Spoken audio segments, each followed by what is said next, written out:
love with you. We fell in love with you. Guys like us just don't follow the fucking sky, you know?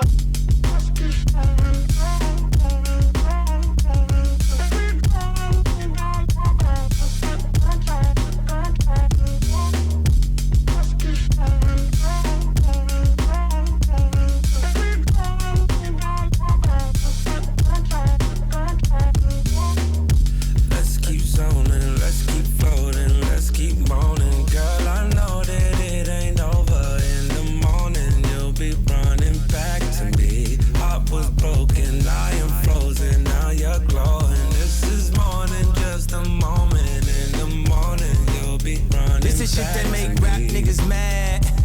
Them think they cool niggas mad. Bad bitches more bad. You should've bought her more ass. Jella at, tell me where we at. I put nerds on the map. Now this Urkel in your bitch. Did I do that?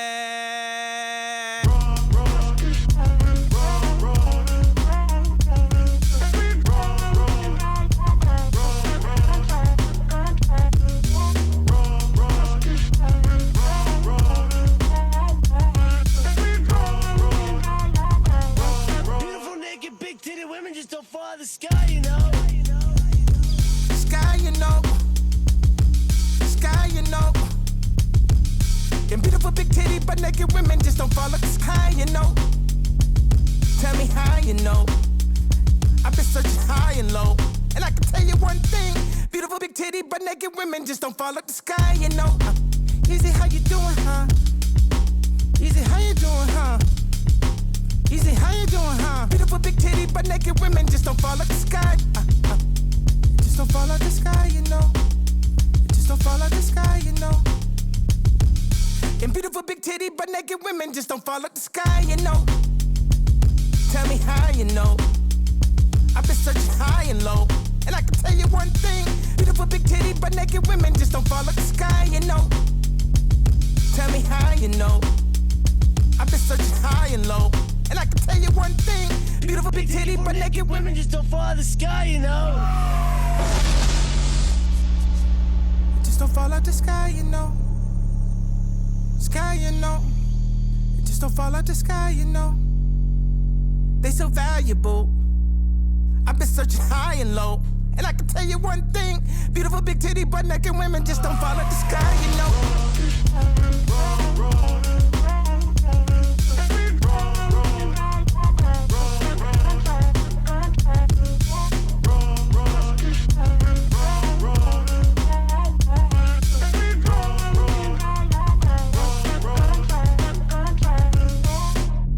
Let's keep zoning, let's keep floating, let's keep moaning. Girl, I know that it ain't over. In the morning, you'll be running back to me. Heart was broken, I am frozen, now you're glowing. This is more than just a moment. In the morning, you'll be running back. This that shit that make rap niggas mad. Yeah, fucking two twins, I told her skinny was in, so she took out all the ass. Kept it natural, but that thing still moving, I had to knock it down. Easy, where we at? Promise a Milan, just turn the bird bitch to my ex like I was Elon. Cow hunters on the blue side, booty must have grew a size. Seen it from the front side, damn it must be two sides. Yeah. God damn it must be two sides. 40s on that double R, I'm floating like a cruise line. Bitches wanna fuck me, then trap me, then fuck me over. She crying tears in that Maybach and not the Toyota. Once it's over, then she dead and me get that hoe a memorial. Suck my dick for the interview, a editorial. Put you on the track, how you working like I appointed you. Ho, how you gon' go blocking your blessing when I anointed you? Beautiful big titty, but naked bitches, where you at? Started off tripping till I paid tuition, no congrats. Whining and dining, and I take my ratchet over sacks. She was too used to hamburger, help a chili mac, and that's facts. You can fact check it. I'm from the crack era. Red bone bitches, they keep me like I'm a black checker. Standing at the plate, your hoe catch it, boss like a back catcher. I bring my pistol when I fuck her, cause it's all about survival, ho. I cut you clean off if you fuck with my rivals, so put that on everything, a whole stack of Bibles, so real niggas like me just don't fall off the sky, you know. So keep vibing, ho. And you know this facts, you can fact check it. I'm from the crack era. When niggas run off and work it, don't bring it back era. Standing at the plate, your hoe catching boss like a back catcher. Beautiful naked big titted women just don't follow the sky, you know.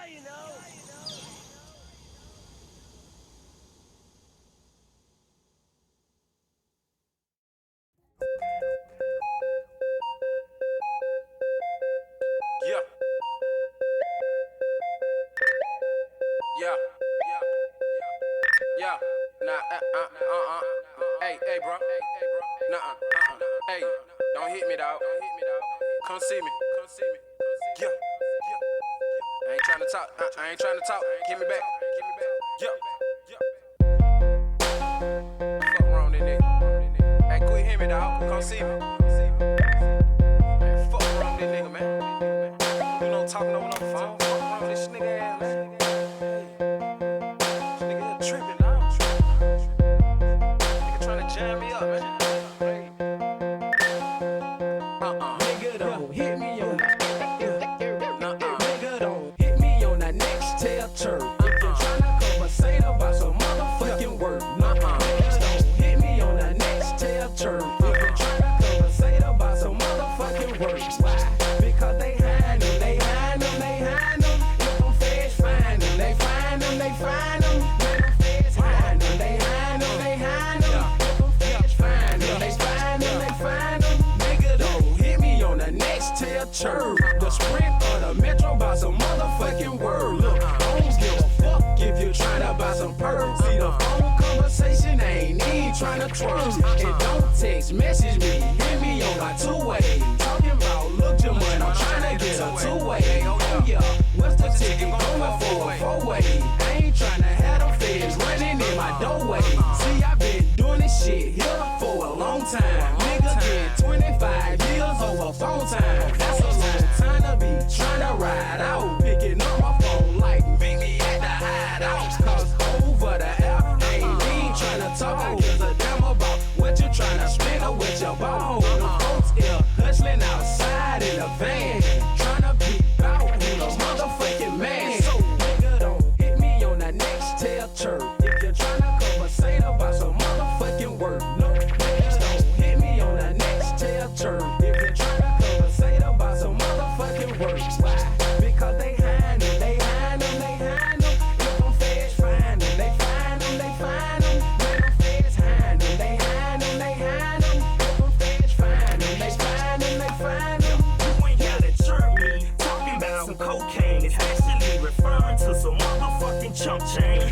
What's your problem? You talking like you wired. What you tryna do? Send a nigga to the fire. Don't try to get me jammed up, cause you know they listen. Well, let me cop an ounce. Who is this, dog? You trippin'? Well, let me cop a break. No, dog, talk business. Never would I slip up and make the wrong decision. End up like Irv got it. Conversation, they got it. Cause of a dumb nigga chirping, wanna talk about it. Hey, dog, don't do it. That's Jamal Lewis. Hey, one slip over the phone time, you gon' do it. They ain't showing no love. They go to shipping all.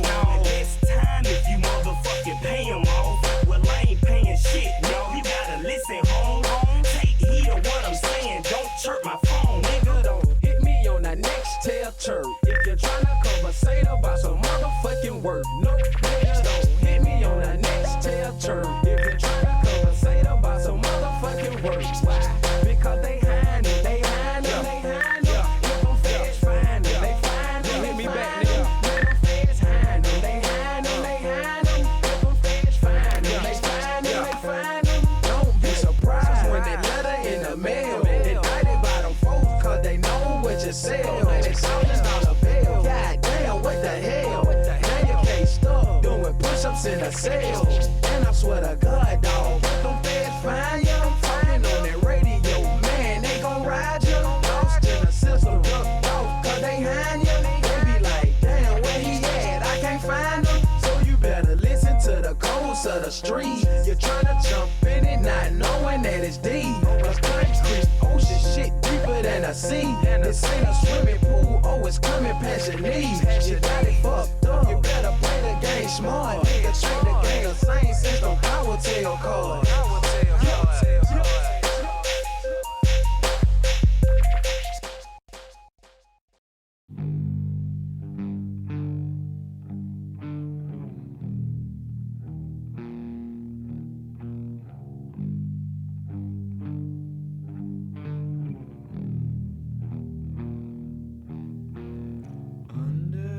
Underneath the bridge,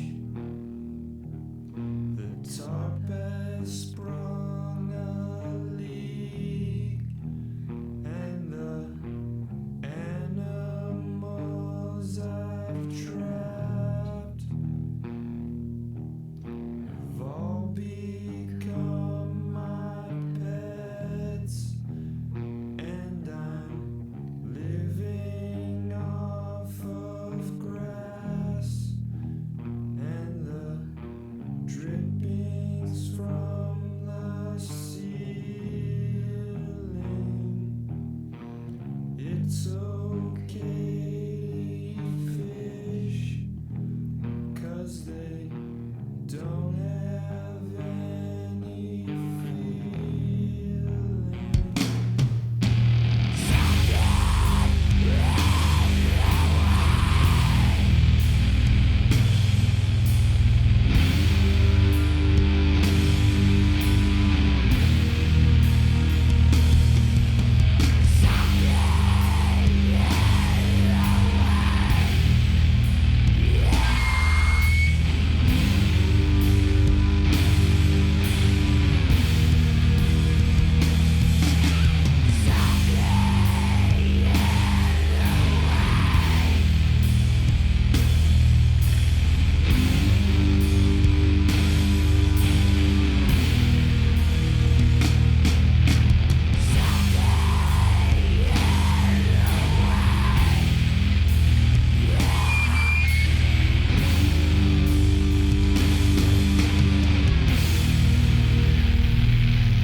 What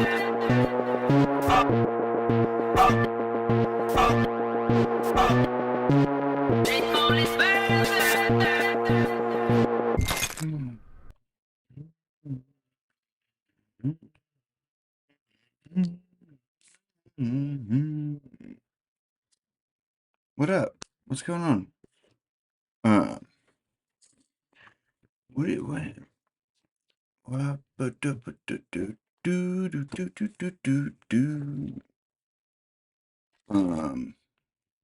What's going on? Get in the ring. Oh, dude, I missed the song I wanted to hear. There's a playlist I wanted to listen to. I can't remember which one it was. It's the one that had all those songs from Westworld in it. This one. Yeah. Yeah. Mr. G turned on that wall? I mean, it depends on where the wall is. Is the wall like in use? Is it a good wall? You know? You need those anti-fascist protection walls sometimes. Yeah, we don't have a game till 2 tomorrow, so yeah. Dude, I can't do that shit. Like, I'm just thinking of it in retrospect, how insane that was when I would like stream till 6 in the morning and then go to like my 9 o'clock game.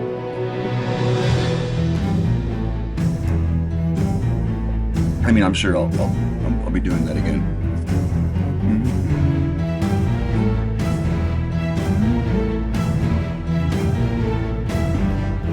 The old coach hat? Dude, we got the sickest coaches shirts this year. They're like lava lamp looking.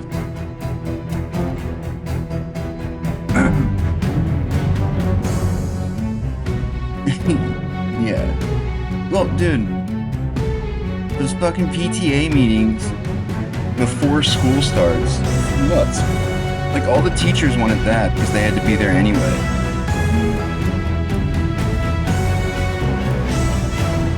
Man, the new coach's hat is pretty sick. Plus, it's like gonna be cool out tomorrow, so like, you know, wear the black hat, save the white hat for when it's hot. Oh my god, I did so much fucking mesothelioma shit today. That's gonna be our new thing. Yeah, I got reelected. No, it's my second 2-year term. Yeah.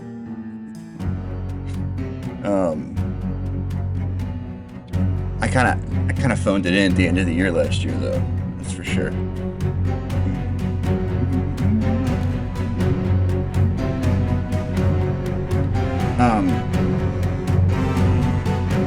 Maybe we should look at that indictment. Oh, there's a first thought, too. Cool.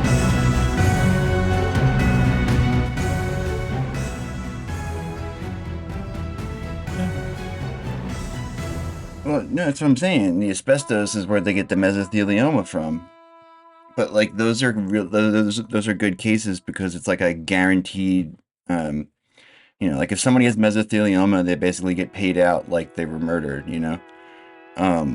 And frequently that person's already dead, so it's like their kid, you know, and it's just like, you know, they just like came up, right? They're not, you know, they're just like, it's like free money for them, you know? So yeah, it's like, I'm trying to make the ads so they're like, tie in some of the other cases, you know, because you can get mesothelioma from a bunch of stuff. But primarily, it's from asbestos.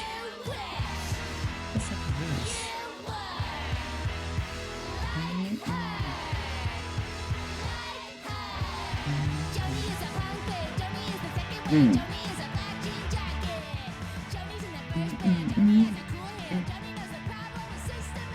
mean, our phone number? I mean, like, it's like, I have like Google ads of running to tell people the phone number. You can definitely have the phone number. It's just the, you know, it's the operator's number. What did Tony say? He'd give you guys $50 if you find one? No, Tony said more than $50. I said $50. I think Tony said 100, didn't he?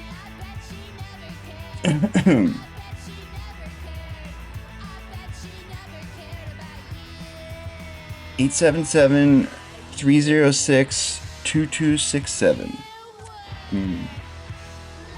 We had a bunch of other numbers too, but I don't think we have one for that one. He did say 100, didn't he? Yeah. Dude, that's a fucking job. If you, like, you know, didn't have a job and you were sitting around all day, I mean, shit, I would do it, you know? He put it in the Discord. I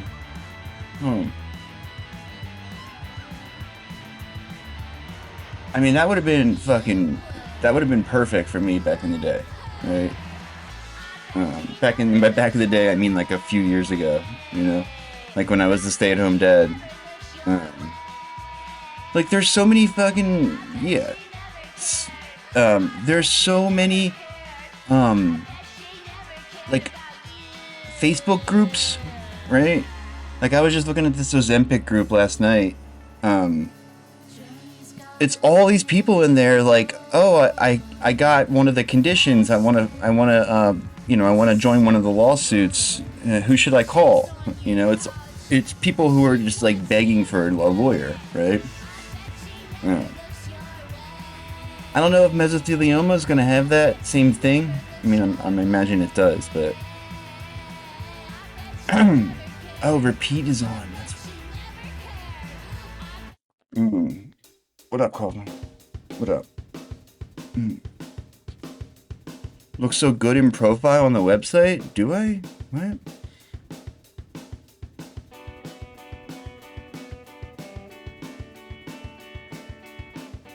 Oh. Yeah, no, yeah, I'm on the website. That's right. I forgot. Yeah, there's me. Oh, hold on, you can't see it.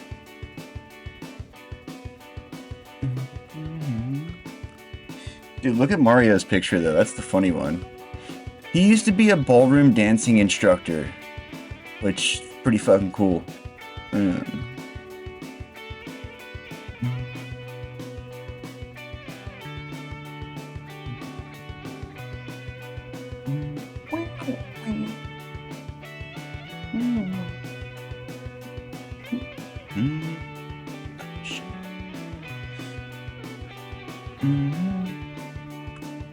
Oh, the fucking chat thing again, dude.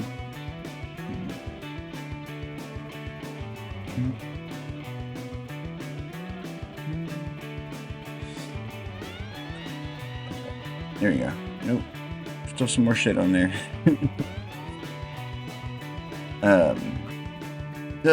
I made all the website, and like I'm not like a fucking web guy, so it's kind of shoddy, but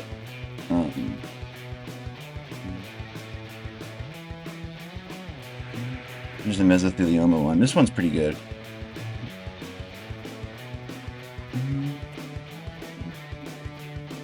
Like I said, my thing is like trying to slip in, you know, like class war type stuff, right? It's like, you know, your boss screwed you. Are you gonna let him get away with that? See? I'm here.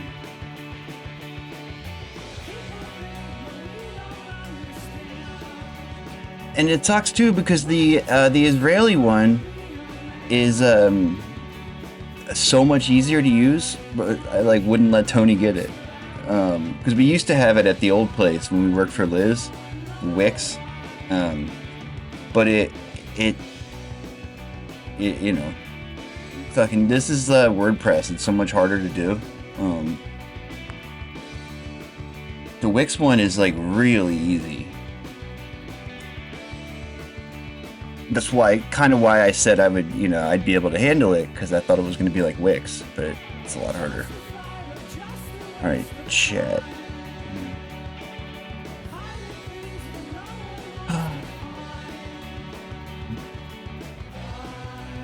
Is it in there somewhere? Just not. No? Fuck.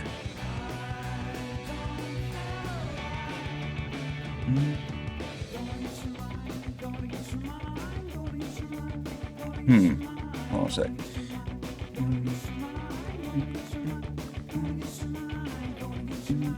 Gonna get your mind, gonna get your mind, gonna get your mind, gonna get your mind, gonna get your mind, gonna get your mind. There it is. Cool.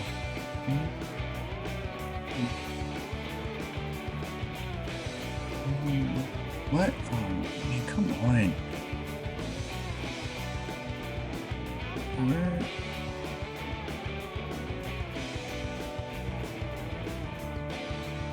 I just saw. Where the fuck did it go?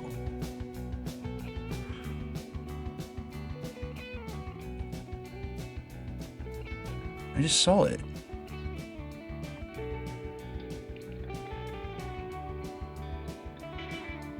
Okay.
Sorry, I need to undo what I just did.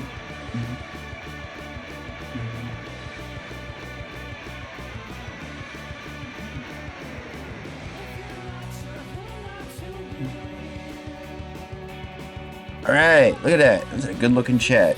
Hell yeah. Yeah, it's Canada Day? Really? Damn, dude. If I'd known, I would have done some fucking Canada content. I love an excuse to do Canada content.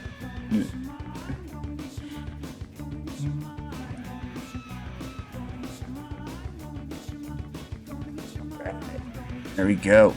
Look at that good looking fucking chat. July 1st. Yeah, okay. That's what I thought. I didn't. Yeah, okay.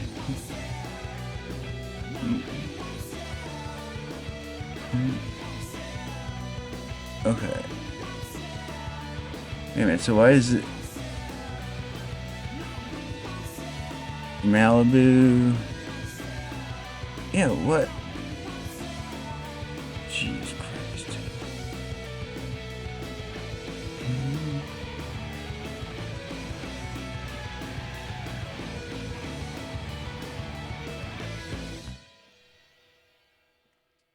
All right, there we go. There you go, that's you. Hey, you little piss baby. You think Little you're piss so fucking baby. cool, huh? You think you're so fucking tough? You talk a lot of big game for someone in such a small truck. Oh, look at those arms. Your arms look so fucking cute. I still have no clue why it's acting like that, but I could roast you, and then you'd love whatever. it. You text me I love you, and then I'd fucking ghost you. It doesn't look right, but whatever.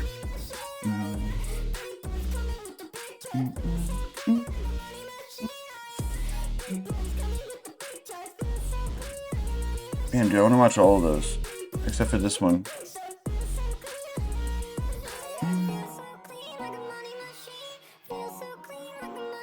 Fred Trump denounces his Uncle Donald. Dude, this is corny, man. If this is gonna be a thing now where it's all just the politicians like getting your weird fucking uncle to come denounce you, it sucks. Oh yeah, Osama's on the deprogram. The aftermath of talking to Graham Hancock on Joe Rogan. Dude, he's gonna pretend that like he's like he's like so oppressed. Oh look, he's got that fucking D Duncan guy on his thumbnail too. Look at that. Damn, dude. D Duncan guy is all over the place right now.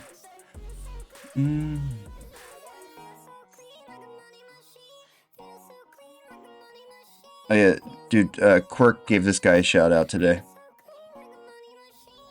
Hey folks, welcome. Thanks for joining us. So this is a little different. I'm gonna make this really quick. There's so many, A few people asked me if like, I watched the Las Vegas there's so many dudes like this who are just like middle-aged dudes who are like, wait a minute, UFOs are real? I need to make a YouTube channel. alien footage and checked it out, and I hadn't.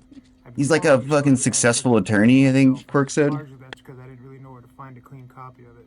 So yesterday I was listening to Jim Quirk's podcast. Yeah, see? Terrestrial Reality, and toward the end of it, he said he was going to post a link. Oh, you did know, in the okay. description to Yeah, the I feel video, like I knew. for people to check out. So I knew where to I find didn't. it. So I went over to YouTube, checked out the description. And I don't know what day it was, but I knew it wasn't today. and I watched it once, just like a regular watch, and it's not even 2 minutes long. And then I went back and watched it a little more slowly, and then the third time I watched it as if it were footage I would analyze, which means zoomed in everywhere, going frame by frame. Yeah. So what I'm going to Did you show see the is backbreaker? what I found in less than the first second of the footage. That's it. So check it out. Let me know what you think. Talk to you on the other side. Thanks. Okay, folks. So this is what I see right off the bat, and it looks like what that family described. Big eyes. And if you can't see it, check this out. What the fuck is that? On the left is the footage. On the right is Enoch from the original Land of the Lost in the 70s. Nice. I'm not saying Yeah. Enoch was hanging out in their backyard. I'm just showing you this in lieu of me scribbling or trying to sketch over the footage or the image. You gotta fucking just show to the give you a video sense. first, I mean, because now we big don't know where eyes, this is. And that's it. I mean, that's I didn't post generally to what I TikTok. see there. And hopefully that helps. Now I'm going to show you where this footage is in the screen. And like I said, it's in the first second. Oh, the first so it's easy second, to wow. find in terms of the timing, but in terms of where it is, this is where it is. What? Oh, that's the, okay. So Look. I'm not. The fucking dude, Quirk's friend, the forensic guy, he said that, yeah, there's 3 of them in there, right? The first one is that one, the one that the family was running from. And then the second one is the one by the fence there with all the pixels blacked out. And then the third one, of course, is the backbreaker. Yeah. The Las Vegas aliens. Right? Look, man, I can't explain it. I don't know what the fuck's going on here, but I would bet my house it's not fake, you know? Could be a guy in a mask. Yeah, but would you call the cops for that, though? 8 foot tall? Like, look how fucking tall he is. Like, informed enough on this story to know if this is the only footage, or if there's this more is dumb, extended dude. video, Everyone who but does this shit is lame. You should just fucking focus on the 3 that you definitely are in there. This is the one that I downloaded yesterday, and this thing is right there, right in the first frame, and it's like, it's crazy because the kid's story, like, he said he heard the thing fucking fall with a thud, and then he heard, what do you say, thousands of footsteps? It's such a crazy thing. Like, who the fuck, what? You know what? It kind of makes sense though. Like, remember that story a few weeks ago about how they had a craft that was like bigger on the inside? Those little flying saucers are like a TARDIS. Animated. I don't believe I've ever seen an alien or whatever you want to call this, but I know what others who claim to have seen them and experienced them. I know. Oh wow! Now I see it. Oh and shit! This looks like their description. I'll say that. And so where a mouth would be, you see movement. When I say it's animated, this is a moving face to the extent that that's a face. And here's the same footage, just backed up a bit. But yeah. Oh yeah. And you know, when you you go and look at this, you'll see above my Peacock this thing, subscription expired seems to like be up literally there blinking, fucking like 4 days ago. Weird in its own right, but you know, I'm just focusing on this one little bit because to me That sucks. It was in Brazil very too. Clear. What was the crowd that like? This is supportive of the description that this family gave of their experience. Yeah.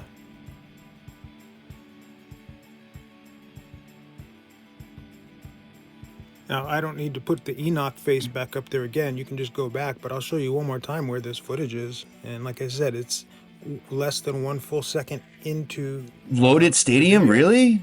One of those big-ass soccer seemed to have stadiums? a whole bunch of these things staring at them when they went into their own backyard property, which Let's is watch some just, highlights. Oh, that's unnerving. Okay. All right, dude. Okay, so listen. Again, like all these things, I'm not drawing conclusions. I'm just letting you know what I... He's injured for the season? Let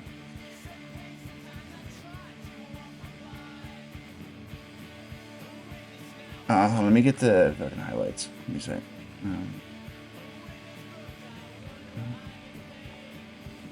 we go.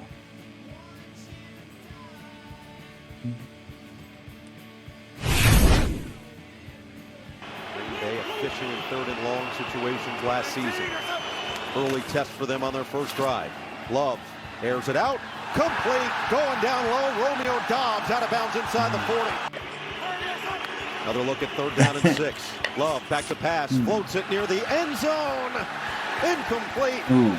No flag. Yeah. Well, they went Damn after right, the there's no rookie. flag. Quinyon Mitchell. Packers look like they've got better footing. Oh, we got a little bit of a Hoosiers type feel. 3rd and 15. Hurts from the end zone. Intercepted. Oh, come Taken on. away by Xavier McKinney. The big offseason acquisition inside the 20. We will miss Kelsey? Oh man. Yeah, I can't really like analyze the game with these fucking highlights. It's like disjointed. Screen. Jacobs looking to set up his blocking. Jacobs across the 15 and not much further. This one from 31, his first attempt in the NFL. Really solid. Yo, were they rooting for the Eagles? Really solid right here. First points in Brazil. No, I hate the fucking Eagles. Brown and Alexander matched up. Oh, Hurts fumbles the snap. Green Bay's right there. They jump on it. 2 turnovers in this opening quarter from Jalen Hurts as it's taken right back. Whatever, dude. It's fucking 2nd and 11. probably nerve-wracking. Read in motion. Quick strike. It's caught just shy of that first down yardage at the top. 3rd and goal. Love. Uncorks. Incomplete. Looked like another slip from Watson. So Harbison back on this time for a 23-yard attempt after making from 31 on the last drive. I'm gonna have to renew my subscription, aren't I? To start his NFL career. Like Green Bay. 3rd and a long one. Hurts over the middle. It's caught. Flags What do you mean? down. Brown has the catch. I mean, they're longer usually, right? Really feel strongly about. Isn't the soccer field like 110 plus the end zones? Or, I guess no, it's not. There's no end zones. Right at Never that mind. first down marker. dwindling down this first quarter with 2 first downs here. Play action pass right back to Smith. Setting up his blocker. Smith slips through and gains 9. Alcantara in motion. Handoff Barkley. Barkley up the middle. Into the secondary for a first down. Hurts. 3 TDs. Lofts it. Barkley. End zone. Oh, makes the nice grab. catch. Touchdown. Oh. Philadelphia. Hell yeah. Well, what you're going to see is A.J. Brown is going to run the post, and he's going to draw the 2 deep defenders. That isolates Barkley on an inside linebacker. Oh, man. And that was a mismatch. Dude, it was a great pass, great chance catch. for Isaiah McDuffie Tucker's and man played in meters. coverage. Yeah, but a yard and a meter is the same, isn't it? And Barkley was wide open, but it was roughly. Which that's not true. Point from Elliott gives Philadelphia its first lead here in Brazil. Wilson stays out there.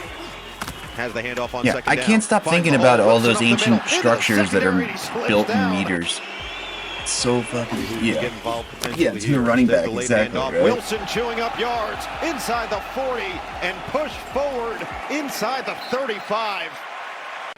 Those fucking H-blocks. Went for 6 carries, but just 4 yards. It is Reed on the jet sweep. Reed showing off the speed inside the 20. He could go, and he will.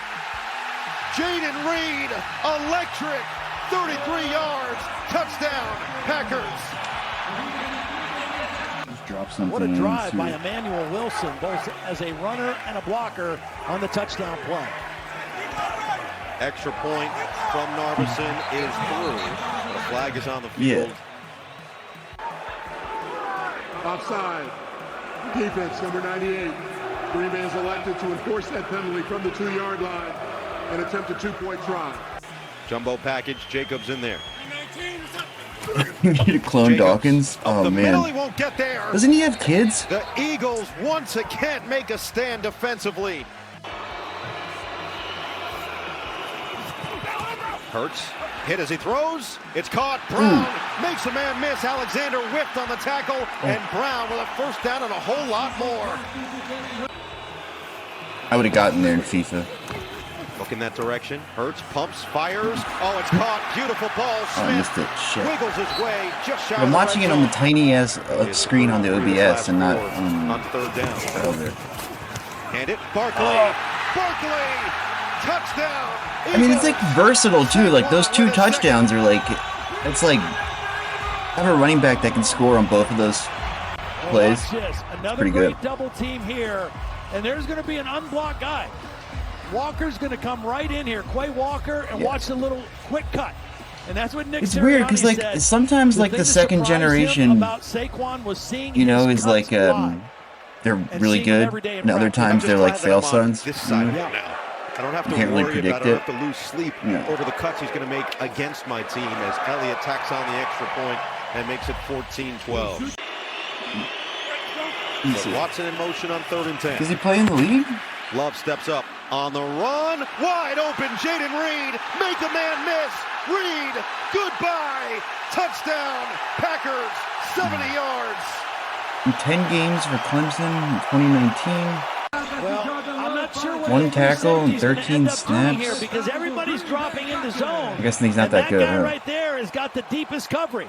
And Jaden Reed's running across the field.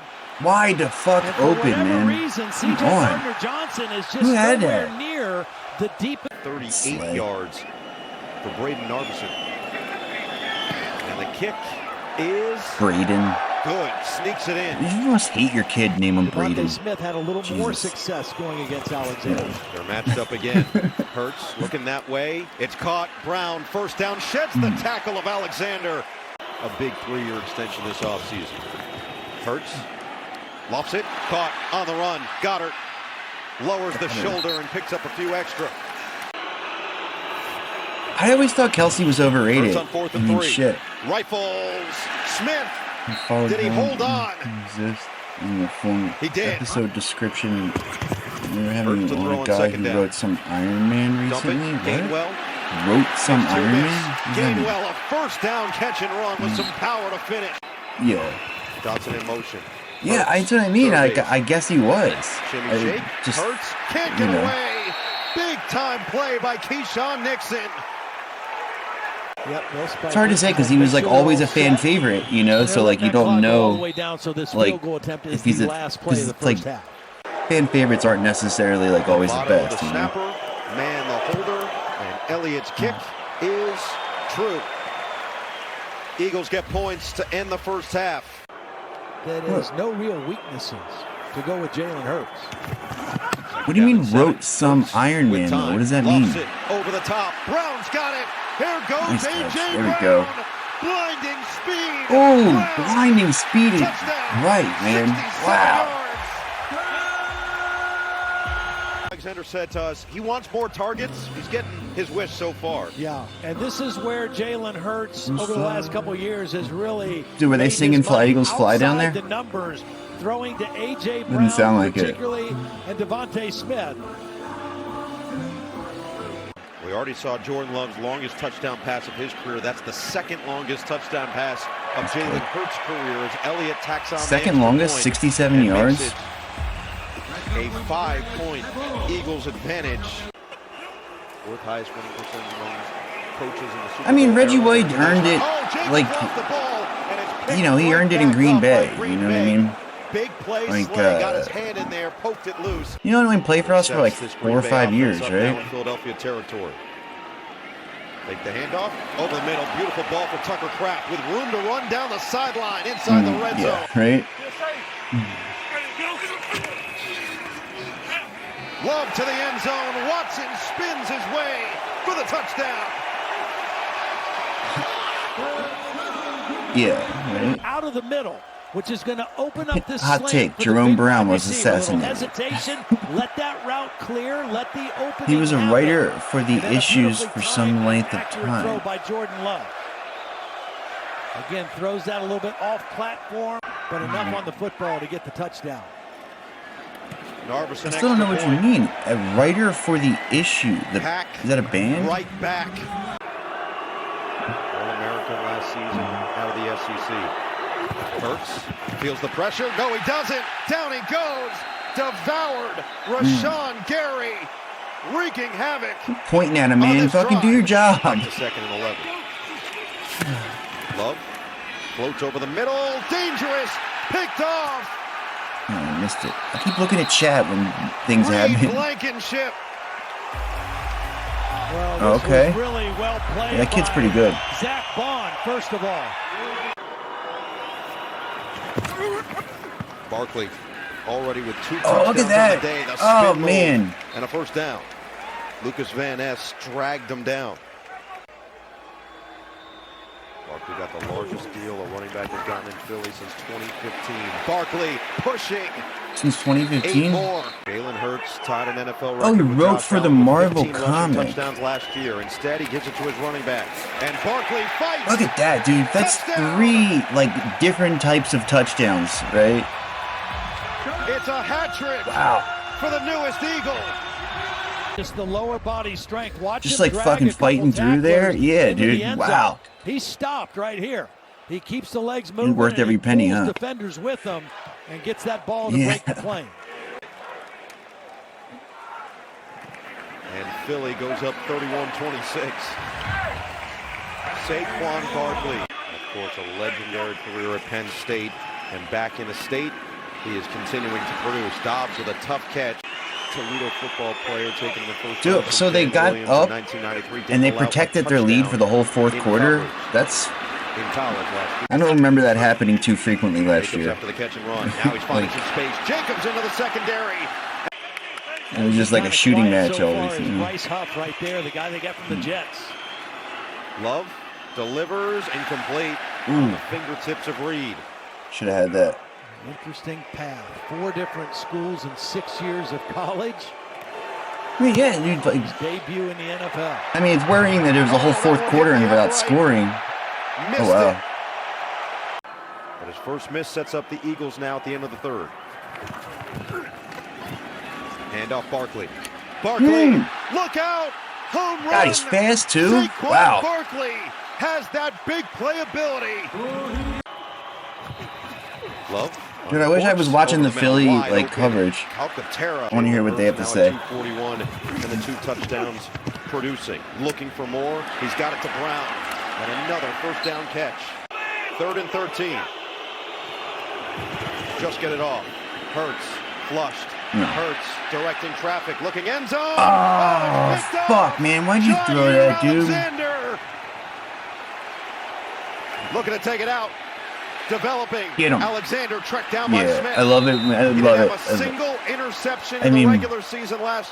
Okay, you got the pick, but I fucking love when that happens when they get, you know, they have the opportunity to take a knee and they try to run it out and they get stopped at 15. Nice. What up, Mav? Niners fan here. I would get too excited. Yeah. This year comes up with a huge play to get his offense back on the field. Here's Jacobs. I mean, Jacobs through the hole. Jacobs on his feet. Being an Eagles fan is kind of like, I feel like any Philly team, right? It's kind of like capitalist realism, you know? Where it's just like, fires may have been hit, doesn't matter. Inevitably, like, there's a lot of, you know, like unexpected. Go out there and play fast and play fast. It's always something, right? But, nice run by Emmanuel Wilson. Gone out there with him. Love. Delivers. And they hear fans say birds instead of no. Dobbs the intended target a little too high as Maddox did deliver a little contact. And Narveson brings this game to within 2. Eagles I mean, I wonder though. In back-to-back seasons. What year was it? Remember one year we played the Falcons in the playoffs, and like their fans were trying to say birds, or it was dirty birds. That's it. Yeah. Hurts. Looking to escape. Hurts. Will run. Hurts slips down. Detroit. In motion. 2nd and 8. Hurts looking to get away. Walker tries to get to him, and Hurts fighting for the extra yard. I that was like. I always had a soft spot for them. Hurts complete. Smith breaks a tackle. Smith's got a first down in the red zone. I don't like all these picks though. Barkley stays in. 104 rushing yards in his debut. They will throw. Hurts. It's caught. Devontae Smith. How are they not? Tush push it'll be on 3rd and goal.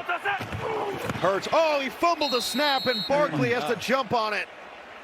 And more exchange issues with a new center, Cam Jurgens. Is that 4th? Cam Jurgens. Elliott knocks it through. Oh. And another flag is down. Damn. Jacobs the back. Kraft the motion man. What type of magic does Jordan Love I mean, they have? had Rolls out. I mean, they had Barry Sanders when I was a kid, so but they sucked, you know. So they were. It was always like fun to root for them because they weren't like actually threatening, you know. Kraft the motion man. What type of magic does Jordan Love have in Brazil? Rolls out. Love uncorks. Oh, it's open. Reed has it. Ooh, nice First pass. down and a big one out of bounds. Where's the injury? Here's the ball game. Yeah, right. They Final do, 3 right? seconds from Brazil. Willis slips. Willis steps up. Goes down. Game ender. Nice. Who else but Zach Bond? Nice. What a day. Okay. The linebacker seals it, and the Eagles in this battle of heavyweights start the season. They didn't show the fucking crowd once. I wanted to see the Brazilians in the crowd. Ugh. Yeah, where's the injury? It's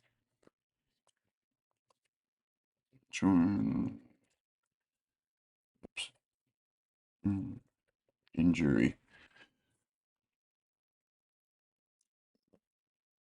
It was the last play of the game. At the very end of the Eagles-Packers game, Jordan Love's You know this guy's a nerd because he's got the video out already. left knee appeared to pop after he took this hit at the very end of the game. In this video, we're going to take a closer look at what exactly that's I a think weird bend, happened dude. on this play to the Packers star quarterback. Welcome back, everybody. I'm Dr. Brian Suter, and the goal in this channel is to teach you about the medical side of the sports world. So let's take a closer look. Yeah, what did I say? Nerd. Well, I'll teach you about the medical side of the sport. Okay. All right. I mean, it's fine. Yeah, right? Like, what was that one? I remember, like, there was one where the guy fucking knee bent all the way forward. You see some gruesome ones, but I remember that one specifically. Who was that? You know, where he, like, fucking the dude had him by the shins, and then somebody hit him from behind, and it just bent forward. Oh, was that? Oh, that wasn't RG3. No, it was older. Mm. Yeah, yeah, his leg flies off every game, right? Well, howdy everybody. I'm in the middle of moving cross country, so I thought I'd keep this video lo-fi. Does he wear that same shirt every week? Oh, Alex Smith. Yeah, that's it, right? Yes. And just hang out with you guys for a bit. I'm just thinking about it now. I guess dude. I can't say howdy anymore if I'm leaving Texas. I'm hanging up Shouldn't my say boots and howdy spurs. anyway, I'm saying man. one. Look, if you're from Texas, I feel like you kind of have to not shy away from Texan stereotypes, right? That's just my opinion. Last goodbye to Buc-ee's. As a little reminder, Second Thought is entirely grassroots funded. So if you appreciate the work we're doing here, please do consider becoming a patron at patreon.com/secondthought. We really do appreciate it. We couldn't do it without you. And you get a bunch of cool perks while you're at it. You get early access to videos, access to our Discord server. It's a great time. Anyway, I want to talk a little bit about doomerism today. And I've put off writing the script for a while because I wanted to be in the right mindset for it. Yeah. Like most politically active people, I think Texans outside of Texas, they should maintain that, right? But like YouTuber in Texas, especially the kind of content he does, I just feel like he should not say howdy. I don't know. That's just probably like a vibes-based take, though. I go through rough patches where I just don't want to deal with it anymore. I'm exhausted. Where it feels like nothing I do matters, no matter how many people I get to join orgs or get involved in their community or just read a book. I'm a generally positive, optimistic person, but sometimes that negativity still seeps in and I turn into a doomer for a few days. The last couple days have kind of been that way. Intellectually, I know I'm doing something useful, but doomerism isn't really a rational thing. But okay, let's not get ahead of ourselves. Right? Yeah. For those who aren't familiar with the term, doomerism is just the internet poisoned way to say you're feeling pessimistic or you're a nihilist. Yeah, I still think it's funny, like Tony's favorite teams. Like he's from a town that doesn't have a team, so he can kind of root for anybody. But I mean, come on, man. A kid growing up in the 90s rooting for the Cowboys, are you serious? Cowboys, Yankees, Lakers. Like, what the fuck, man?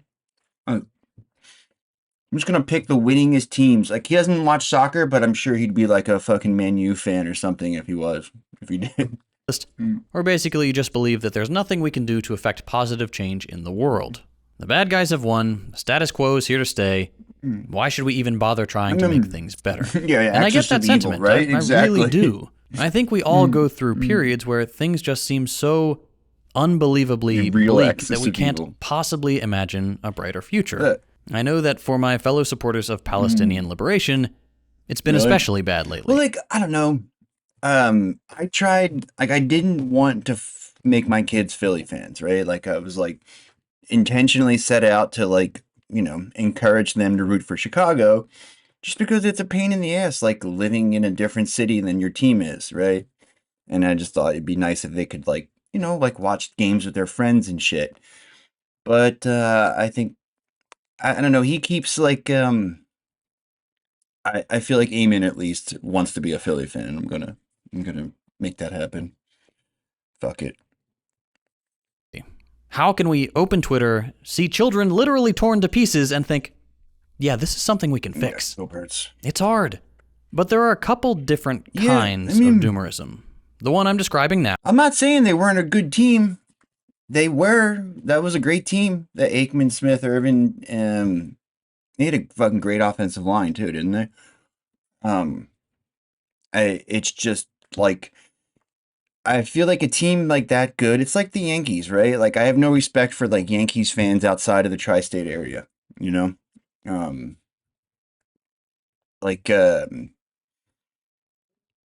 the team that wins all the time and you're oh, I'm going to make that my team, right? That's just lame.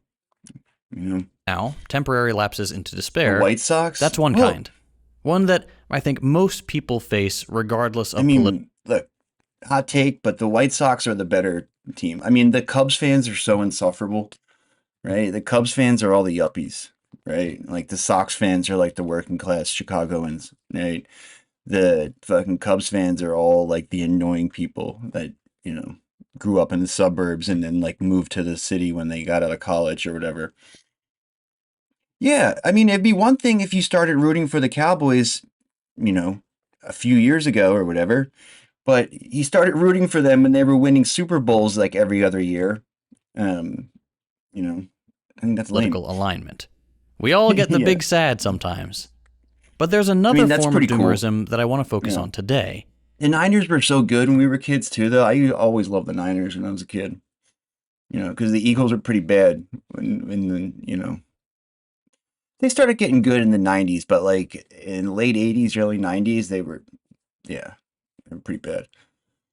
And it's one that I've been struggling to diagnose for a Like, while, finds but a I think way. I finally got it. There's a particular kind of commenter that will leave a comment saying something like, no, for sure. yes, this is bad, but what can we do? In fact, I'd say this is the El most Paso common is type the of coolest comment part I of get Texas, on this channel. in my opinion. A recognition that there are things that need fixing, but feeling at a loss as to what recourse normal people fucking have Jerry to affect Rice. change. And I'll admit, in the past, my first reaction has usually been irritation. I'll snap at commenters and say, I literally have a video with that exact title. That's why I made that video in the first place. But that's not helpful. I understand why people ask this. Houston has like a better scene. I'm sure, right? Like it's a big city. I don't know. I just like I like the climate in El Paso. It's like the desert. It's like it switches to the West Coast climate, like somewhere in the middle of Texas. I don't know. It's like people are pretty chill. Like even before I knew Tony, I used to always like when I was traveling cross country, I'd always stop in El Paso. And one time, me and Maureen stayed there for like a weekend.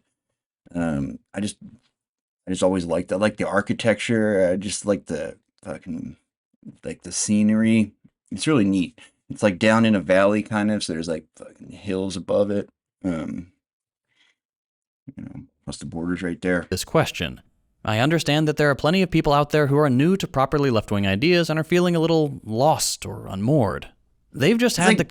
Also, too, the, like, Juarez is not as bad as you would think from, like, the American media. Like, I was under the impression that it was, like, a fucking hellhole. There's, like, some pretty nice neighborhoods, right there, too. Like, not far at all. comfortable lies about the modern world and capitalism debunked. They've had their sense of stability and confidence shaken. It's this commenter I want to talk to today. Because when a liberal, and I'm using that term broadly, talking about subjects of liberal regimes here. I knew some kids from Denton. Isn't that over by Denton? Isn't that Plano by Denton? When a liberal has their foundational beliefs challenged. My good friend, one of my best friends, lives down sort of like in between Houston and Galveston. Well, I think his address is actually Houston still, but he's like down in that little corner over there. Yeah, Denton is a great scene, right? Yeah. They begin to undergo a sort of metamorphosis. When a normal person who has gone their whole life believing the ingrained cultural lies of capitalism is exposed to ideas that challenge those beliefs, they experience a kind of unease that is difficult to put into words. Dude, I'm sure it's Austin like learning that Santa Claus now. isn't real, or that chicken the food is the same thing as chicken the bird. What? That one did a number on me as a kid. Anyway, what often happens at first is rejection of these offensive ideas. What do you mean the U.S. isn't democratic? You can't just say the two parties serve the same interests. Our wars absolutely are about giving people freedom. In the Hall of Fame. I'm poking fun a little bit here, but honestly, it is really hard to change your opinions, especially on such culturally significant beliefs as American exceptionalism and the goodness of capitalism. And I applaud anyone who can adjust their perspective based on new evidence. That's something we should all strive to do. Now, this initial knee-jerk rejection of socialist ideas is normal. And if the person has the intellectual honesty to keep learning more... Yeah, chicken nuggets is like the scraps they find on the floor, right? It almost always gives way to curiosity. Genuine, good faith questions. What about the Soviet Union? I heard they did X. Or how does socialism handle small business? Stuff like that. Questions that have easy answers. Better. The person has just never heard them before. It's like anything else. I don't know anything about rebuilding boat engines. I wouldn't even know the questions to ask until I started watching some introductory videos. This is all part of the learning process. The next step is acceptance. Once your questions have been answered to your satisfaction, or at least when you realize that answers are out there if you just keep doing your research, you'll get to a point where you're comfortable saying, okay, these ideas are factually sound and morally correct, but... And now this is where the political doomer is born. Someone born in the United States is the most propagandized person in the world. Every country on earth sells a polished version of itself to its populace, but only Americans actually believe their myth. And this is not me trying to be unkind. I'm an American. I had to go through the same process. What are you talking about, dude? But this cultural conditioning makes it really hard to amend our worldview. Even when we do realize that, holy shit, the commies were right, we still can't quite envision a better future. I've got a video on capitalist realism if you want to explore this idea more fully. But the gist of it is that when we live in a society that is so dominant, culturally, militarily, economically, I don't like this. It's really hard to imagine a future where that is not the case. It's like that Ursula Le Guin quote. We live in capitalism. Its power seems inescapable. I imagine it like so did the all divine right of day. kings. What are you talking about? That's like my favorite quote. I use it all the time. Anyway, when you get to this point, when you're convinced of the necessity of socialism, but you just can't quite see how we get there, your culturally ingrained liberalism launches one last desperate attack. So doomerism is the...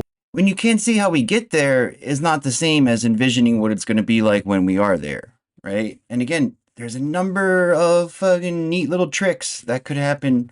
You know, it could happen overnight. We wouldn't even see it coming. Because again, that's what it usually looks like, you know, like when they, illegally dissolved the Soviet Union, they didn't no one saw it coming, you know? It seemed fucking insurmountable. I think that, look, dude, I think the empire is wobbling, dude, right? That's why they're just like reacting with such overwhelming violence for everything, because they're, they see the writing on the wall, and I think it could happen literally any day, right? Like, I'm telling you, it's Wall Street, right? Like all their whole power is all there, right? Like, and it's largely imaginary and vibes based, right? So like if you want to destroy them, like a handful of like other countries and rich people could, I think, certainly coordinate and severely fucking, maybe not destroy, but damage in a massive way just with coordinated financial trades, right? And I feel like if Wall Street collapses, right, like if there's like a giant, not, I don't know how to quantify it, but like if there's a fucking severe Wall Street calamity, I don't think they'll ever recover, right? I think it'll just be whittle away from there, right? They've been moving towards the center. Just talking to normies. Yeah. Last defense mechanism of your personal internalized liberalism. If you're a liberal, that's the thing. I never was a liberal, right? never, ever. So I don't have that. But I mean, I know what he's talking about here. People do have that residual liberalism. Default position in the U.S., and you learn about socialist ideas, about why society is the way it is. Your liberalism says to you, yes, you may be right about that, but there's nothing you can do about it. That's not true. This is a brilliant, almost biological defense. It's a built-in safety valve to prevent the genesis of a new wave of revolutionary sentiment. The American empire is vulnerable from the inside. All empires are. If enough workers decide that we need to shut down the economy to force change, that's GG for the ruling class. Without workers to do the work, they don't make any money. So by instilling in every person a deep-seated belief that nothing can change, even if we believe it should, it depends you on who they preemptively are. shut off the possibility of a new revolutionary That's what I mean. movement. I know what he's talking about. This is but masterful work. I don't It's a suffer defense from it. mechanism that requires very little input from those at the levers of power. All they have to do is keep paying the corporate media to repeat their lies and keep bribing, lobbying politicians to pass legislation that benefits them at the expense of the rest of us, the environment, and the future. Yeah, but do you see how This tenuous that is, cultural though? liberalism, Come on. the soft, squishy defeatism, That's not a stable system, right? Like, they need to maintain a lot of systems globally all the time to maintain that, right? And like, they can't even have any kind of like hiccup, right? Like, that's why, they never admit when they're wrong. They never say, oh, we shouldn't have done this. Like in retrospect, maybe we should have done this. It's just, plowing ahead. That is incredibly unstable, right? Just because, again, this whole thing is based around them never fucking up. Like, there's never, never any accountability or anything like that. Never any, like, so it just puts them in a situation where, like, I don't know, it feels like any big enough wobble, like a big enough hit, will just, That's what I'm saying. Exactly. That's like I got into punk rock and started getting in trouble and shit, though I never had time to be a lib, that we're indoctrinated into is so burned into our collective psyche that the average American will even leap to defend the very people behind the maintenance of this pathetic worldview. Sheep yelling at sheep to defend the fat, grinning, blood-stained wolf in our pen. Now, the liberal politician's goal is to turn you from a potential active, educated revolutionary back into an apathetic worker drone who accepts the status quo, even if you do it begrudgingly. Yeah, it's bad, but there's nothing we can do. Guess I'll get back to work and accept my miserable lot in life. The final antibody they can deploy, their last line of defense, is that feeling of despair and doom. Now I'd really like to speak directly to the people That's in why you should this vote position. for Kamala Harris. The viewers who know exactly the despondent feeling I'm talking about. 25 if hours. you feel that, Holy shit. you're experiencing the death throes of your liberalism, and you're now faced with a choice. Do I give in to this despair? That's pretty Do I intensive. accept this bullshit liberal explanation of the world? Or do I fully come to grips with the fact that, yes, things are terrible, but things can change, and it is my responsibility to be part of the generation that forces change? There's a second part to that Le Guin quote. We live in capitalism. Its power seems inescapable, but then so did the divine right of kings. Any human power can be resisted and changed by human beings. What we're facing today is nothing new. The tools the ruling class has at its disposal may be more advanced. The average person may believe more deeply that their oppressors are their friends. But not once in history, not one time, has positive change happened at a structural level without some form of conflict. Since it was like 13 not or always 14. violent, but those in power have never, ever given up their power willingly. Why would someone making billions of dollars under capitalism agree to give another system a try? Especially a system that would prevent the kind of ungodly capital accumulation they've enjoyed. Tough love time. When you reach the point of political doomerism, when you hear that nagging voice that says, yes, this is bad, but there's nothing you can do about it, peasant, you have two options. You can continue to mope and whine and wallow in self-pity, or you can realize that that reaction is programmed into you and choose to do something about it. What's the other option? Roll over and die? Accept as inevitable that a handful of people with more power than God have the right to doom our entire species to sate their greed? No. No. While you're alive, you try. You try to force change. Okay, change. We are weak only when we act alone. The hyper-individualism of capitalism has conditioned us to believe that we are solitary creatures looking out only for ourselves, and that only through individual actions can we decide our fate. That is a lie. Look through any history book and you'll see that the drivers of change have always been mass movements. Masses of people deciding enough is enough, we're trying something new. I know it's scary, coupled with I know other it's not what you hoped your life would look like, It's not. But this is the hand we've been dealt. This is exactly what Humanity is at a crossroads. Down one road, we have the genocidal accumulation of capitalism and extinction. Down the other is survival and the birth of a new socioeconomic Thanks order. for the new info, We bro. get to choose. Make the right choice. Choose to work for a better future. Choose life. Ignore that insidious voice in your head that says, this is just how things are. You think like that, and there's nothing separating you from the feudal serf kissing the ring of his lord. Do not go to bed tonight without having reached out to a socialist organization in your area. If you can't find one, ask online. Ask here in the comments. Join something. I don't care which one it is. They all have their good and bad points. But getting organized is the only way we win. I bet you... You want to be a doomer? That's your choice. But there is an alternative. If everyone watching this video joined a socialist organization, we could quadruple membership easily. Do it. Today. I'm talking to you specifically. Dude, Doomerism is a lie.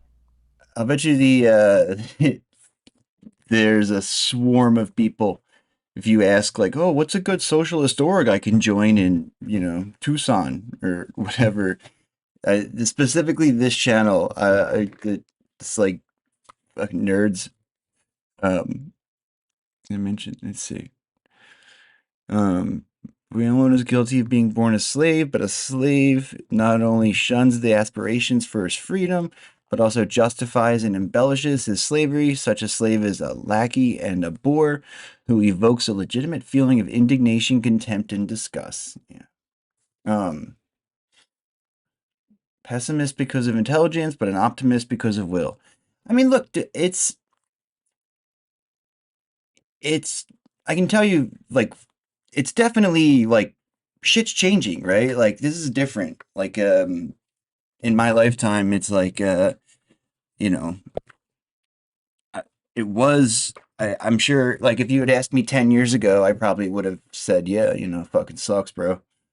But I just think it's, like I said, I think the empire, like, the organization of it, like, the way they've, like, expended their resources to protect, like, the periphery of their empire, they bit off more than they could chew, and it's just a matter of time, right? Like, I think stealing the foreign, like, Russia's foreign reserves, right? I feel like that was when it happened. It's just playing itself out now, right? Because I think that, like, the way, like, they went in Ukraine and the Nord Stream and just fucking repossessing Russia's reserves, you can't fucking do business with a country like that if you can get out of it, like, it's just not somebody that you're gonna do. If you have any opportunity, any option other than, the standard, like, World Bank development, like, eventually you can build up your production to such an extent that you can, like, you too can offshore your jobs, that's a doomed system, right? It's like best case scenario, in the people who run the world's economies, right? In their opinion, like, the best case scenario is they destroy their economy with, like, financialization, like, that's the end point for all of this. And until they demonstrate that they're capable of doing something different, I'm going to assume that's what they're doing, and that it's not going to be a strong, resilient system when there's competition, right? Because they didn't have China before, right? Like, them, the fact that they are peacefully expanding their, like, their sort of, like, global footprint and, like, trade relationships and, manufacturing, like, everything, right? They're, like, leading the world in renewables, and they are, like, just, whenever they show up in a country, eventually they're able to demonstrate that they're chill and nice, and they're a much better business partner than the psychos trying to coup you every 5 minutes. So I think they're in big trouble, you know. Mm. And Nord Stream IRL streamer, and they blew up my dreams. I mean, I just mean that like it's the fact that they can destroy this like the most expensive thing the country owns, and just kind of shrug and be like, I don't know, dude. Right? I think if the billions of dollars a year, every year, all over the world, but like Germany, especially for instance, just think of the amount of fucking like propaganda and like like programming would have to go into you to be okay with America destroying your pipeline. Because like I mean, maybe they're coming around now, but like I remember like I don't remember seeing any German people pissed off about that. Maybe a couple, right? But for the most part, they were like either confused or blaming Russia, you know? Um, that's what I mean by unstable, though, right? Because it's like they have to continue like aggressively doing all these different, pulling all these different levers at the same time all over the world.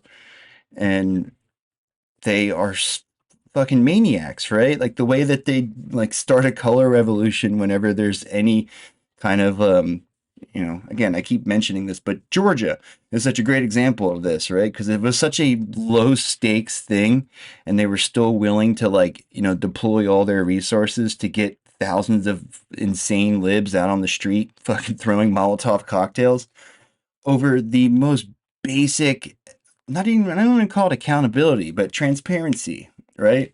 Like just the most basic, hey, people might find out that we fund a bunch of NGOs. And that was enough for them to pull the trigger on that, right? And that's not, it's just, you can't run an empire like that. I think it's not,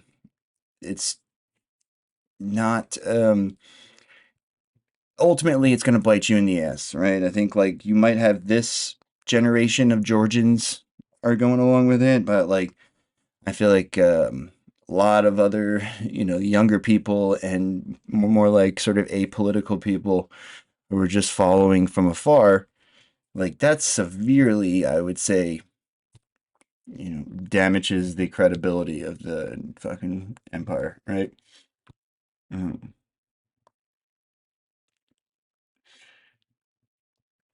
They're either going to go like uh,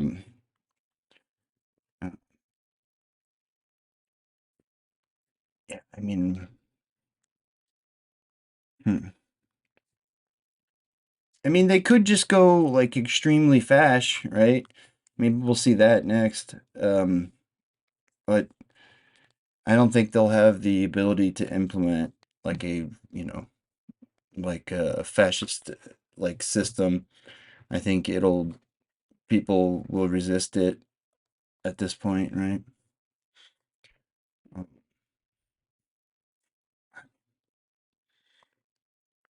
We'll see. Much for being with I us. just think these people are showing their ass in a huge Oh, way. you might be muted. Coupled with like all the like everything that was bad before 2008 recession, like all of the problems that led to that are we have in a fucking much more extreme way now, right? Like all of the the bond indicators and shit, right? The repo markets, like all of those sort of like macroeconomic numbers look fucking horrific. Which I think the only thing that's keeping it going now is that they are all sort of in agreement, right? They're sort of playing kabuki theater together, and they are aware that they're doing it, right? No. Oh, might be our end. Oh, we got you. There we go. Perfect. There we go. All right. There it is. Well, Kurt, there's a lot happening, and maybe just to start with some framing here. I mean, people maybe have I seen used to have really bad panic attacks. I haven't really gotten them in a while. Uh, um, you just have to think about something else, you know? Ooh. Oh yeah, I was trying to remember. Yeah, I need to, because I know you linked them before, but I couldn't find where I put them. Hold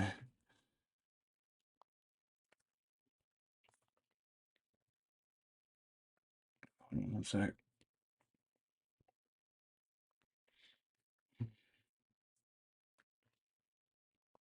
Meth streams. Nice. Crack streams.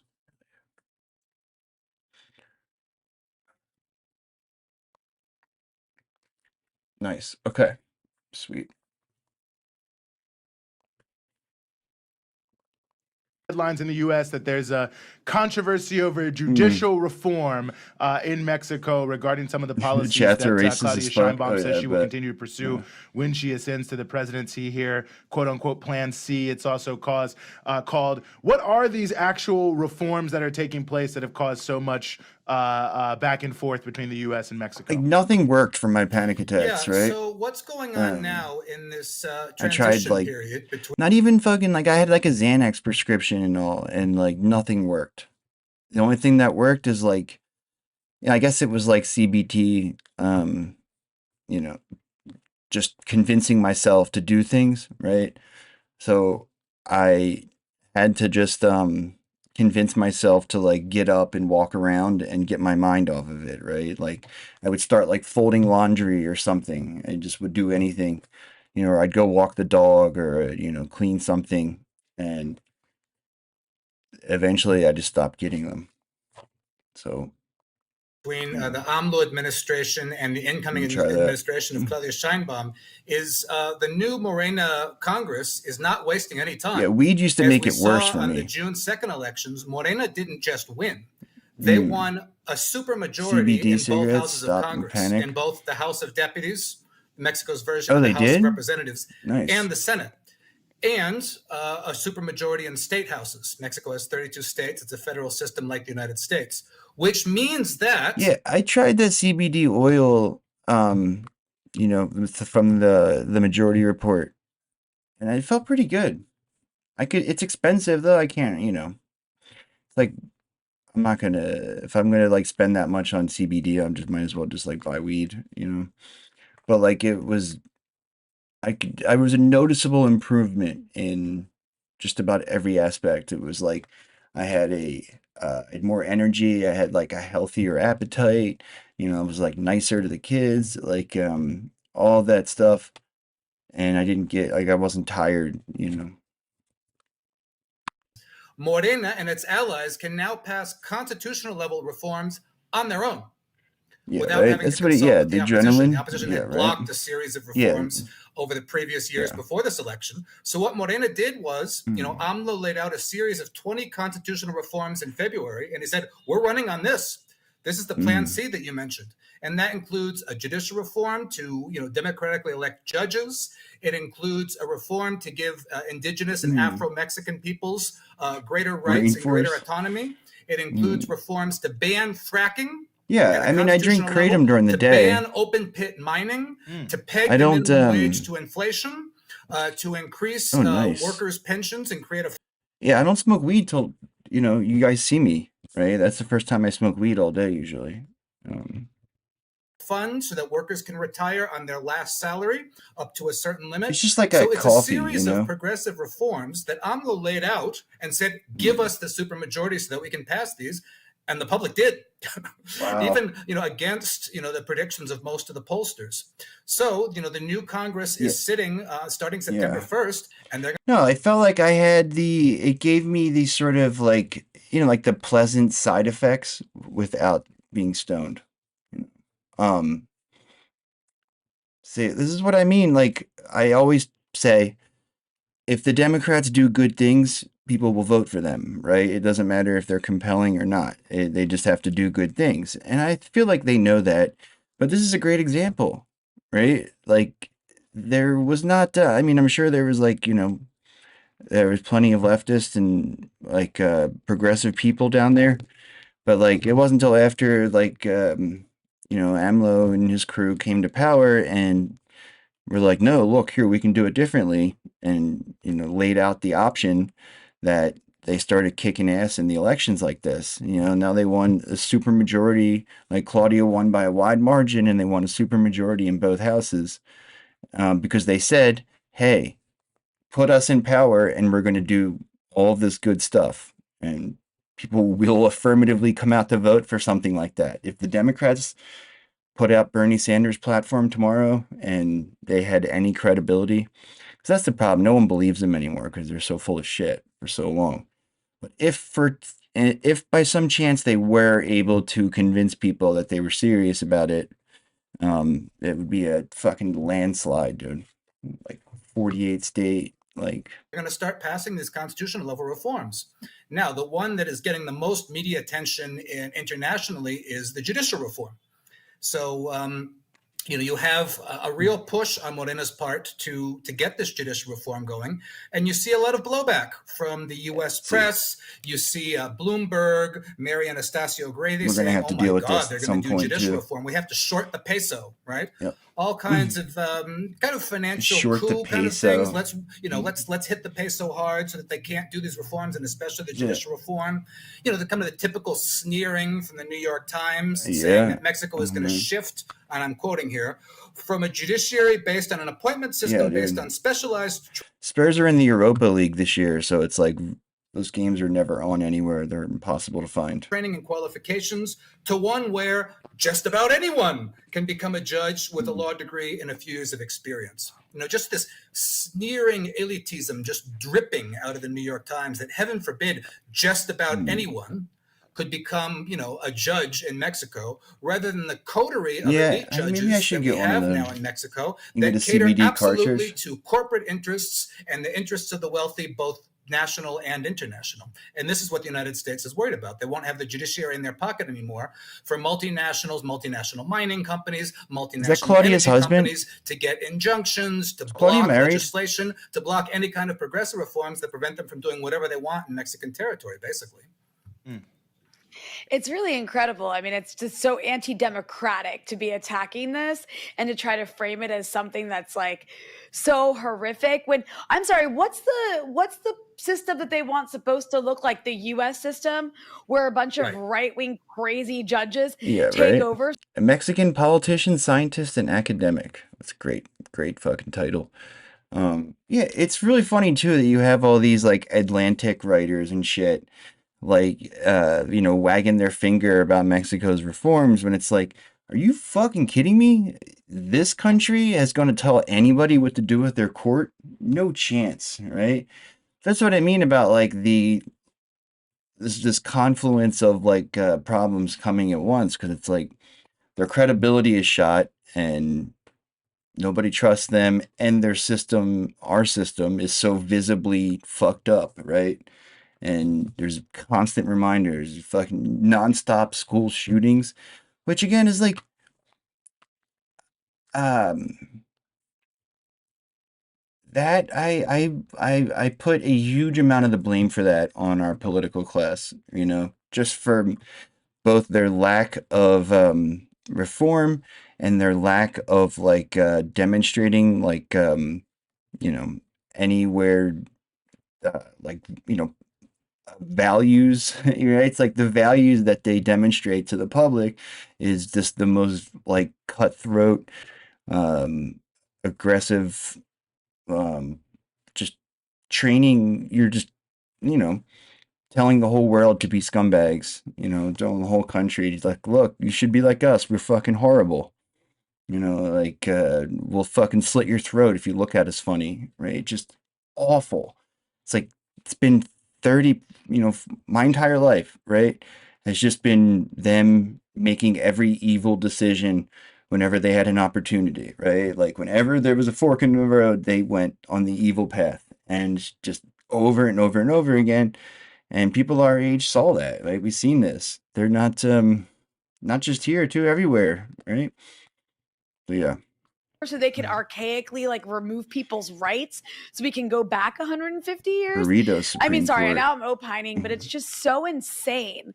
All that said, can you talk a bit about AMLO's response? Because I think it's a pretty strong response. And, I think for a country like Mexico, it isn't easy to respond in a defensive capacity against such a big country like the U.S. because Mexico has a lot to lose when it comes to this massive country that'll just try to eat it up. The other thing too is like there's a, you know, the BRICS is doing pretty good, right? So there's a backup. Like if the U.S. tries to fucking isolate you and sanction you, there's ways to, you know, not completely alleviate it, but like minimize the fallout, right? Yeah. Don't tell an Atlantic writer that, you know, ever had any Nazis in it, or you're getting an angry tweet or op-ed. Yeah. Right. If it doesn't abide by exactly what America wants. So what has AMLO's response been? And moreover, what has the public's response been? Because there is a lot of right-wing media that I don't know, you can elaborate on this, but there is a lot of right-wing media in Mexico that will push the US line on things. Yeah, the public is overwhelmingly supportive of the judicial reform. You know, from polls up from 70, even up to 80% of the public, support this reform. And it makes sense. If you've ever had to deal with the judiciary in Mexico, from anything to a minor infraction up to, a federal case, you know what's involved with regards to bribes and delays and, cases that can go on for years and years and years. And, just this obscene level of corruption where, wealthy people just go through a revolving door in Mexico. They go in and the judges free them and they're back out, right? With a system which called here the sabadazo, which is the Saturday blow. Judges very frequently let wealthy people off on Saturdays thinking that nobody will be able to do anything until Mondays when they're out the door. Right. And so you a series of former governors and former, politicians accused of the worst things, out the door, out the door, out the door. Right.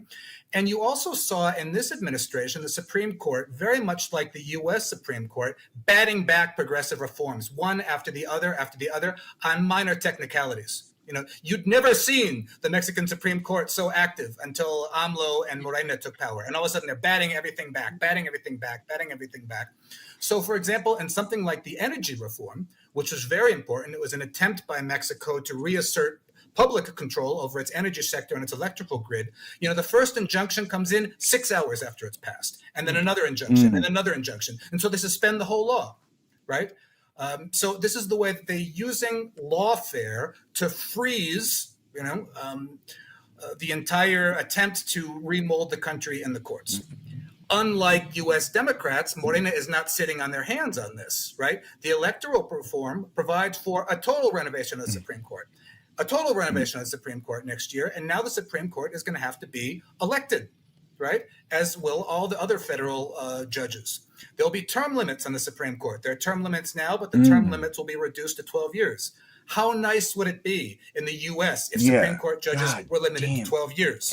Shit, there will now be a disciplinary tribunal that will have power. I honestly think that it would be hard. You would have a hard time designing a worse system from scratch, right? Like just over the years, seeing the way everything shook out, right? It would be difficult to know that stuff in advance and sort of put the pieces together. I think this is like an expertly crafted, evil, awful system, right? It's like finely tuned and optimized to do horrific shit and like transfer the entire world's wealth to like a handful of freaks. And it's really good at doing that, Punish judges and suspend and even get rid of corrupt judges. Imagine if there were a disciplinary tribunal in the U.S. that could go after Clarence Thomas or Samuel Alito for their all expenses paid trips around the world by, Republican donors who have cases before the Supreme Court, right? This is what Mexico's doing. They are creating a people-powered judiciary, which actually has real teeth to go after corrupt judges and not just have to sit on their hands and have 5 judges or 6 sriracha and sour cream for life, basically. So, in light of all that, U.S. Ambassador Ken Salazar, who actually had come out 2 months ago and had said something very logical. He said, judicial reform is Mexico's business, which it is. It's Mexico's business and nobody else's, right? And even a few days, before his more controversial statement, he'd said, well, I support the judicial reform because in Colorado, where I was attorney general, we have retention elections for judges, right? His own state. And it works fine. And I'm in favor of it. Well, obviously somebody up above didn't like, Ken kind of going off the stuff like that. And so they put their thumb down on him. So a few days later, Salazar comes out with this very blunt statement saying the exact opposite. The exact opposite, that the judicial reform is bad and it's going to undermine judicial independence, as if the judiciary were independent now, and it's basically going to turn Mexico into Iraq or Afghanistan. He really said this. 2 countries the United States invaded and occupied. Those are the examples he used. It's unbelievable. It's unbelievable that he uses Iraq and Afghanistan as examples of states that don't have an independent judiciary. Why don't those countries have independent judiciaries, right? And then at the end of the letter, here comes the threat, right? Because the U.S. never comes out with anything that doesn't have either a direct or an implicit threat. And the threat is our commercial relationship will be endangered by this. Right? This is the key. No, it won't. That's the threat. What you were talking about, Money. It's very difficult for Mexico to assert its sovereignty in the face of these kinds of threats, right? So the U.S. line is that the USA needs Mexico so much more than they need us, right? Get the fuck out of here, man. There's people who will buy whatever they make, and they have pretty, actually, all things considered, they have the pretty strong, stable government, it's, everyone would love to do business with them, especially if, America was somehow out of the picture. U.S., and this is something the Wall Street Journal said very overtly, the U.S. has every right to opine on this because Mexico's judiciary affects what happens to U.S. companies in Mexico. So basically, the free trade agreement. Go fucking wide, dude. No. When you do business in a foreign country, you are taking the inherent risks doing that, and it's fucked up that, starting with it's probably not starting with, but famously the Guatemala coup, right? It was just explicitly a bunch of powerful people owned shares in the banana company, and they didn't not even, again, like I was saying about the thing in Georgia, similar thing with that, right? It was the most milquetoast land reform you could possibly imagine, and even that triggered the fucking full-on fascist coup that killed fucking thousands and thousands of people and just ruined any hope of a good life. For till the present day, right? Just because they might have to sell the government might force them to sell some land, right? Like they might do whatchamacallit,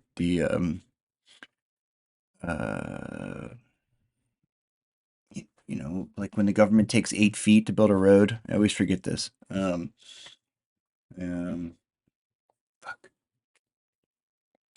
I fucking graduated from law school and I can't remember that. What up, Fargo?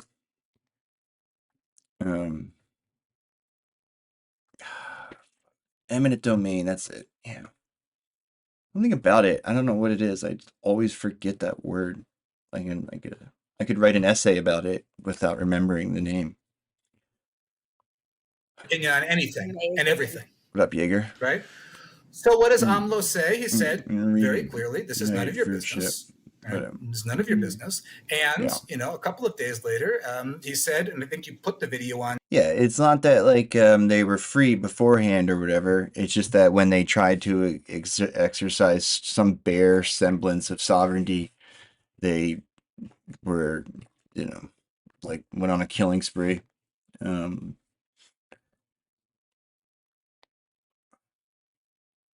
Breakthrough News, our relationships with the U.S. Embassy are on pause.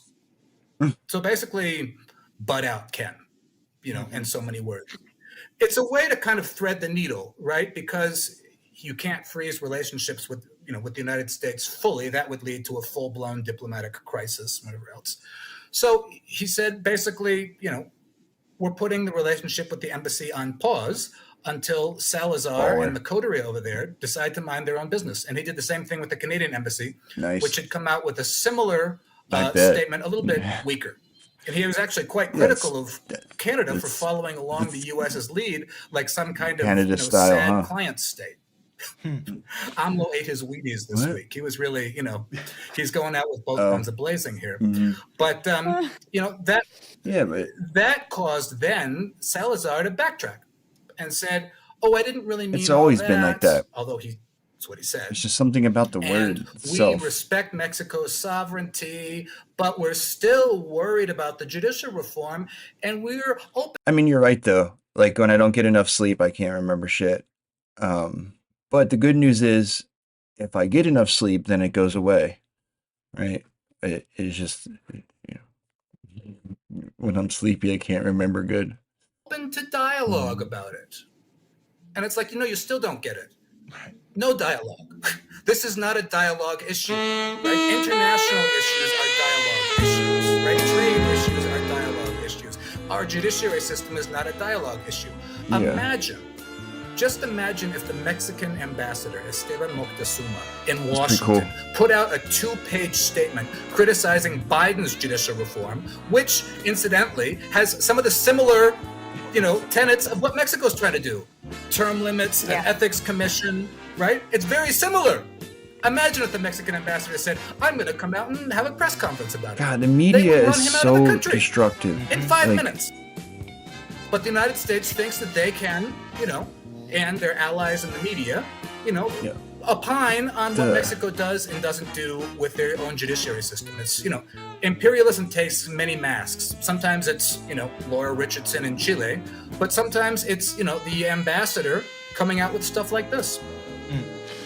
Yeah, it's a crucial point on so many pieces, and I'll just ask you this finally, Kurt. I mean, there's an element of this that I think all of us who followed Latin America for a while have always noted about U.S. policy, is there's a fear of a good example element to it. I mean, the way you laid out everything AMLO's doing, I feel like there's so many tens of millions of people who would be like, that sounds totally legitimate, totally fantastic. You can look at facts like, whatever we could critique him for, the fact that Bernie Sanders, dominated on the border in Colorado and California and Nevada and all these other places that, to some degree, the U.S., I'm sure, is very concerned about a range of different issues in controlling Mexico's that's economy. why I didn't pass the bar exam. In some ways, to the extent that AMLO and now Claudia Sheinbaum can carry out their full program, that it can also help link progressive people together on both sides of the border in a way that could also be dangerous to imperialism.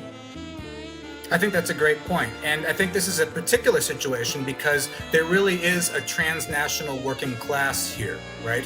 Not only the 126 million Mexicans, but the 37 million Mexicans of first, second, and third generation living and working and being involved in labor issues and strike issues in the United States. And the thread of a good example is right there, right? What the U.S. Corporate class clearly wants is a judiciary that's in their pockets, right? If you just go to any I could do it in college. It's just in law school, it was a lot harder. Anywhere in Latin America, you can see the devastation that it causes, right? Between, in this case, U.S. and Canadian interests, right?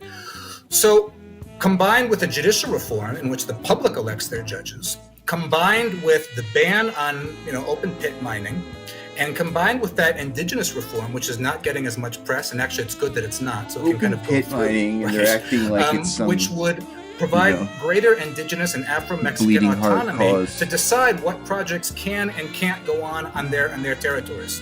And that affects things like mining issues, that affects things like energy issues, and that affects things like water this is good, issues, actually, which are going to be increasingly, more and more important in a world of, climate change, where water is going to be ever more of a scarce resource. Right? So if they don't have the judiciary in their pocket, it's not going to be as easy for them. Of course, they never tell you that. What they say is it's going to undermine judicial independence. It's actually going to do the exact opposite. It's going to give people a greater say. Turmeric is good. I was taking that for a while. Make these I need to get some more of that. So you can't have multinationals coming in and putting in injunctions hours after a law is passed and suspending what the Congress voted on. And I think that's really, really important. And one other final thing on this is it's also going to go after the excessive salaries and the excessive perks that the federal judiciary here live with. I mean, they make really stratospheric salaries. They have, they have drivers, they have vacations, they have all kinds of benefits. So it's a really kind of an in-your-face kind of excessive lifestyle, right? And as AMLO has repeatedly said, you can't have a rich government with a poor people, right? That resonates with people. Why should we have a gilded class of judges that have everything? right? When, you know, there are people who at times in Mexico are in jail for years because they can't post bail before even coming to trial. And many of them are indigenous people who don't even speak Spanish and have no access to a translator. That's one of the other tenets in this reform. Yeah. So the idea is to actually create a justice system that is at least somewhat closer to the people, and that would be really a terrible example for people who don't want that spreading to other countries. Mm-hmm. I feel like well, it's as always, Kurt, you're on top of it all, and we really appreciate you giving us some of your time here on the Freedom Side. Thanks very much. Pleasure. I was just stirring my kratom. This is Democracy Now!, democracynow.org, the War and Peace Report. Is Professor suspended after going to a protest? Right. I mean, I'm not really into Barry White. The first song was good, though. I mean, I wonder how my coffee would taste, because I put like 2 scoops of sugar in this, or 2 like spoonfuls. Like I could put 2 spoonfuls of honey, if it's going to taste the same.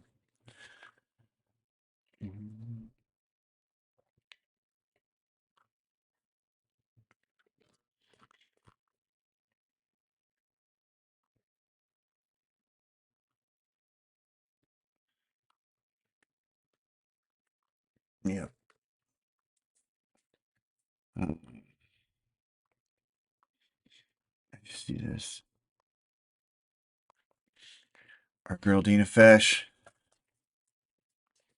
Look.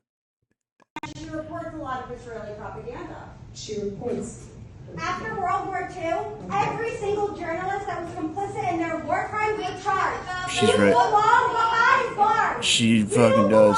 That's what I said, we man. know who you are. We know what you're saying. It is not a war. It has never been a war. It is ethnic cleansing. It is genocide. There are children getting bombed after. Yo, this fucking Giga Chad lady, dude. You are complicit in the genocide and you belong This lady rules. This is like I feel like it's like this is what I wish I would I could say, like that's what I would say. It's like the exact way that my brain processes it is the way she's talking. Like this is how exactly I feel. Every single day, this liar gets on national TV, and she spreads lies. Every single time she lies, a neighborhood, and lots of died. Friends have been dying in Gaza, and you have not been reporting it. You call yourself a good journalist, report the truth, but instead you want millions from Zionists. You want millions from AIPAC. You're taking millions and you're living in that house alone. That's a multi-million-dollar house. Dina Fesh was alone. You told her to take off her mask? Oh my god. You lie about people who have been bombed in hospitals. You lie about the right? They are just trying to exercise their free speech to help their family and friends back home. We have tried to sit with politicians day after day and they don't take your mask off. Meanwhile, our family and friends are dying. What else are we supposed to do if this was happening to your family? Take your mask off.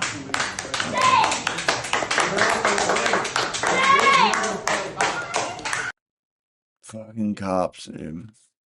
Man, she's spitting. Like, they are so critical. Like, they're such a critical node in the global systems of oppression, violence that they have, right?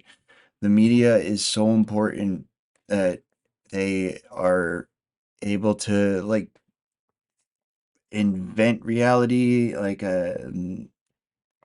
to tell people how to process global events, and these people have become so dependent on it that they don't know what to do without it. And I think we need to get rid of it. I think it's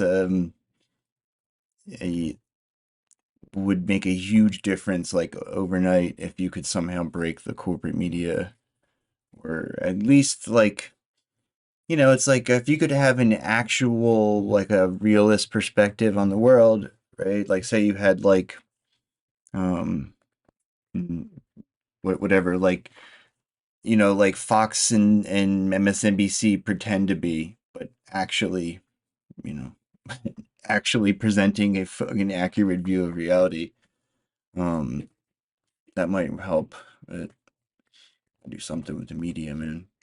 It's just like all the fucking horrific. It's like, you know, the victors write the history, right? Like every day, the framing of the news should be the exact, you know, opposite. Like all the stuff that they're praising as heroic and good, should be harshly criticized and condemned, and you know, they put into the proper context of historical atrocities and the scale of everything, which, you know, could not be more vivid than Gaza every day.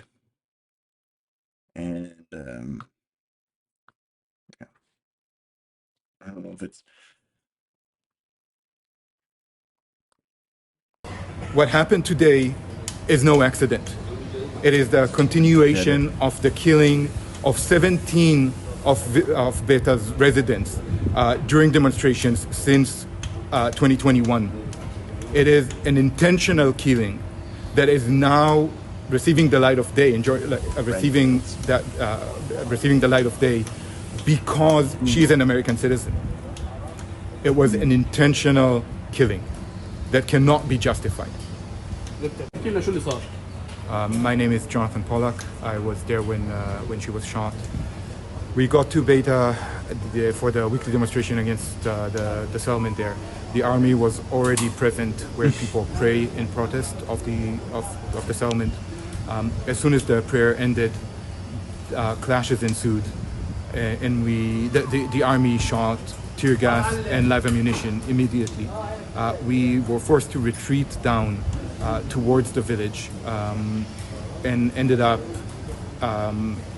standing at the outskirts of the built-up area of the village, about 150, 200 meters away from where the soldiers were.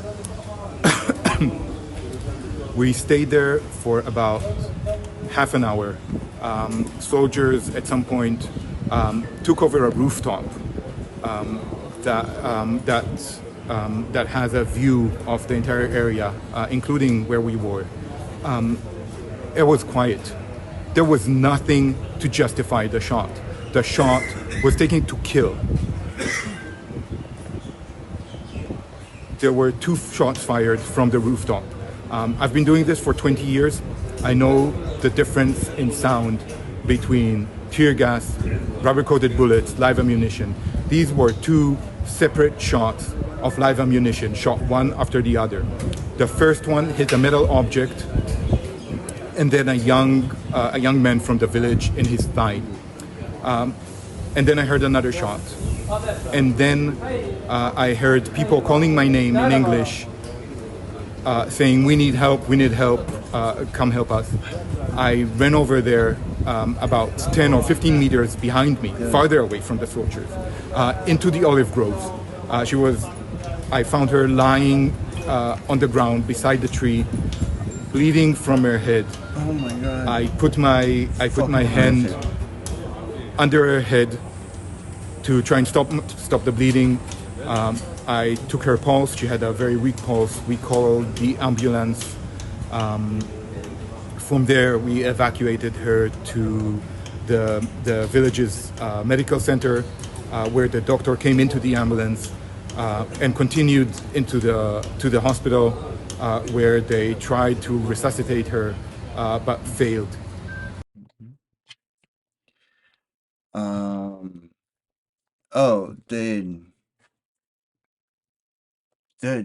There was a group of, you know, protesters in the West Bank, this American girl. I don't know who else she was with, but that guy. Sounded like they protest one of the settlements every week, I think he said. And they fucking just shot this girl. Like, you heard the context, right? Like, and but you know, I'm sure we're like probably where is it? Where's my hoochie coochie man? My hoochie coochie man. I'm sure he's on the case, right? He's gonna do something about it.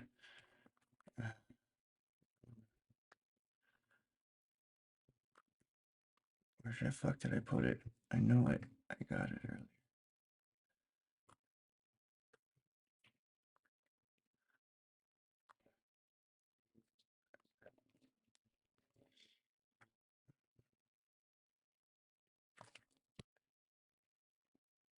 My hoochie coochie man. I'm gonna start calling him that.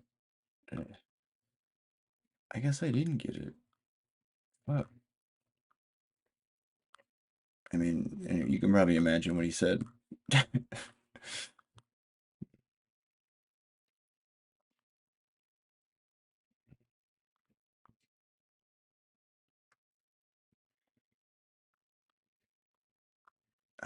Okay. I guess not. Let me see.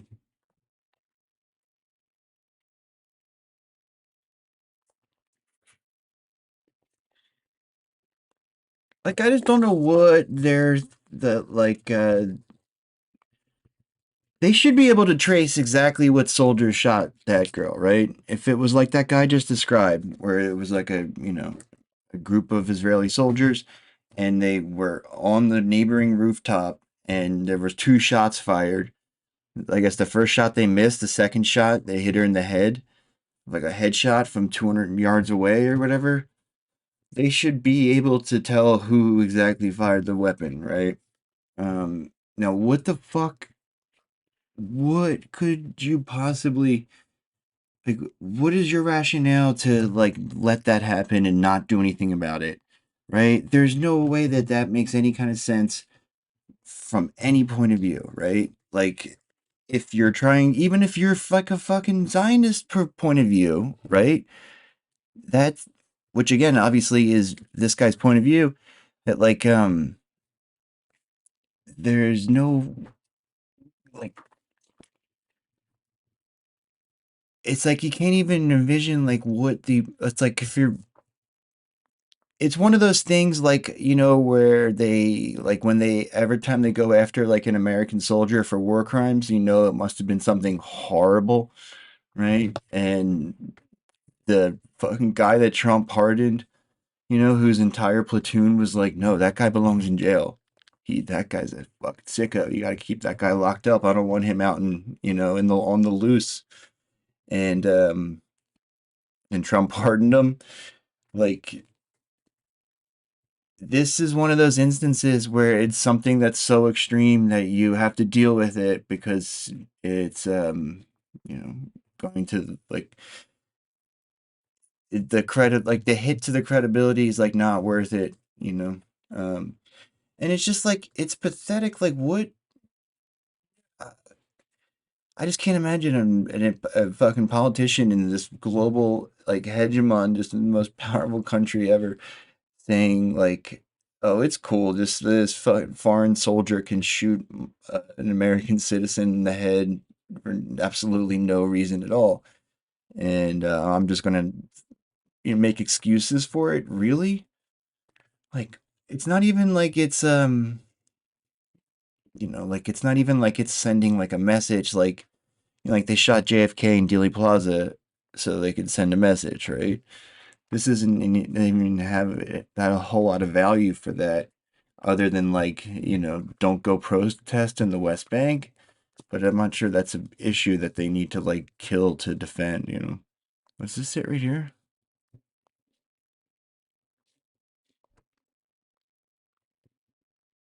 Fucking this platform blows.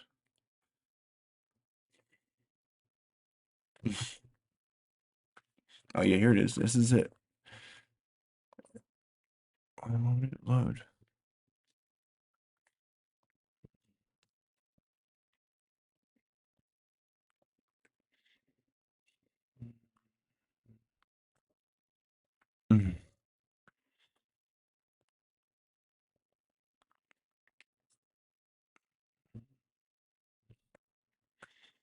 What's this?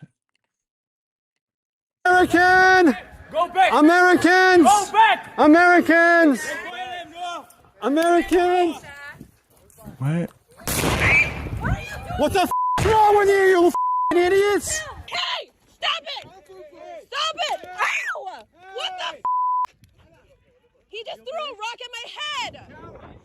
Tell them to stop! Are you here to protect us or not? He just threw a rock at my head! Watch out! Hey, what is happening? They're throwing rocks, not us! Be careful, be careful.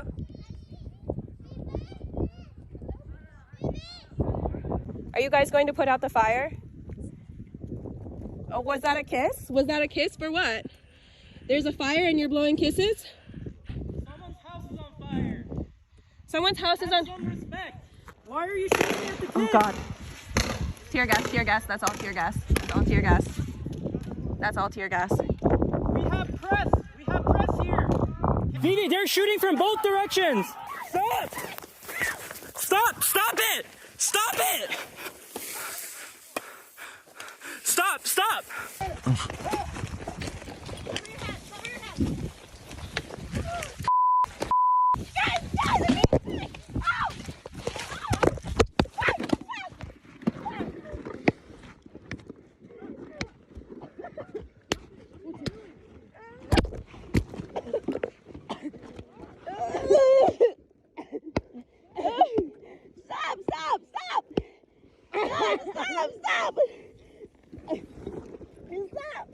If there's any extreme bleeding areas, hold it tight. I can't see at all. I don't know why I'm grabbing you because I can't either, but...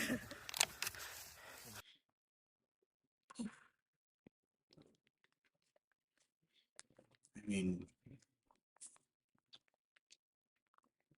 that's horrific. There it is.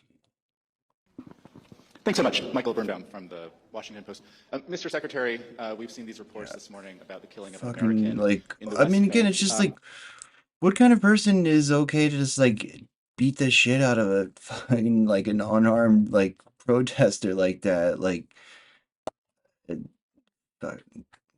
female protester, like it's like that's you fuck people who like hurt animals and stuff. It's like Hannibal Lecter shit. I mean, it's just like, what is the mentality where you think that is a reasonable thing for a country to let happen? Like, it's fucking nuts. So fucking shameful. Could you tell us a little bit about what you know about the killing of that American? I mean, yeah, that UCLA thing was so fucking extreme. That you are providing military aid to a country that is killing U.S. citizens, and is there ever a point at which the killing of Americans in that Like that was could lead to a change in U.S. policy? I've never seen anything like that. Michael, thank you. First, I just want to extend my deepest condolences of the United States government to the family of Aisha Ezgi-Aga. We deplore this tragic loss. Now, the most important thing to do is to gather the facts, and that's exactly what we're in the process of doing. And we are mostly focused on getting those facts. And any actions that we take are driven by the facts. So first things first, let's find out exactly what happened, and we will draw the necessary conclusions, consequences from that. As you've heard me say many times before, I have no higher priority than the safety and protection of American citizens around the world, wherever they are. Something I take with the utmost seriousness. So as we have more info, we'll share it, we'll make it available, and as necessary, we'll act on it. I mean,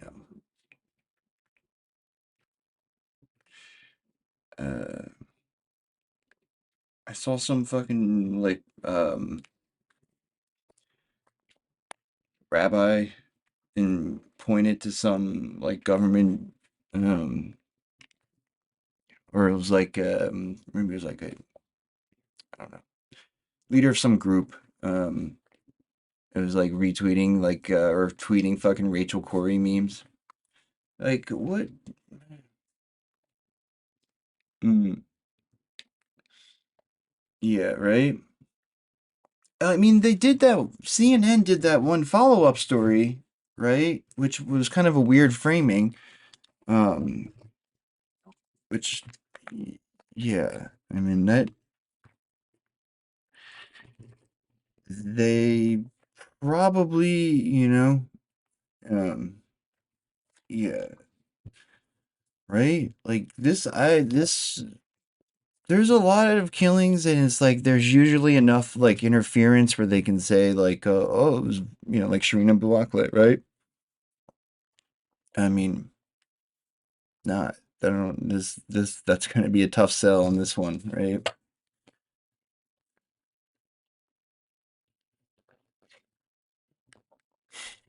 It's like if you were like if you're in charge of something and you like appoint some rabbi to some position, and then they tweet Rachel Corrie memes, you should have them removed from the position that you put them in. Basic, just like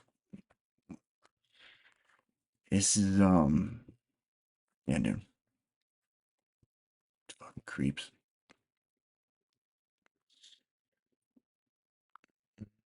Another investigation. American was not in vacuums. Yesterday, we reported on Israeli forces and settlers attacking peace volunteers. Weeks after Israeli forces shot another American peace volunteer, U.S. paid no attention till today. American!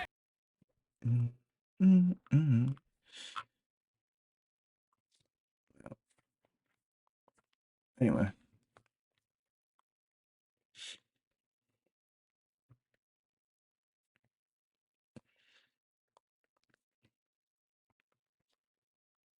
Oh, shit. What's that?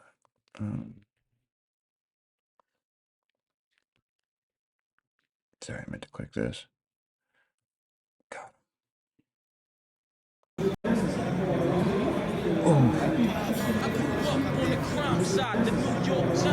Bop. Hey. Oh, BPG, what's up, dude? Yeah. Yeah. Dimple did what? Yeah, American Turkish. Yeah, right. She's got like a fucking, I don't say weird name, but like a name it's hard to pronounce. Check this shit out.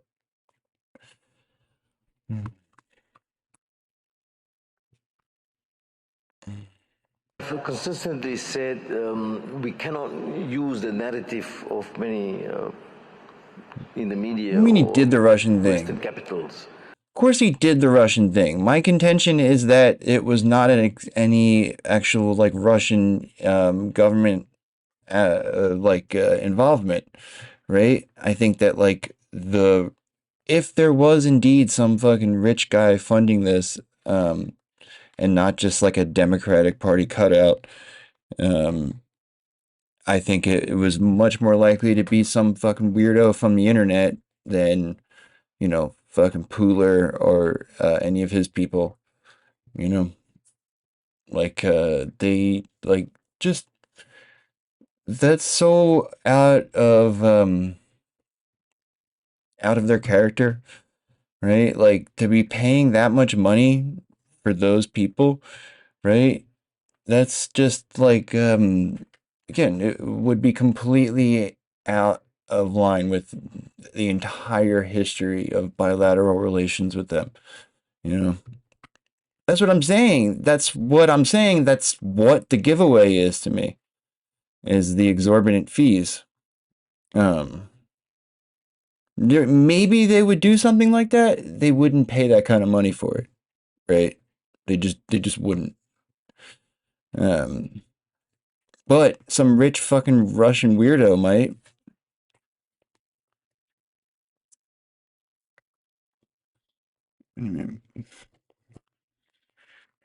Nobody's in jail, dude. Trump, I think, probably belongs in jail though. Like he did like every single thing they accused him of. He did. You know, like just obviously, right? Um,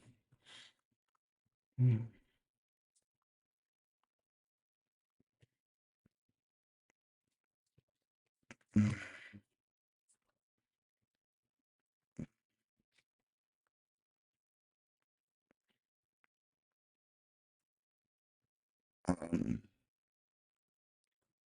well, I mean, like last time they did some Russia shit, they accused Russia of something, right? They did, you know, target a lot of like vaguely left groups, you know, Uhuru, and then other sort of, you know, um, weirdos. Mm,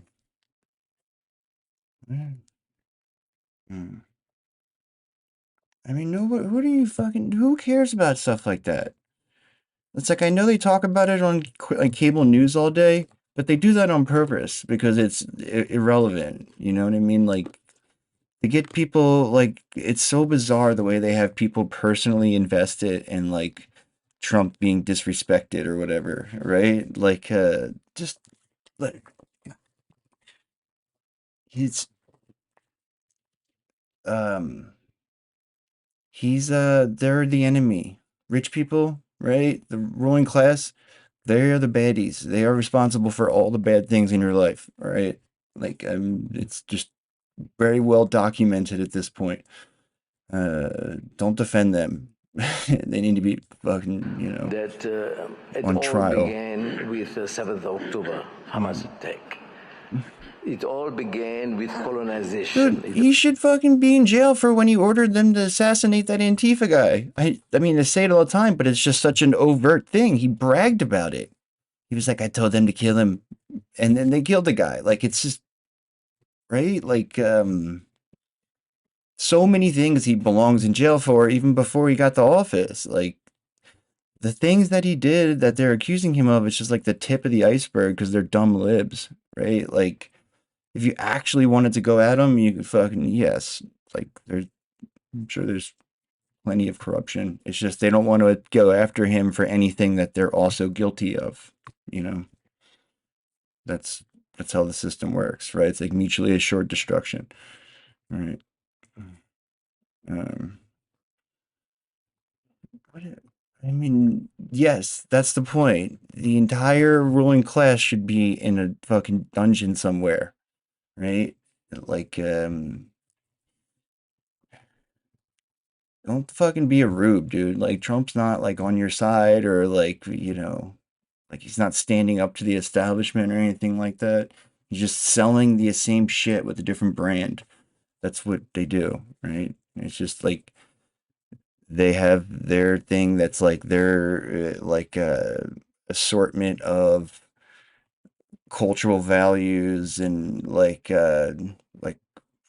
whatever the hell, like representational, like you know, like either appreciation or distrust, right? Like it's just the same, so obvious. It's like they have brands that they're trying to pitch. It's like their job is not like they don't, you're not like when you vote for a politician, like you're not voting, like you're not like involved with them politically, right? It's like they've managed to convince you of their snake oil. Like they have to like, it's about how many people you can convince that you are the person you say you are, right? It's like very postmodern, and it's not, you know, it has no actual bearing on like the like the political direction the country takes, right? It's just like, again, it's just like the same mental equivalent of like your slogan for your like car dealership's commercial or something, you know? It's like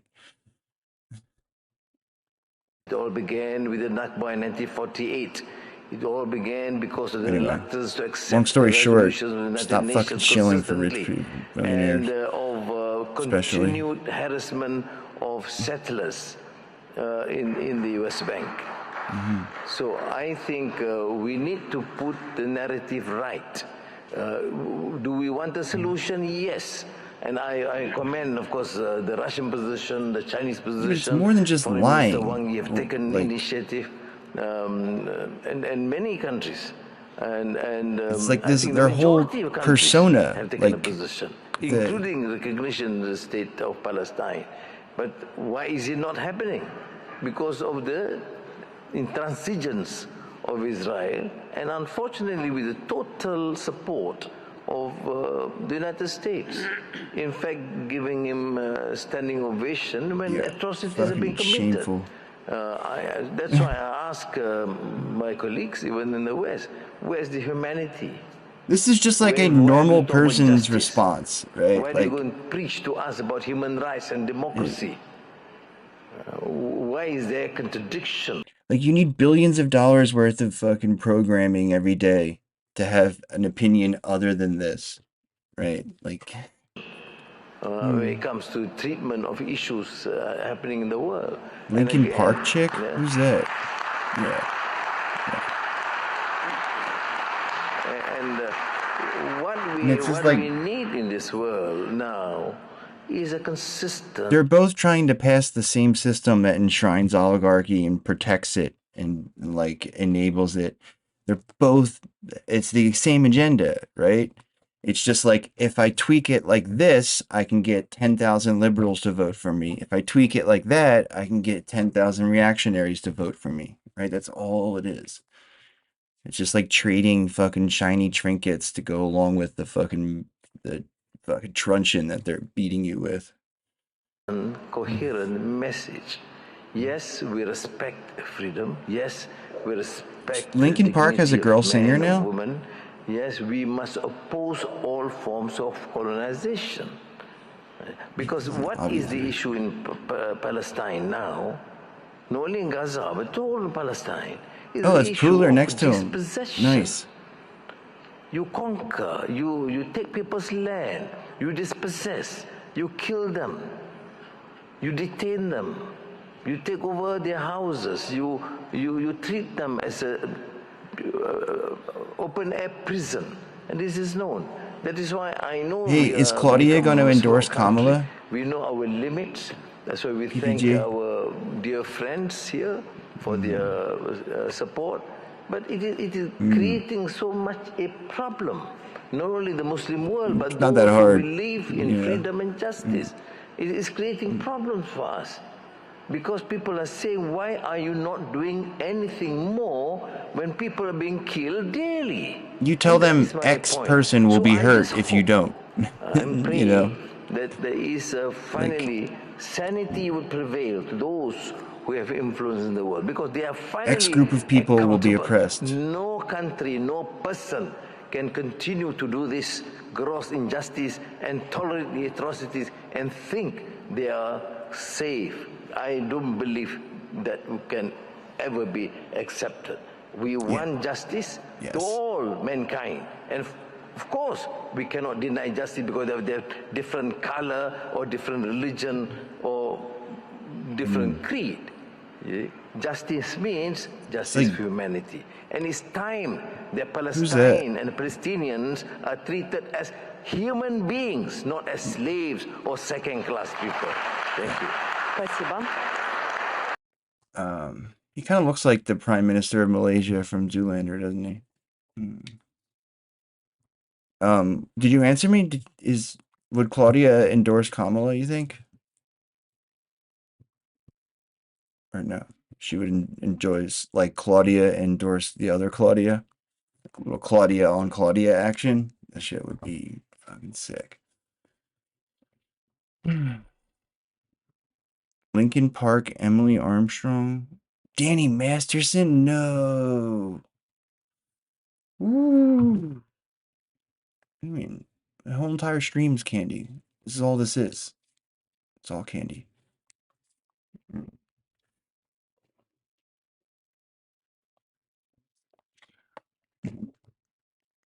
Even when it's not, it is.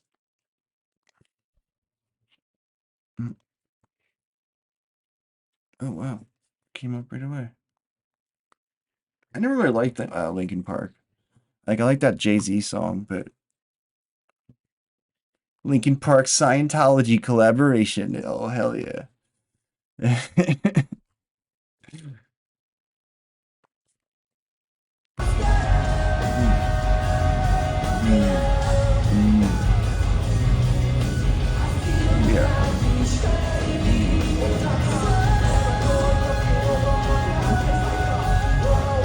And it's like those are three groups that like the Americans have said for decades, like, oh, we got it. Okay, we're gonna take care of you. Trust us.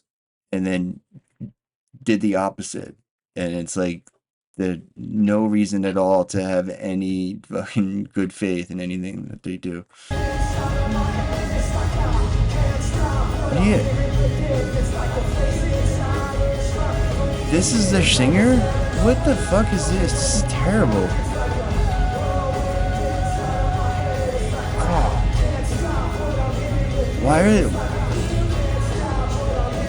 I mean, yeah, she's pretty cute, but... She's better. The dude is the problem. Oh my god. Yeah, dude, that... I mean, yeah, like I said, I never really listened to him, but I know that that doesn't sound right. Like, she seems pretty good. Yeah. Shut up when I'm talking to you! Shut up! Shut up! Yeah, this is tight. Yeah. Shut up! Shut up when I'm talking to you! Shut up! Shut up! Are you a big Linkin Park fan? Is that the guy who sang? It doesn't sound like him. Maybe it's just because it's live. Okay, he's that guy? He needs to sing less. He sucks.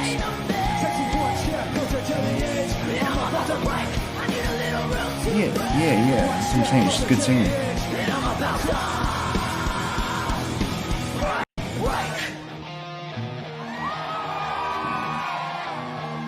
It's like the sound, like their EQs and all is terrible. And in the role of Chester like, Bennington this afternoon is each of you. Are you ready to sing with us? The guy is the one who died. Yeah, that's what I thought. Right? Okay. Oh. Okay, he's the rapper. Okay.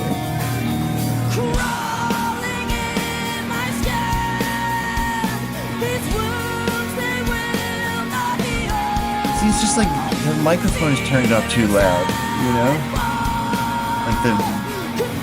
Like you can barely hear any of the instruments. All you hear is her screaming. Like it's what the... Breaking news in the Rock feed: after months of rampant speculation that one of rock's biggest bands could be reuniting, we now have confirmation that Linkin Park is back, and they just introduced their new singer, Emily Armstrong, who took the stage in Burbank, California, at a special fan-only event, belting out some of the most... if you're a band like that has like hits and like a, you know, bands, like you just tour forever, right? I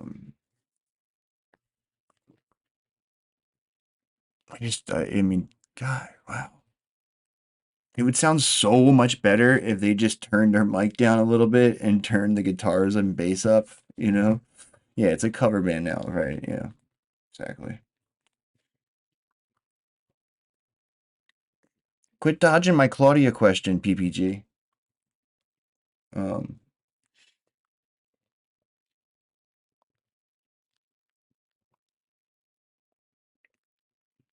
Lincoln Park coming to Margaritaville There were no near fine you. people at the debate, at the standing outside of the convention center and screaming, Hamas will win, screaming, we are all Hamas, screaming, there was nothing wrong with October 7th. What's wrong with October 7th? Somebody said. No, there aren't That's not fine what I people, said. and they don't make fine points. And so I was disgusted at the Democratic National Convention, absolutely disgusted. We're speaking with Harvard Law Professor Emeritus Annunaki Dershowitz. No, so are you ready to leave the Democratic Party? Democratic Party. I am no longer a Democrat. I am an independent. I'll decide who to vote for at the last minute based on totality of the circumstances. I want to see how they deal with Iran. I want to see how they deal if Iran attacks the United States. I want to encourage the current administration to support Israel. So I'm not revealing my vote until he kept his underwear on. November 1st. Great to hear all the information, all the evidence, but I am no longer a member of the Democratic Party. When did you resign the Democratic Party? Well, gradually over time, I think a lot of things pushed me in that direction. Kamala Harris's failure to comply with her constitutional obligation to preside over the Senate and the House joint sessions for Netanyahu pushed me a lot over that. And oh what my Joe Biden God. said pushed me over that. But I think the thing that really See pushed what me I mean? is how the Democrats conducted their convention. I cannot be associated with a party that features as its speakers AOC, Sharpton, Liz Warren, and Bernie Sanders. That's not my party. Thank you for watching. If you Oh my God. You see what I mean though? It's like you can't like saying that you're gonna like try to like craft your policy with this asshole in mind. Like you're gonna like do like make it accommodating enough to like welcome that motherfucker in. That's just it's not a realistic goal. That's not something that like you should be able to like say, oh, here's what we're gonna do. We don't want to like ostracize the Zionist or whatever. Like that, you know, it's just a fucking op, right? What are you talking about? One of the no, doesn't matter. I'm not going to like if I'm really thirsty and my options are like sand or gunpowder or like you know, fucking I get to like lick somebody's hand. You know, I'm gonna like lick the hand, right? I guess that's not a good description. I don't know.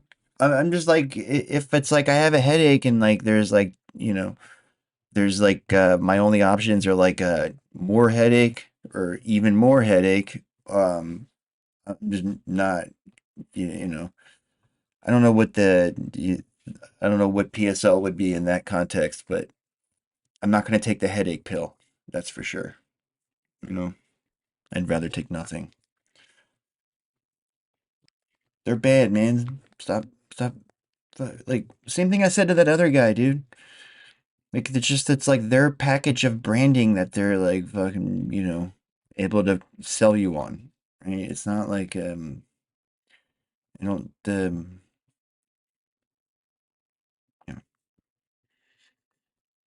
What I'm talking about. Plus it was what?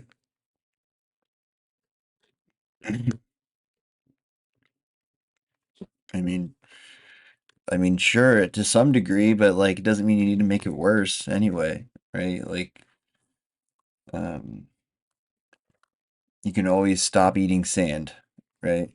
Like you've been eating sand your whole life, you can stop eating the sand. You don't have to keep eating it.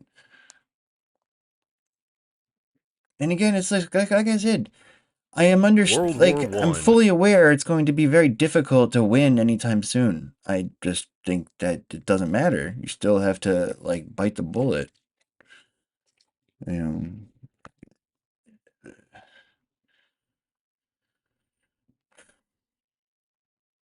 She's so bad.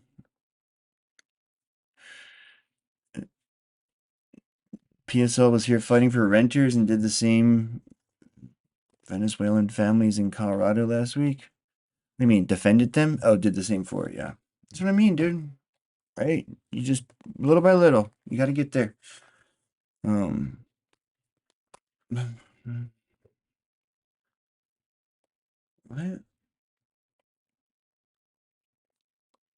Dersh?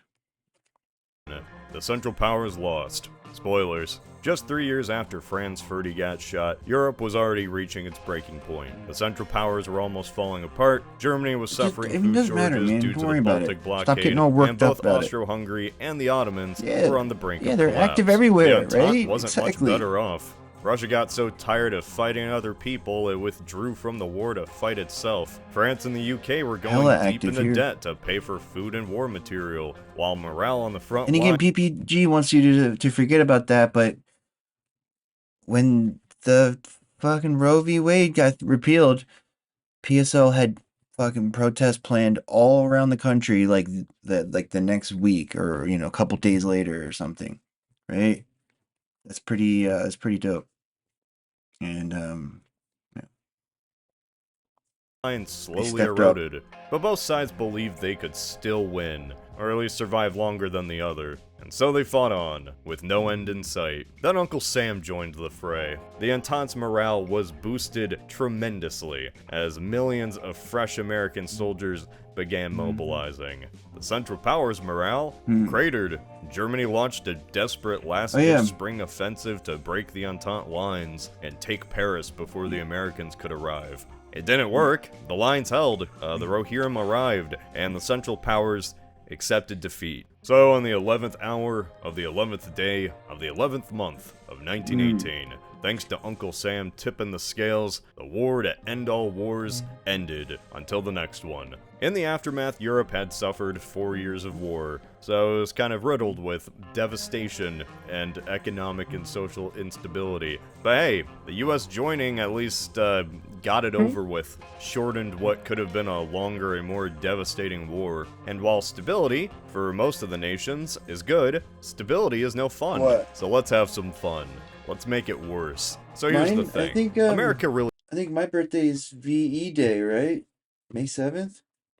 didn't want to join the war. I made an entire video on how most of the US, especially Woodrow Wilson, was hell-bent on staying out of the conflict. In short, the average American didn't really care about Europe. They didn't see a reason why they should cross the ocean to fight in the deadliest war in human history. Because some princeling got shot in Bosnia? Where's that? I live in Missouri. Wilson believed the US was morally above war against Europeans and should instead only participate as a mediator in the peace deal. Unfortunately for Wilson, Germany couldn't have done a worse job for PR, but they were really good at forcing the US to join the war. That was the one thing they were good at. At the start of the war, Germany used unrestricted submarine warfare in the Atlantic, sinking any ship suspected of carrying war material to the UK, whether it flew the flag of a neutral country or not. This included sinking the Lusitania, which killed over 100 Americans. The American public was understandably not happy about this, and forced Wilson to warn Germany to stop sinking neutral ships. You know, a slap on the wrist.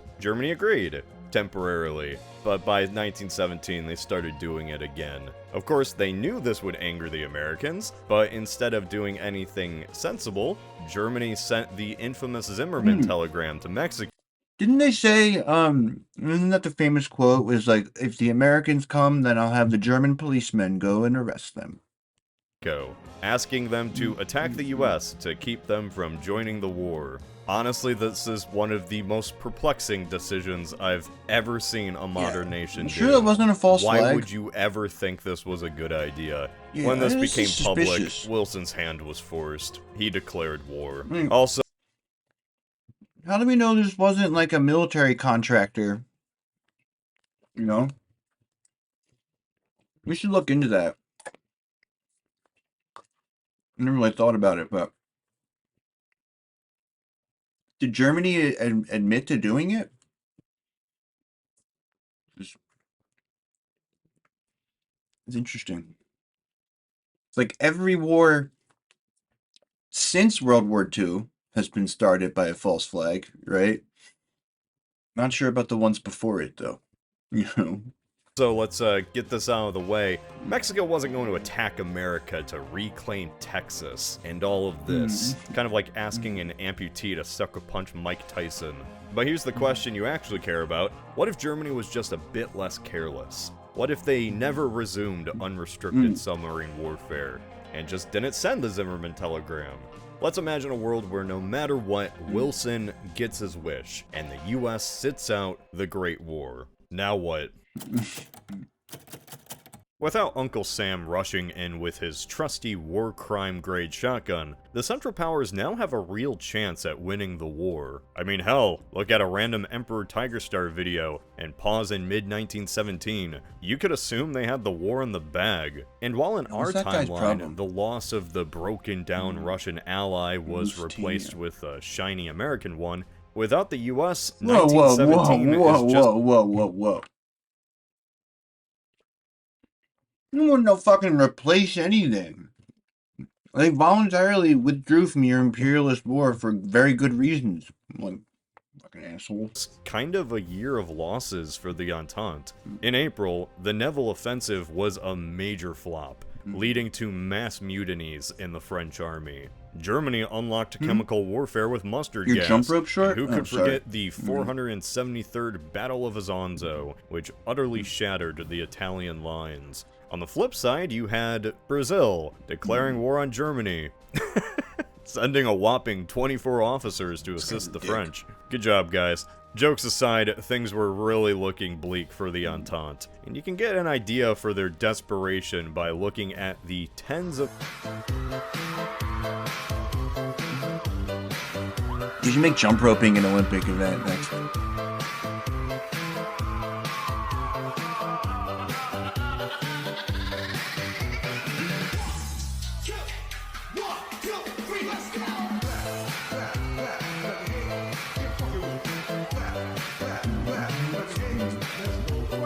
So hard. I suck at jump roping. That's what I'm saying. They're going to be a ray gun for this. Ruin this too.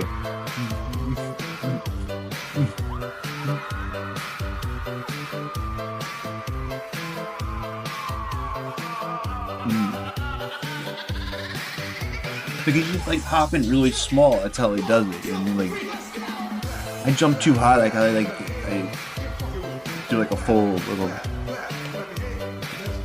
You just kind of like bounce, you know. You just gotta like fucking bounce, you know.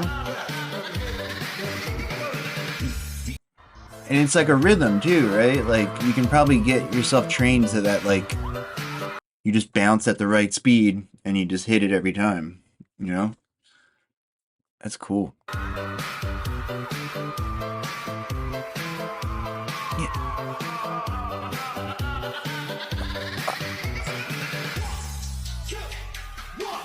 It's like playing drums or something, you know?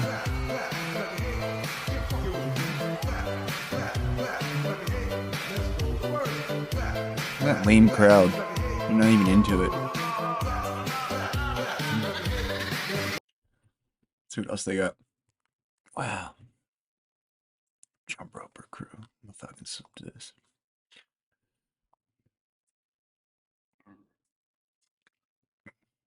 I bet you, I mean, these guys would be sick if they did at your if they came to your middle school. Be better than the fucking, like, well, no, the yo-yo guys were pretty sick. You all have the yo-yo, like the Duncan yo-yo team. What? Wow. No.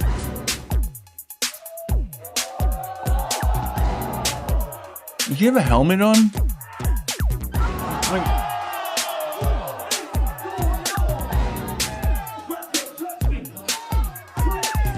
damn, dude. I don't know where this kid's from, but like, there was nobody in the Olympics that was anywhere close to this. What gives? It looks like there's some sort of like professional tour. It looks like, right? You know, like looks like a karate tournament or something. How come they didn't have qualifications via something like this, and then they take the winners and had like talented people in the Olympics like this? You know, they hadn't invented music back then. You know, and it's still just kind of like banging on pots and pans.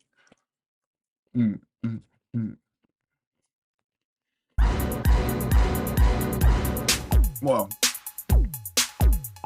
My head hurts just looking at that.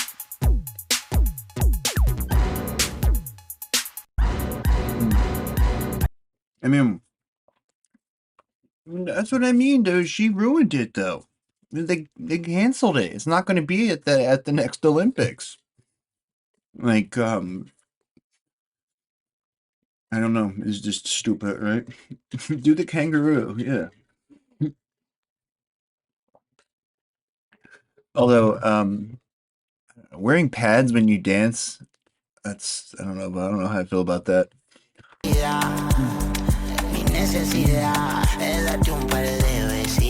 I feel like you should have to, I mean, they should bring it back in.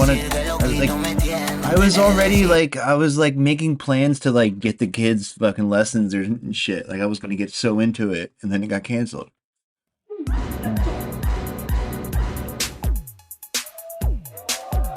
Ooh.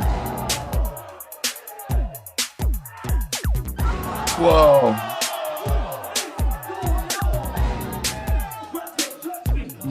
It's so much cooler than the fucking pommel horse thing.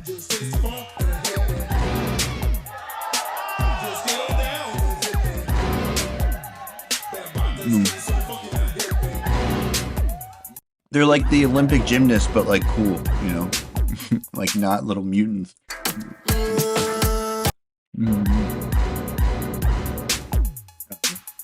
This guy's gonna be good. Whoa, whoa!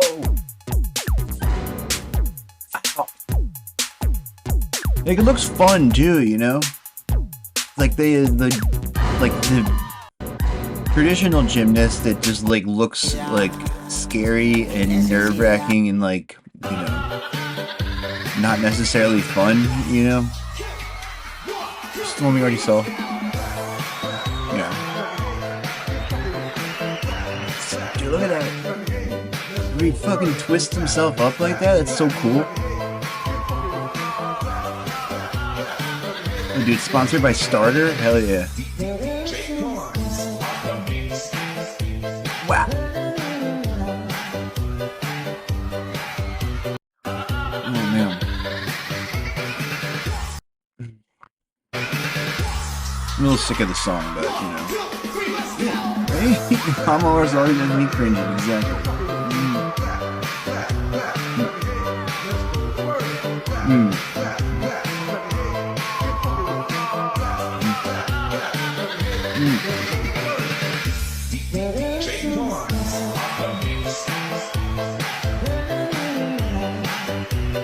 Yeah.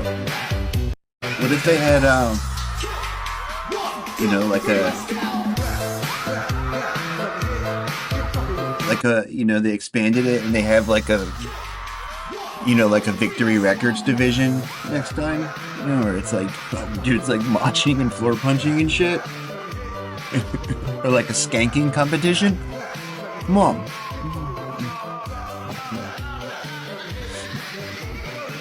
I would be a professional skanker. It would be so sick. You and the guy from Mighty Mighty Boss Tones.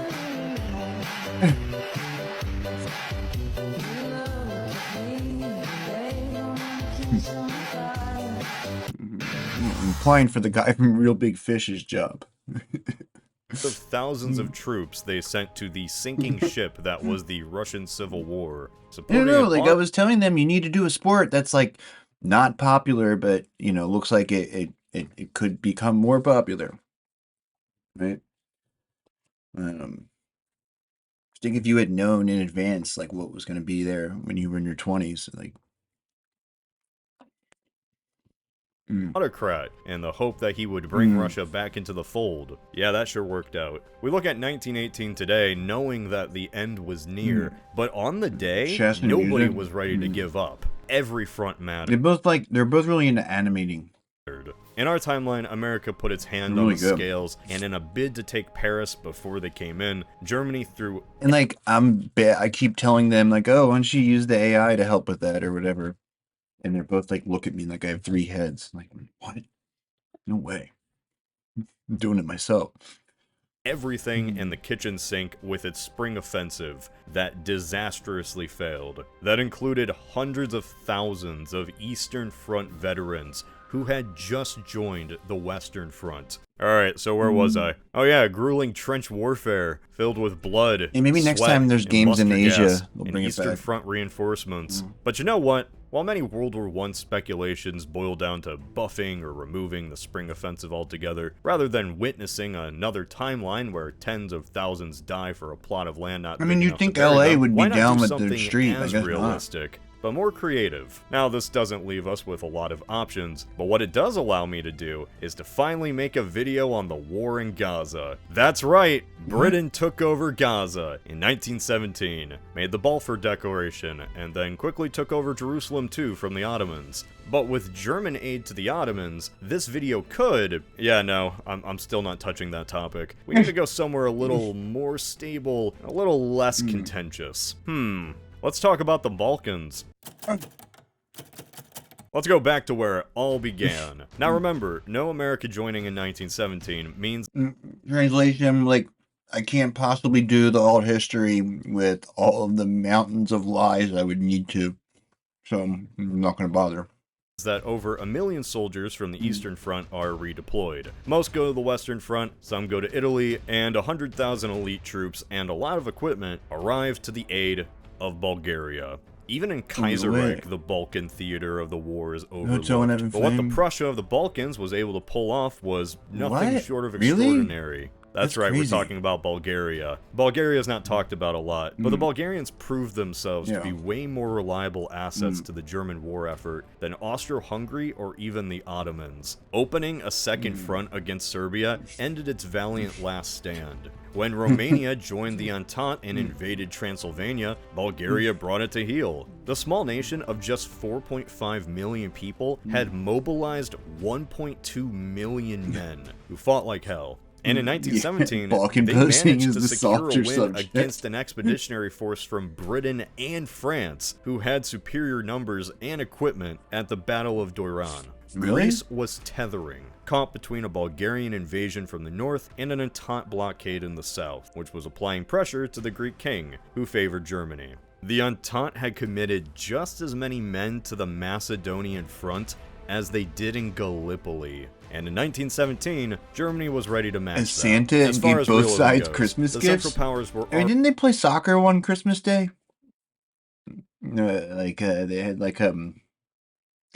and it's like they try. I don't know. I remember reading about it. That it was like it was supposed to be like a spare of the moment sort of thing. No way they fucking planned that, right? The officers were probably fucking drinking together every night, already heavily assisting Bulgaria, providing military experts, equipment, materials, and multiple divisions. But here, we see them triple those figures by the end of 1917, as thousands trample over the remnants of Romania to join the war effort against Greece. The Entente would also increase their support, but considering the bleak state of the Western Front, that increase would be minimal. Now, I know what you're thinking, Jimmy. Germany up against the mighty 300 at the gates of Thermopylae? Not quite. Because the Central Powers didn't have to slog their way through all the mountains of Greece to get to the capital of Athens.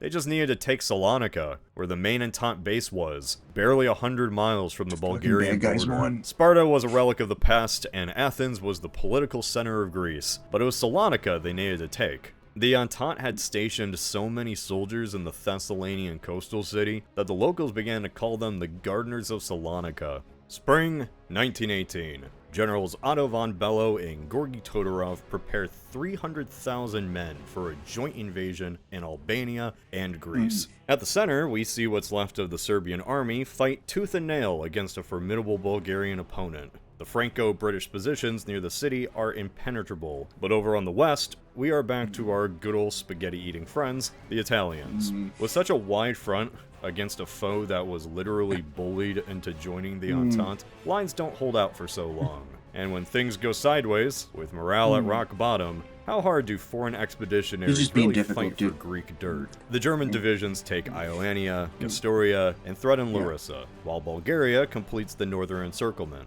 Whether the pocket in the city withstands a prolonged siege with the aid of shipments is irrelevant. The road to Athens is open, and rebels begin chanting the name of their exiled king, Constantine. By the end of spring, the Entente defeat in Greece is assured, which leads to major repercussions. A separate peace is signed, and all foreign troops, including what's left of the Serbian Legion, sail away. Greece is forced to cede land in the previous Balkan wars to both Bulgaria and the Ottomans.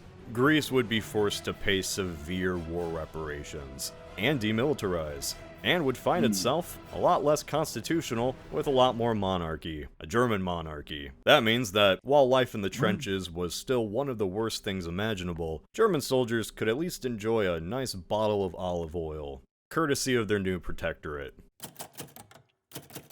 While the olive oil bit was a joke, seriously don't drink this stuff. Such a dick. It's also kind of not. Like in our timeline, after the fall of Romania, the Treaty of Bucharest was signed, and its terms were way harsher than that of Greece.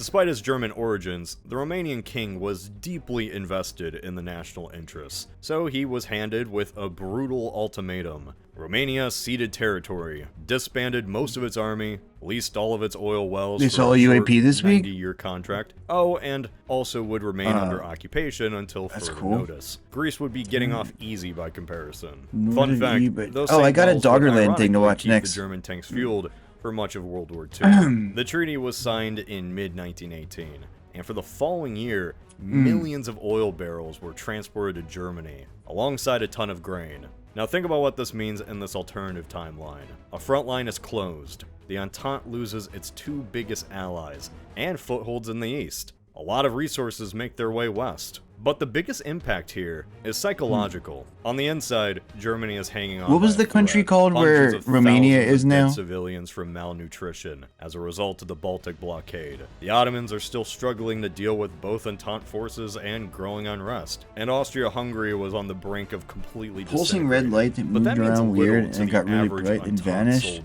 A soldier who keeps getting promised something bad will happen to the Central Powers, and it never comes. Meanwhile, their own That news sounds reports like, just show immediate disasters. Belgium, Serbia, Montenegro, Russia, that shit from Albania, Long Island, now that Greece paper, have all fallen. The Entente was losing on every single front in the war. It was like a with new no hope academic in sight, paper that came and out. Wehrmacht was only 50 miles away from Paris. At this point, the sunk cost fallacy that kept the Entente going has kind of hit rock bottom. So what happens next?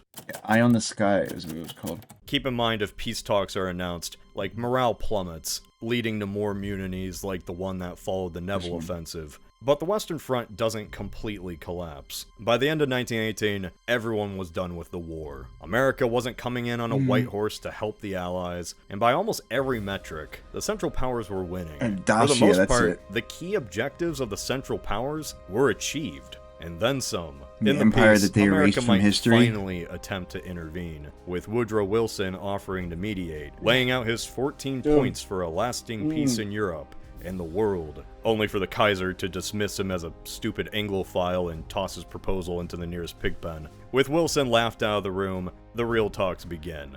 Lorraine and Alsace are secured, and the subjugation of Serbia, plus Brest-Litovsk, already exceeded expectations. And adding the rest of the Balkans and Belgium on top was just an added bonus. Since this point of divergence has a slightly less unhinged Germany, this increases the likelihood of Kaiser Wilhelm sitting down and jotting out a treaty which would still humiliate the Entente, but not do to them what they did at Versailles. Brest-Litovsk is reaffirmed, Belgium becomes a German puppet state, Luxembourg and border territories of both France and Belgium are annexed into the Kaiserreich. Looks like some The majority of Lebensraum, Serbia huh? and Montenegro enter the Austro-Hungarian Dominion. San Stefano, Bulgaria becomes a regional superpower. Romania and Greece become German puppet states. Germany takes colonies from Belgium, France, and maybe the UK to form a massive super colony in Africa, spanning from the Atlantic to the Indian Ocean.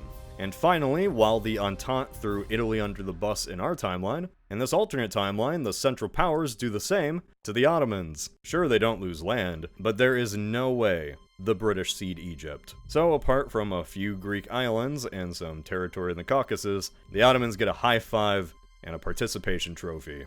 So Germany becomes an economic empire with no economy, because world wars and empire building cost money, and no one has any. After 4 years of conflict and over 20 million people dead, almost everyone in Europe is pushed to, or in some cases over, the edge of collapse, all for some colonies to change hands, and more of Europe's ruling class to speak German. Even more than in our timeline, no one wins the Great War. 3 months. Everyone loses. There you go. Some just lose harder than others. In our world, the war to end all wars ironically spawned the deadliest conflict in human history. But here, things kind of get messier. The Treaty of Versailles and Sykes-Picot drew lines in broad, linear strokes that defined the following 100 years. But that's because the Americans and the British Empire were able to actually enforce it.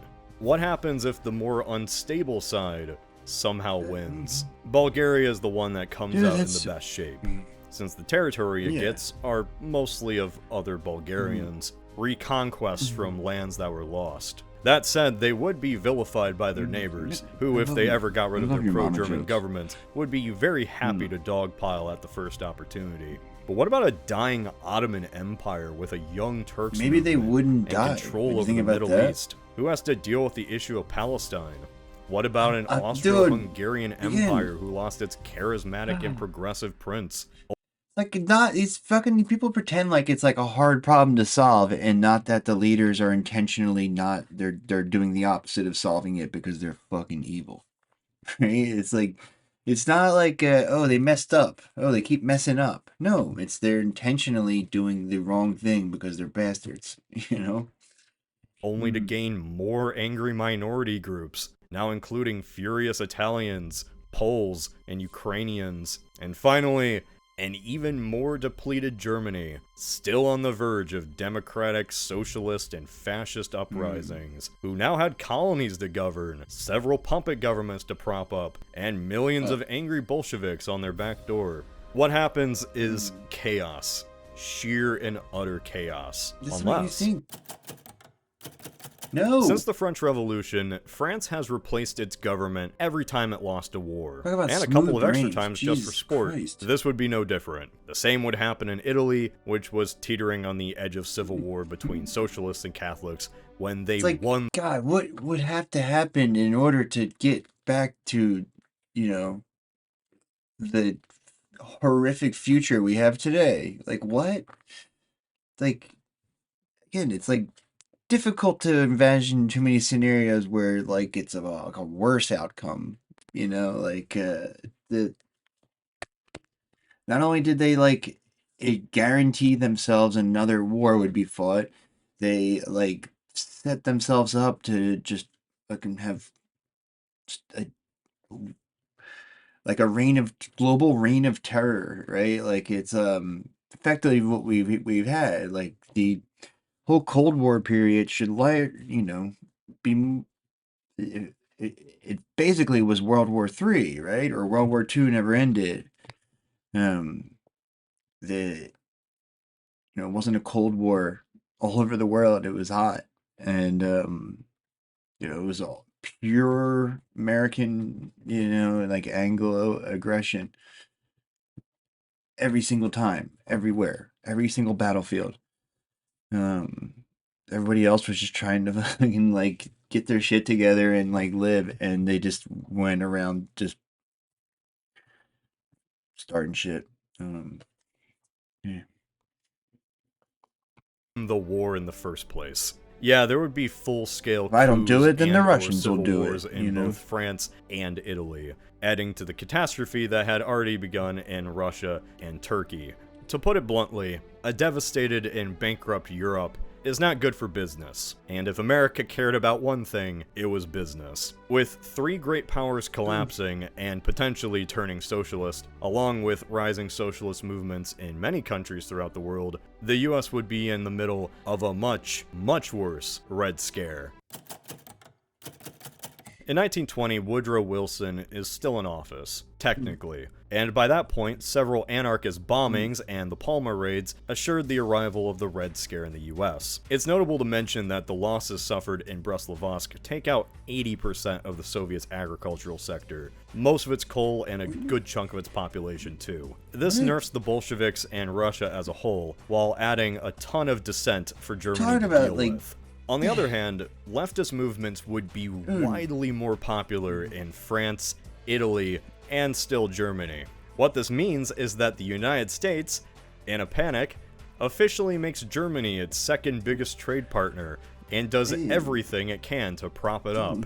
They might not have wanted Germany to win the war, but since they did, well, you pick what you can get. After all, while Germany suffered material and manpower losses, the thing it needed the most was cash, and Uncle Sam could provide at least a good chunk of it. This would keep Germany afloat for a few years, and by extension, Austria-Hungary, which would by this point only be in one piece because of Germany holding it together. But further east, the rest of the alliance begins to crumble as far-left and far-right protests continue to destabilize German puppet regimes, and the Reich just doesn't have the manpower or willpower to preserve everything. But all it would take is one outburst from Wilhelm, one serious rebellion put down by force, or one key Bolshevik win, or the Reich to implode. A step in any direction from this point is hard to predict, and deserves its own video. But what we know for sure is that Lenin dies in 1924, with Brest-Litovsk being an even bigger disaster than in our timeline. Trotsky's fall and Stalin's rise is assured, and You maybe were allowed that to is refer when to powder keg continental explodes. Who wide knows? In any case, I hope you right? enjoyed this alternative take, talking which I about? think is not only realistic, I talk about but fucking kind of South fascinating, American as it's all the quite time, different from like many other Kaiserreich universes. completely Who knows? rational Maybe you thing to hated do. it. I don't know. This is Cody of Alternate History Hub. That's a stretch, you know?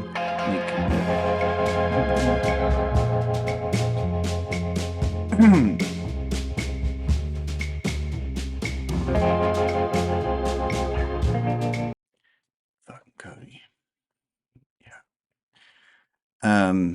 There needs to be like a lefty channel that does this.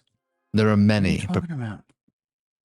He wasn't. I know exactly what he was doing because we were fucking watching the team on like their fucking breakdancing tour of like different Asian countries, right? Like, yes, that's like what was going on the screen. Obvious. Like, it's like you have to read the context as well. You can't just like read into it whatever you want. It's like that we're watching like a team traveling through different Asian locations doing breakdancing events. Yes, I think it's reasonable to conjecture from that it's popular in said region, right? Like, God. This guy's been putting out all these fucking grabby aliens videos he's up to something. This guy sucks. Like, he's like British Neil deGrasse Tyson. David Kipping. He's just like desperate to defend the fucking status quo. Like, cannot incorporate any new things into his worldview.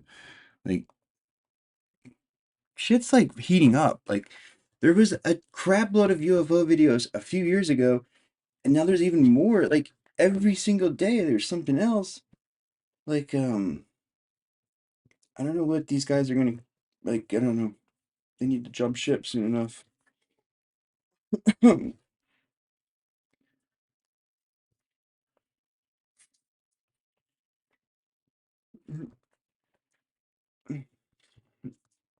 at that thing.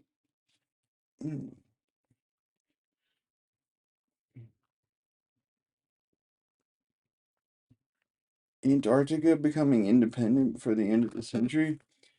I mean, maybe the, that part that sticks up there, but I mean, it depends on climate change. Like, I think, that southern coast of Alaska, I think, is going to take off before Antarctica does. Or that whole region. It's like that's going to be, like the new Seattle in 20 years. Oh, I've got an interesting one. If I had for you money, I today. would invest in Something that. that I've been digging into quite a bit recently, and honestly, probably one of the most Ice caps are fascinating research artificial. avenues I've delved into ever. It is time to talk. If you were, say the cycle we're on right now, say this had happened 100,000 years ago, and you were destroying the planet, like, you might conceivably, put some kind of system in to maintain the ice caps, right? Like, that's in the Kim Stanley Robinson book. They have some way to, like, they're able to catch the water as it melts off the ice caps and shoot it back over to the center part where it would freeze easier. So basically, like, constantly like recycling it so the ice caps don't. So it melts, but the water doesn't go into the ocean. It gets put back on the ice. Something like that, maybe. Talk about the frontier of biology and quantum physics, microtubules.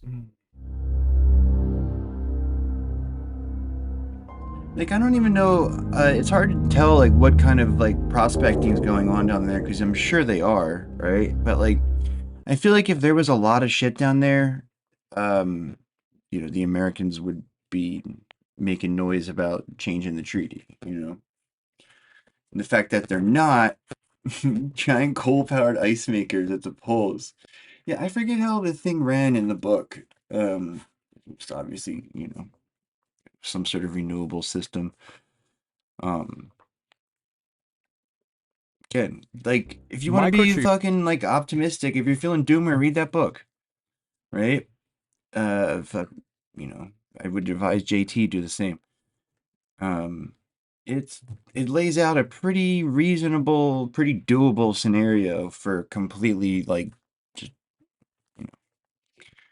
getting us well on the way to, global socialist paradise. Definitely doable.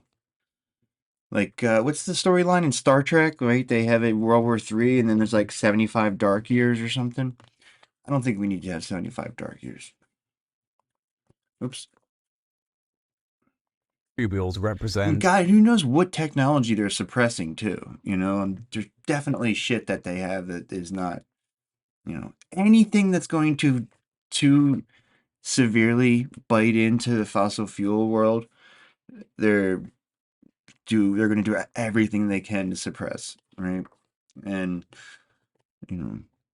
given all the other situations when like getting a technology company off the ground that was trying to like develop like a radical new like type of energy production, good luck with that. You'll be in a fucking shallow grave. And we know that like the patent office, every year they take hundreds of patents off the market for, national security reasons or whatever. So it's one neat trick. A sacred architecture. These microcellular tube-like structures that are made out of protein subunits called tubulins. Looks like These form an nerd intricate lattice that mirrors the cosmos's deeper fractal-like designs. Microtubules are not just a structural support within our body. They are cosmic conduits, functioning on multiple scales of existence. From a unique perspective, they are the neuronal lattice work that creates resonance channels, aligning the material plane of neural activity with the non-material plane of quantum information. Now, this is pretty amazing. Really? Microtubules are structured in a helical lattice that follows Fibonacci sequences. Everyone's talking about golden microtubules. ratios, echoing the sacred geometry seen throughout nature, Yeah, from the spirals well, of that's what I'm saying. galaxies to the patterns of pine Yeah. cones. This geometric order is more than just What aesthetically if we make the pleasing. warp drive It might before be an World War essential III? feature for stabilizing quantum states, allowing quantum coherence to emerge and persist in the brain's otherwise gotta do. chaotic environment. So microtubules could serve as a resonance chamber where the harmonic interplay between order and chaos births consciousness. Oh, okay. So They all are right. built. While what he just said there, it sounds like typically like using those kinds of words, it would be a douchey thing, right? Like a chill Dave kind of thing. But that was actually basically the only sort of instance where you're allowed to use like half of those words without sounding like a douchebag. That was pretty good. Hold on, let's hear it again. This is the one instance when you can use like several different words here. Sacred geometry seen throughout nature, from the spirals of galaxies to the patterns of pine cones. This geometric order is more than just aesthetically pleasing. It might be an essential feature for stabilizing quantum states, allowing quantum coherence to emerge and persist in the brain's otherwise chaotic environment. So microtubules could serve as a resonance chamber where the harmonic interplay between order and chaos bursts consciousness. Yeah. Okay. They are built from tubulin dimers that assemble in a helical fashion, creating a 30... Anybody who talks about like the dynamic between order and chaos, that's a concept where I feel like you're gonna have a hard time coming off as anything but a pompous fucking, tool bag.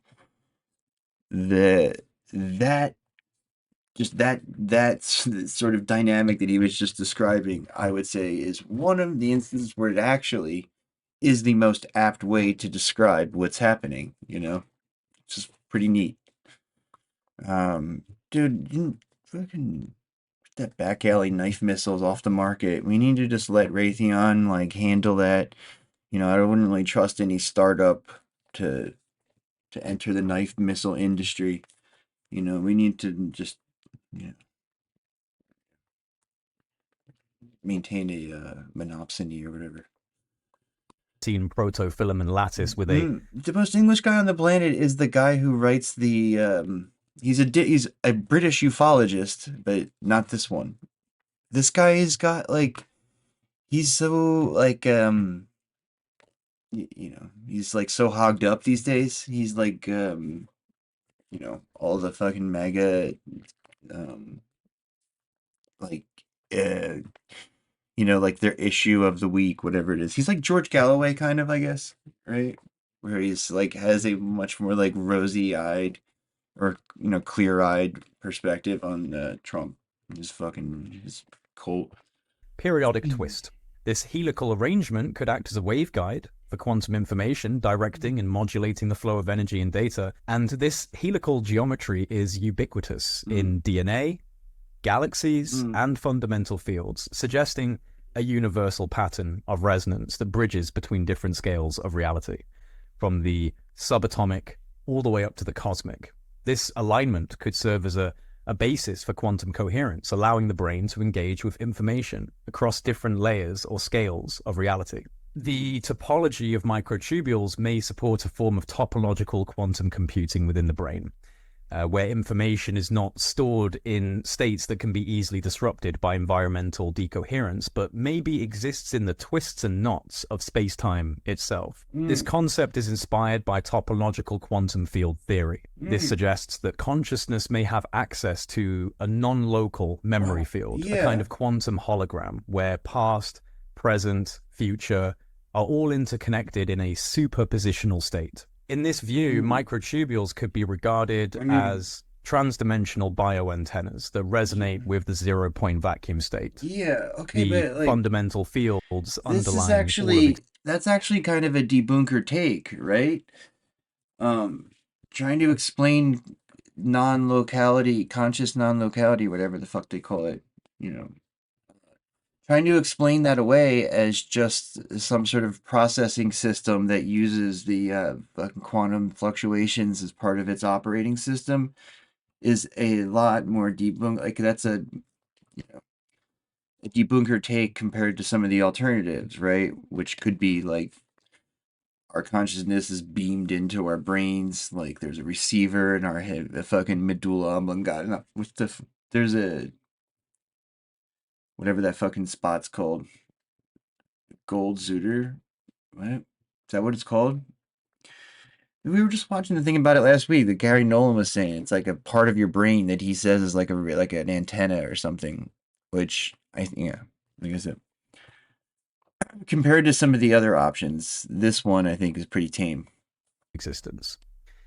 This vacuum state filled with virtual particles and potentialities could be the very medium of consciousness itself, a type of quantum sea where thought, intention, awareness all interact with the scaffolding of the universe. No, it was one I had never heard before. A fractal phenomenon, was a weird repeating its fundamental structure at every scale. Then microtubules may be the biological implementation of this principle. At the microscale within the quantum realm, they resonate with the macroscale structures of the universe. Consciousness therefore emerges not just as a computational property, but as a fractal expression of the cosmos itself, an evolving wave of awareness, expanding from the smallest quantum state all the way up to the largest of cosmic structures. If microtubules enable quantum coherence, they might function as a form of biological transducer that connects the human brain with the Akashic field, a term from Eastern mysticism that refers to a cosmic repository of all information, all thought and experience. And so here is where we approach a fusion of ancient... See, that's basically what I was just saying, right? Like this, I think, is the crank take to explain this phenomenon, right? It's the Akashic fields, or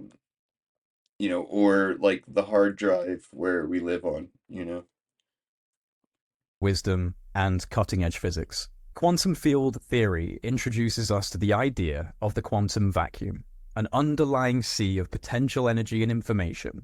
The zero-point field, often dismissed as mere background noise, may instead be a vast informational field, the Akashic field of modern physics. When microtubules stabilize quantum coherence, they could be tapping into this zero-point energy, drawing from the universal database of all potential knowledge, past, present, and future. The concept of non-local consciousness implies that the mind can access information outside the traditional bounds of sensory experience. Like it would kind of explain, like, where people occasionally they'll have like weird flashes of like premonitions or, weird sort of past life remembrances sort of thing. I mean, that would kind of make sense if you think of it like, like he just described, right? Like some sort of hard drive where you are reaching when you need information, you're like digging into this, and it's like you it's not a straight path from A to B, right? Like the information you're looking for,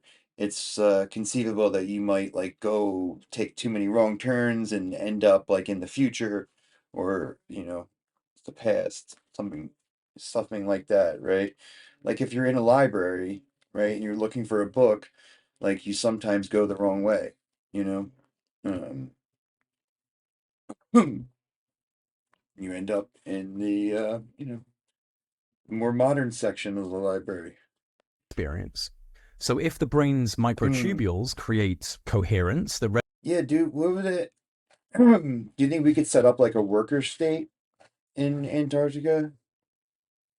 Because I would be into that, but maybe not have to go that far. Maybe you could go somewhere that's not ice. It's like an island or something. Resonates with the zero-point field, they could provide access to these Akashic records, where all information is stored in a holographic manner. Psychic phenomena would then be a natural extension of this connection. Dude, see? Real-time downloads of non-local information facilitated by resonance within the field. And so microtubules could act as quantum mechanical orchestrators, facilitating entangled states that connect neurons across the brain and beyond, perhaps even interconnecting consciousness across time and space and other dimensions. The coherence maintained in these microtubules may act like a phase-locked laser system, focusing consciousness into a highly coherent, non-local... Melissa Yeager uses a metaphor to help clarify the process involved in the use of hemisync in the gateway experience. She points out that the human mind in its natural state may be likened to an ordinary lamp, which expends energy in the form of both heat and light, but in a chaotic, incoherent way, which diffuses its energy over a wide area of rather limited depth. On the other hand, the human mind, under the discipline of the hemisync acts after the fashion of a laser beam, which produces a disciplined stream of light. The stream of energy is projected with total coherence of both frequency and amplitude, such that the surface area of a laser beam contains billions of times the concentrated energy found in a similar surface area of the sun. Gateway assumes that once the frequency and amplitude of the human brain are rendered coherent, it is possible to begin accelerating both so that the human mind is soon resonating at ever higher vibrational level. Ooh. This would kind of fit with the tubules thing, huh? The mind can then bring itself into synchronization with more sophisticated and rarefied energy levels in the universe. The mind, when operating at these increasingly rarefied levels, is assumed to be capable of processing the information thus received through the same fundamental matrix by which it makes sense of ordinary physical sensory input to achieve meaning in a cognitive context. What? Through the same fundamental matrix by which it makes sense of ordinary.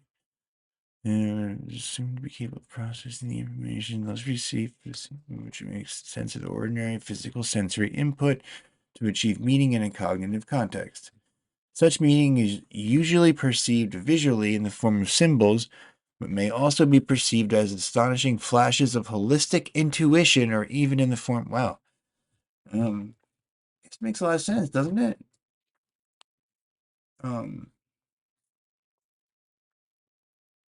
like if you have, it's all based on sort of like, so your brain works by extracting these particles from the quantum void, right?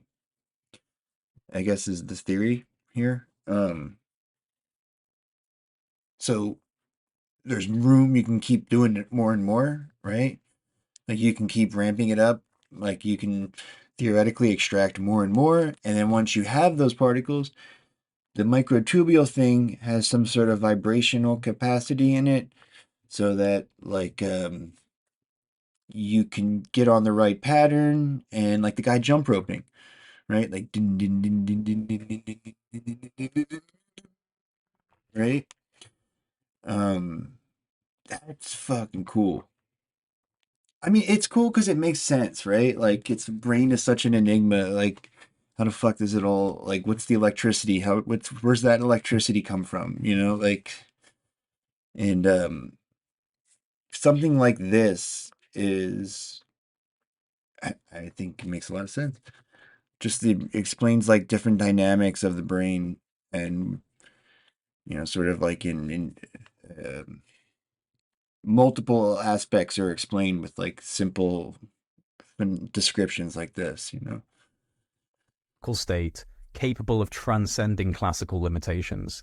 Such a system might allow consciousness to access information from higher dimensional fields, what some traditions call the astral or causal planes. Mystical experiences, such as those involving unity with the cosmos, astral travel, communication with non-physical intelligences, these might be reflections of the mind's ability to engage with quantum fields that exist outside. Because that also would explain sort of like the, you know, the aspect of phenomena that's like hard to repeat. It's like non-repeatable, right?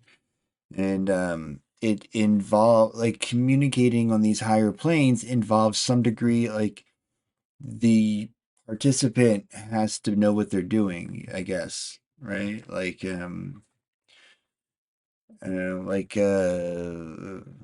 like in Quirk's yard, right?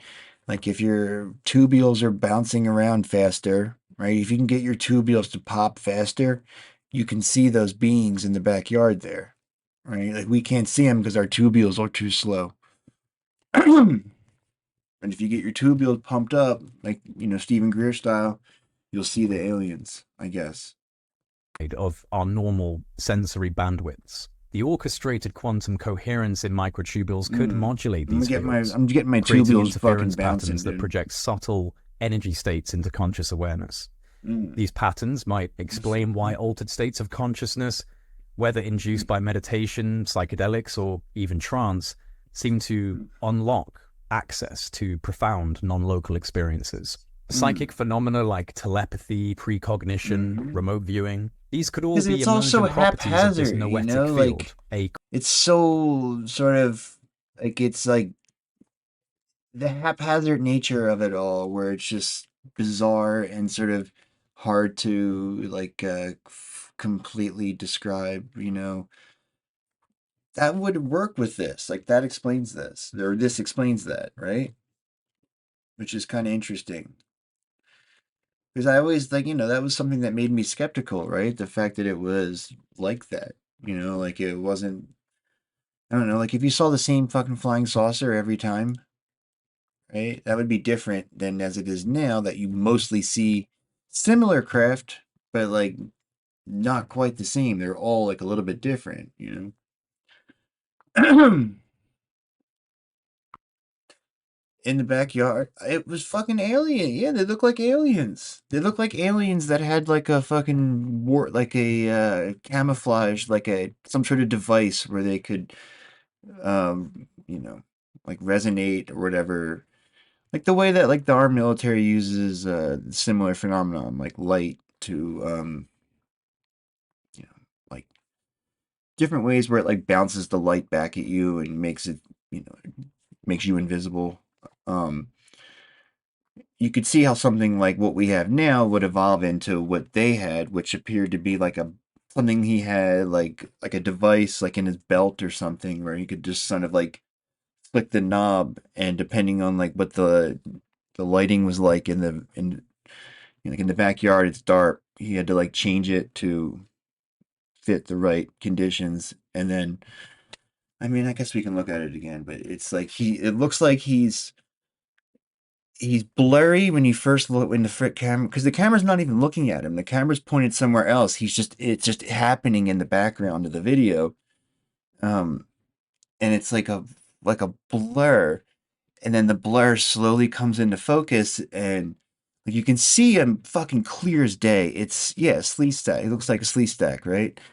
It looks plain as day for like a split, like a second and a half. It's like it forms out of the ether, and then he like turns and looks, and then he kind of like looks like he flicks the setting on the thing again, right?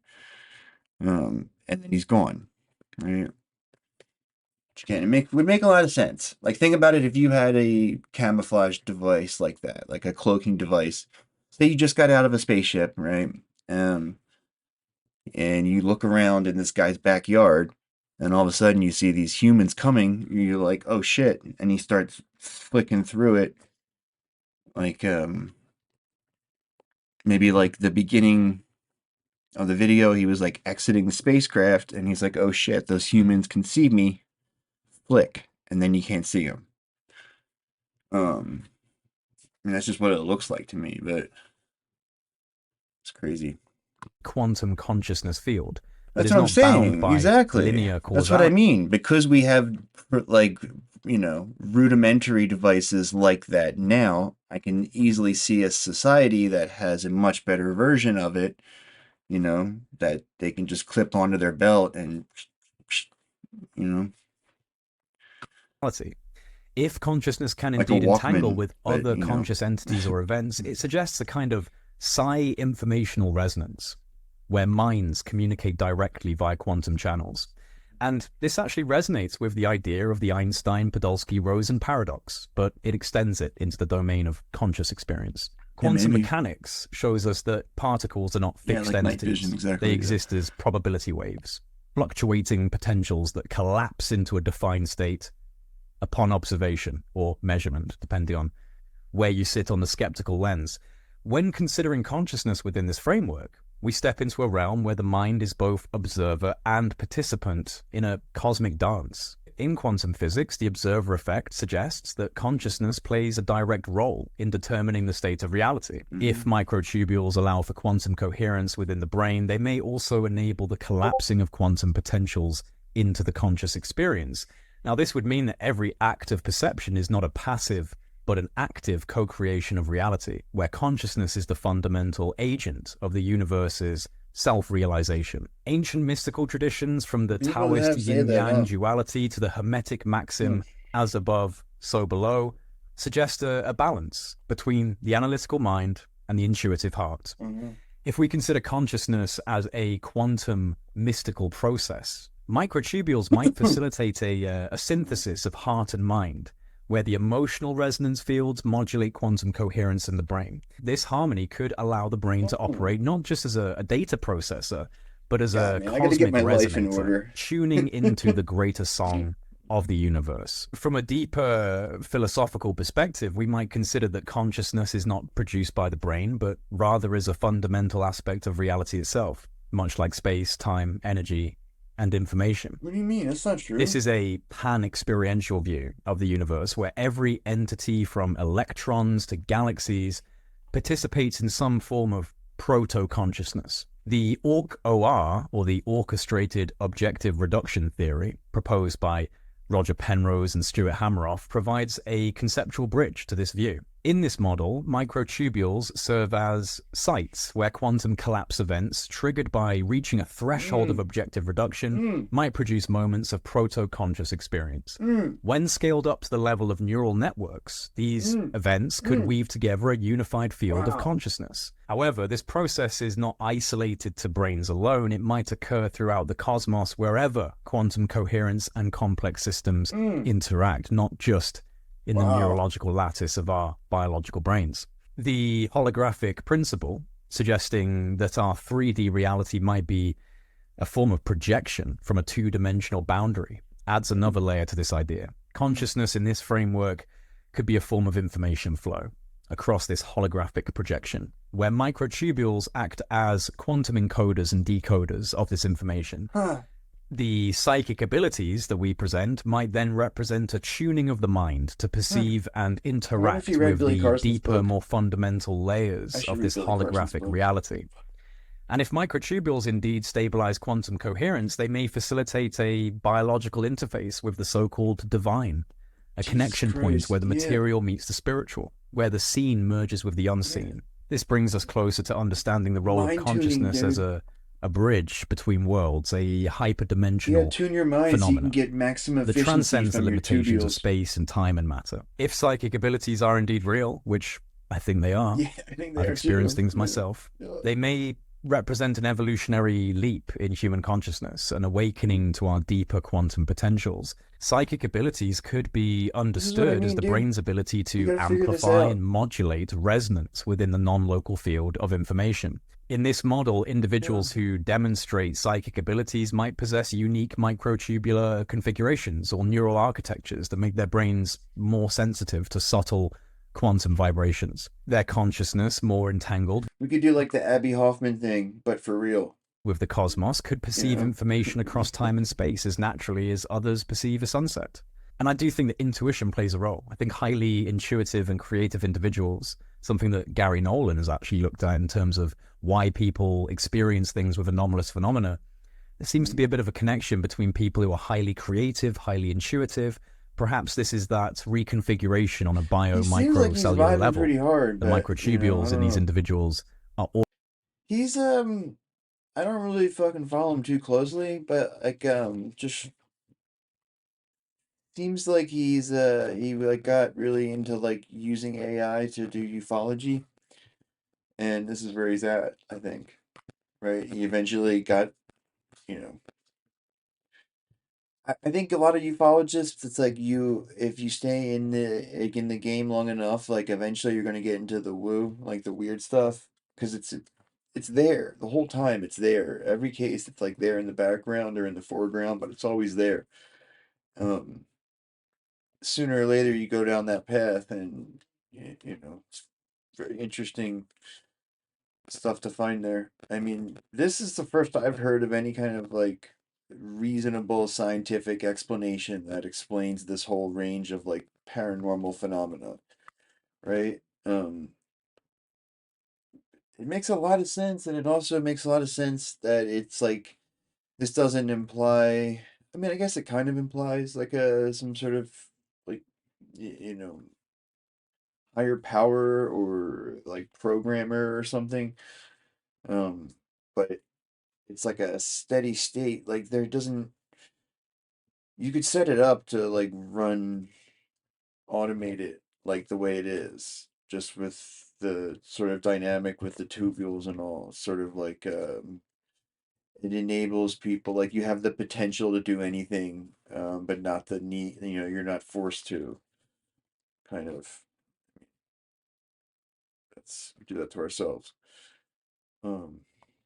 Orientated or can behave or can be influenced easier than the average person. If consciousness is not bound to three-dimensional reality but can resonate with higher dimensional constructs, then psychic phenomena could be manifestations of perceiving through these dimensions. Remote viewing, for instance, could be the mind's ability to transcend the limitations of linear space-time and access this kind of hollow, fluctuating reality. The flowing, interconnected nature go to where that of all information things. is The current stored. scientific Because like when people describe remote viewing too, they describe it like like astral projecting. They describe it like they're traveling through physical space and going to a location and investigating it. I think that's what it is. It's like there's the information. It's like your hard drive, like it's like your cloud system follows you, like it's with you geographically, somehow.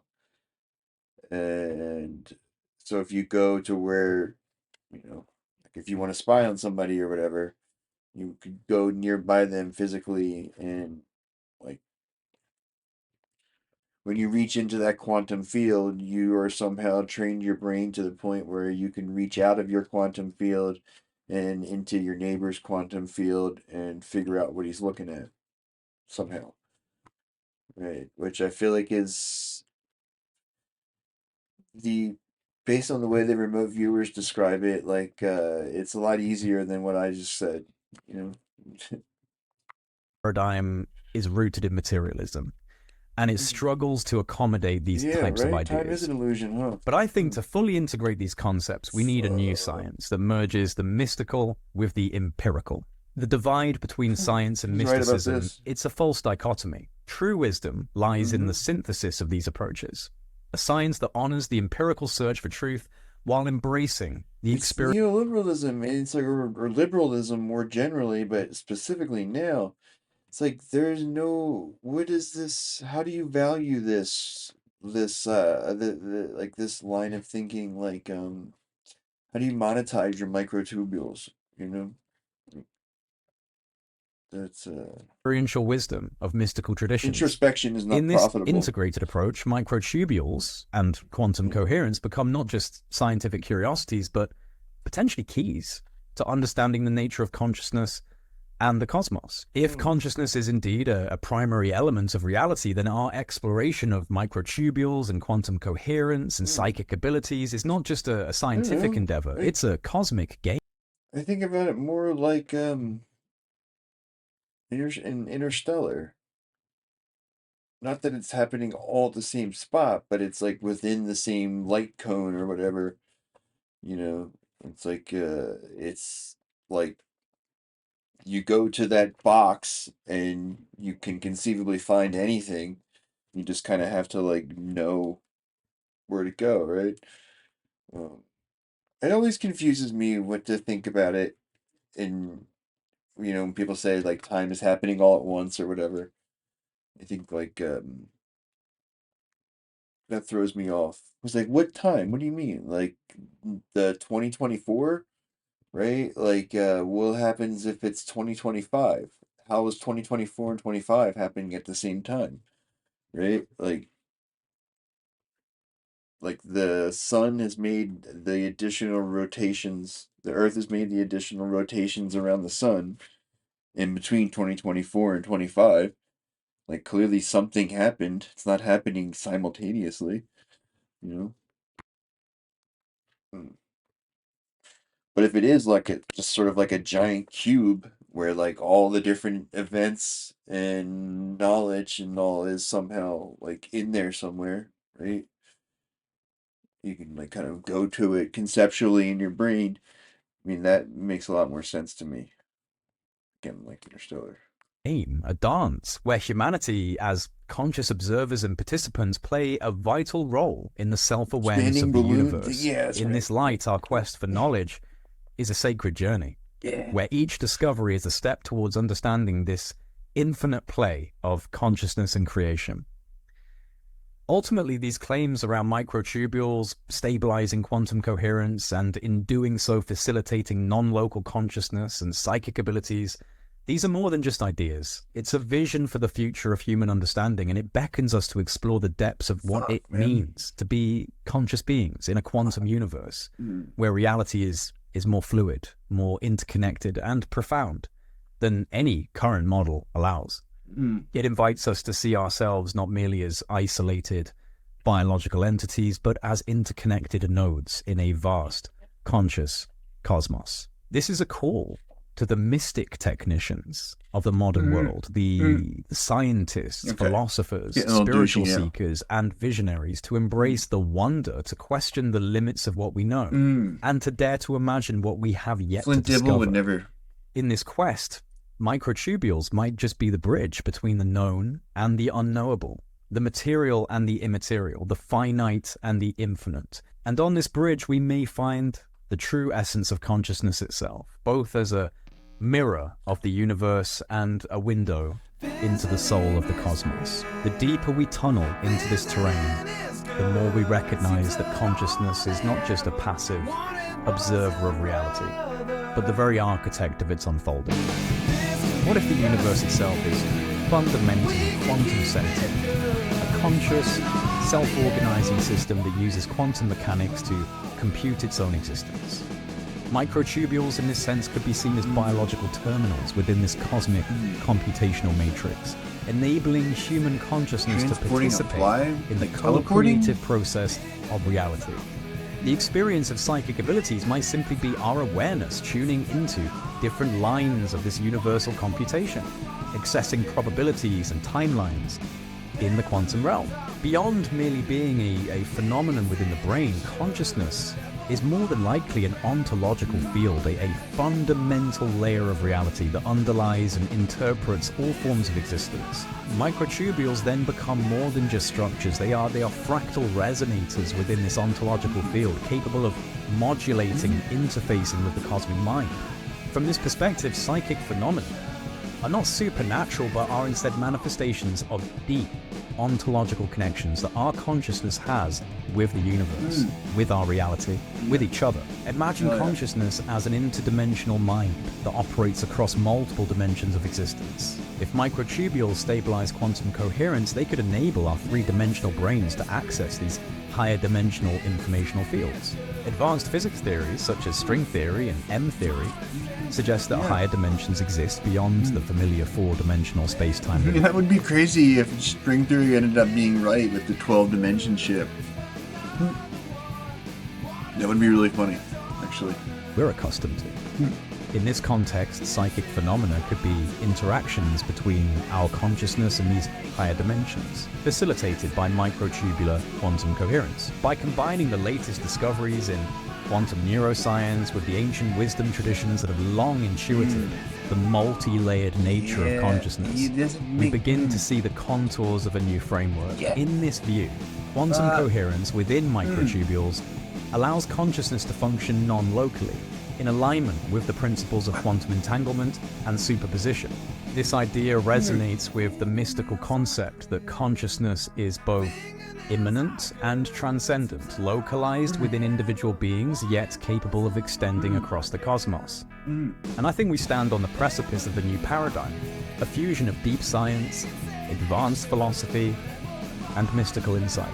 The challenge is then to construct a framework that respects the empirical rigor of science while embracing the wisdom traditions that, again, have long intuited these deeper realizations and truths about reality. So we're invited to cultivate a new science, a science of the soul, a science that transcends the limitations of reductionism and embraces the full spectrum of human experience. Such a science would not only explore the mechanics of the brain, but also the mysteries of the mind, the spirit, and the cosmos. Microtubules could be the Rosetta Stone that deciphers the quantum code of consciousness. By studying them, we might unlock the secrets of the universe's deeper dimensions and our place within them. So this is not merely a scientific endeavor, it is a sacred journey, a quest for understanding that transcends the boundaries of conventional thought and dares to imagine the infinite potential of the human spirit. So what if it's like that, where it's like, I don't know, say there's like, dozens of information streams or something like that. Like, I don't know, it doesn't feel right, but I mean, the concept will work, right?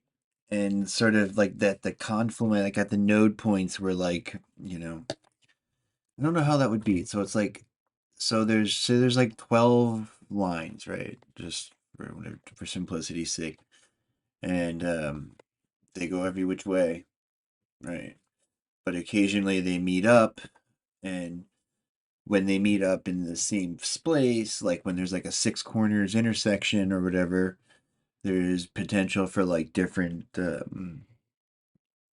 sort of contact points, maybe. That doesn't feel right. Like, but sort of like the node in the quantum system that you're tapping into, say that's like the one spot, right? And like the time is another spot, and the region of space is another spot, another data point, and then like the people that you're with, or what is their presence is involved, and the temperature, and the sort of like whatever the magnetic energy or whatever. So like fluctuations in like each of those details, result in like a different sort of phenomenological experience, maybe something like that. 12 dimensions we can perceive because they're limited human. Well, yeah, so like that's what I mean. It's like maybe if you're fucking more badass, you can see all 12 of them at all times, Maybe since we're such baby, space babies, like we like can only see flashes of them, and those flashes is like, like you can only process like 5 nodes, a confluence of 5 nodes at once, right? But like the more advanced you get, like the more nodes you can perceive at once. Something like that, right? It's like when you go into the quantum void to figure something out, to like think, to like produce microtubule reactions, collapsing wave particles or whatever. Like when you do that, like you draw from those 12 different strings, right? And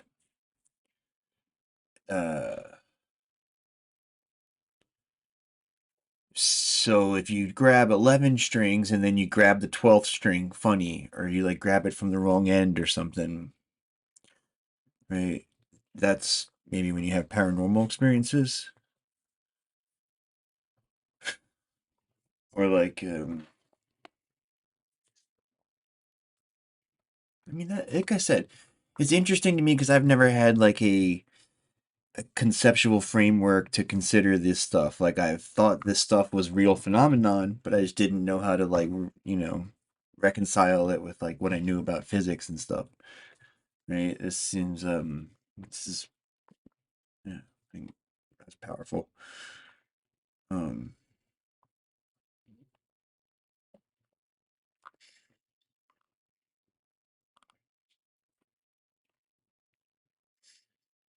I wonder too if it's like, if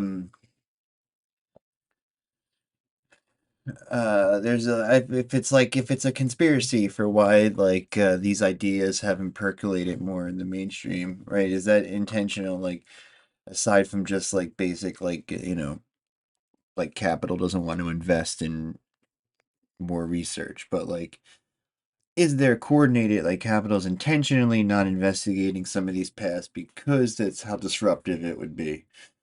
Because if that's true, then it makes me even more excited,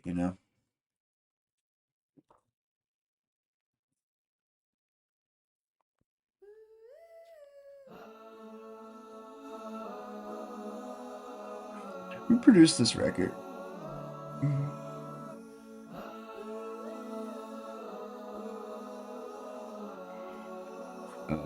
The guy.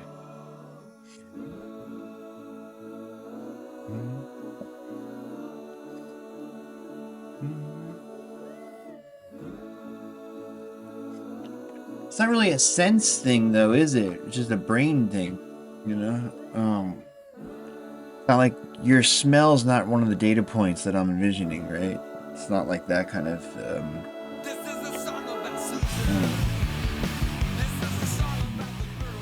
I think it's the vibrations. I think it's like I've heard hippies talk about that shit forever, ufologists talk about it, and I always thought they were cranks, but now it makes a lot of sense. Like if you're playing Pong in your brain, right? And you just go back and forth, or you go and then when you use your other hand, you go right? Yeah. Which is probably interesting, like, it seems like we're like, is our brain, like, did our brains develop this way? Is that a disservice, Like, are other animals more esoteric, or not esoteric, but like,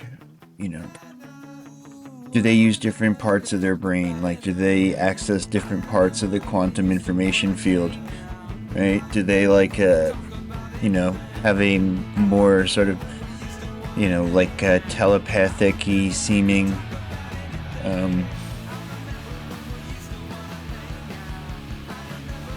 like, the other animals on this planet, right? Like, those are different types of intelligence, presumably, right?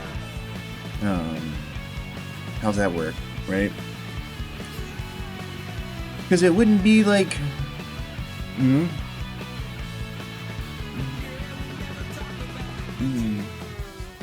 Yeah, they don't choose their beliefs, become convinced. I don't know, I would imagine that, you know, I would imagine deep down they know it's not right, or, get this, they've never been right in their lives, so they don't know what the feeling is. That's why they have this unfulfilled sense, right? They're constantly fucking bitching and moaning about, like, not, you know, fake grievances and whatnot. It's like they're unhappy, right? And like they do all this violence and destruction trying to fill that void, but it's just about being like, you know, their vibes aren't off, literally. You know, their fucking pong ball is going all over the place, right? Like,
Fighters, and I absolutely love the history around the Foo Fighters because they tick so many boxes.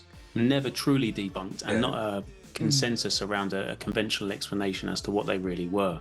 And these objects were reported by Allied and Axis forces, and there's pictures, and there's videos, and there's testimony. And some of the best pictures, videos, and testimony I'm going to show you today. Isn't math just an approximation, though? You know? Like, in It's like a quest to hit the exact. This morning, the British ambassador in Berlin handed the German government a final note stating that unless we heard from them by 11 o'clock, that they were prepared at once to withdraw their troops from Poland, a state of war would exist between us. I mean, that I tubular have to tell shit. you now that no such undertaking has been received. That shit sounds right to me. What we were just talking about World War II last was hour. filled with sad, profound loss and suffering. Honestly, and in I feel like I amongst had that a tragedy of breakthrough. war was something very strange and mysterious happening in the skies. Pilots from both the Allied and Axis forces reported seeing strange, glowing orbs following their planes. They called them Foo Fighters. But what were they, and why have they never been fully explained? The Foo Fighter phenomena first appeared in 1944, in the later stages of the Second World War. Pilots from the 415th Night Fighter Squadron flying over Europe started reporting sightings of strange lights. These orbs were typically glowing red, orange or white and seemed to follow their planes, mimicking Thinking their about movement ways to in get the my night tubes sky. to bounce. At first, pilots assumed these lights were secret enemy weapons, perhaps a new German aircraft or even anti-aircraft technology. But soon, reports started coming in from the Germans too. German and Japanese pilots claimed they were seeing the same lights. The Foo Fighters weren't just one type of UFO. The descriptions varied, but they shared some common features. They were often described as small glowing orbs, about the size of a basketball or a little larger. Some pilots saw clusters of them moving with incredible speed, darting in and out of formation like nothing they'd ever seen. Despite their erratic movements, these orbs never seemed to cause any direct harm. No aircraft was ever brought down by a Foo Fighter as far as we understand, and they seemed more curious than aggressive. So what were these mysterious objects? Over the years, theories have been put forward, but none have been proven. Some believe they were experimental enemy aircraft, but no evidence of such technology was ever found. Others speculated that the Foo Fighters were a natural phenomena, like ball lightning, a rare form of lightning that occurs during thunderstorms. However, this doesn't explain why pilots saw them under clear skies, or in regions where thunderstorms weren't present. In ufology, we suffer from older cases with a lack of data, images and in-person witness testimony, relying mainly on historical records, redacted, books and anecdotes. However, that's simply not the case with Foo Fighters. The following is footage of an interview with a first-hand witness, a World War II pilot, as well as some of the most compelling footage captured from a German fighter plane's gun camera. Identified, it looks like 3 silver discs far away. If you take one dime at arm length, that's about the size I can figure out. Then certainly 2 vanish, and I mean vanish.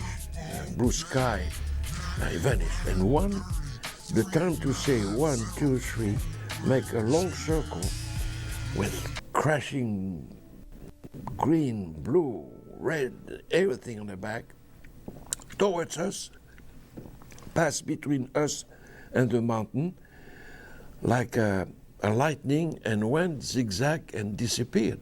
When he passed, I had a green light in my cockpit, a matter of a fraction of a second. And I remember I can see something, hard to say, 15, maybe 20, 25 feet diameter, like a disc, went under us and disappeared. But the next things, and a little tinkling around me, you know, okay, we were tired. And then the thing I see, I look, all my instruments, they were all getting crazy. My Sperry compass was going counterclockwise about that speed.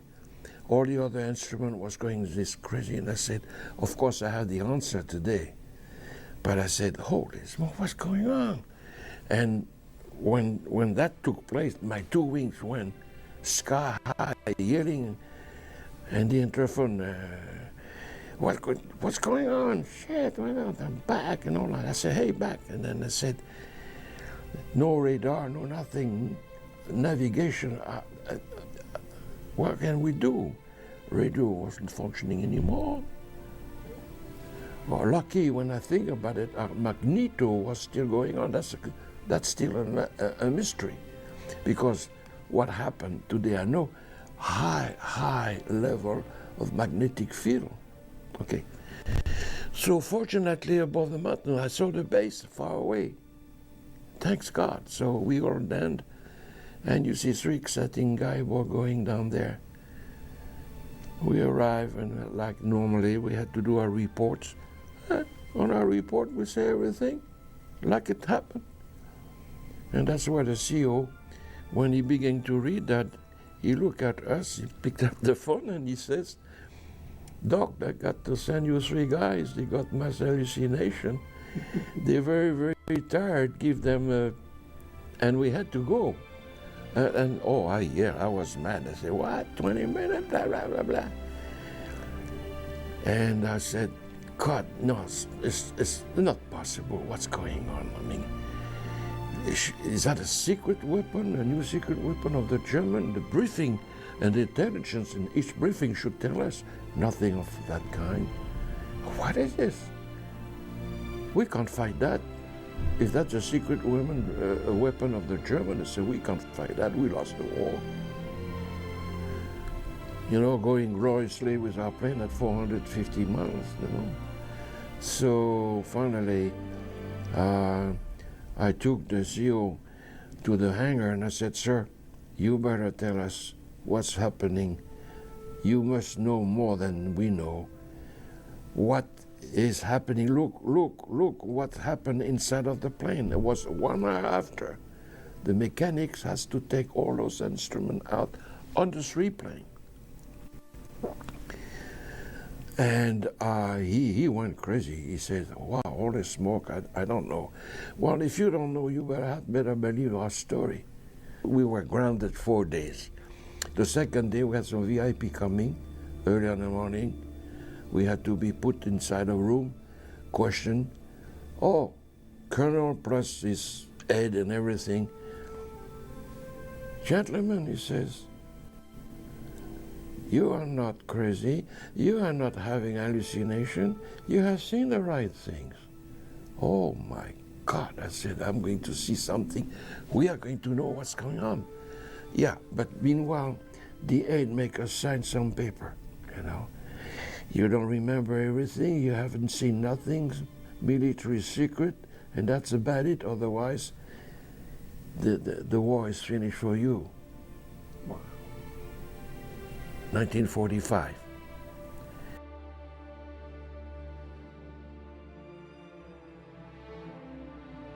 Yesterday morning at 2:41 a.m.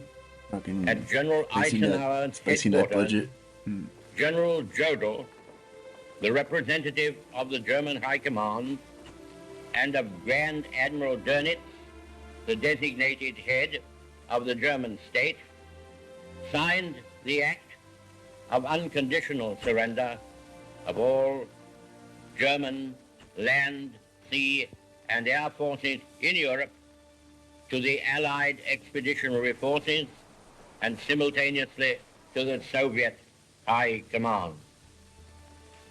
Hostilities will end officially at 1 minute after midnight tonight, Tuesday, the 8th of May. But in the interest of saving lives, the ceasefire began yesterday to be sounded along all the fronts.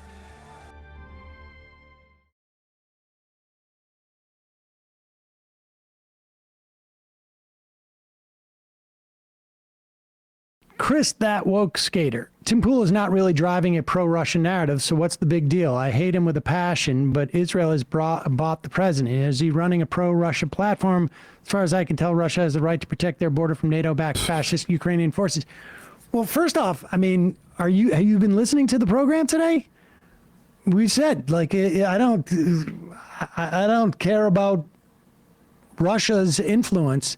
It is indicative of of Tim Pool. It's such a bizarre response. No, I think I think any country has the right to understand dark money networks that are influencing the goddamn media, and I don't think like portraying Russia as some sort of anti-colonial like is ridiculous. No, dark money networks should be outed, and the people who engage in that stuff and take that money should be shamed.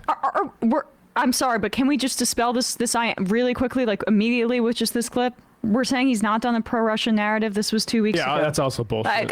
Here you go. Immediate dispelling of exactly what you just said. Russia is not going to tolerate its city being evacuated. How long until Russia?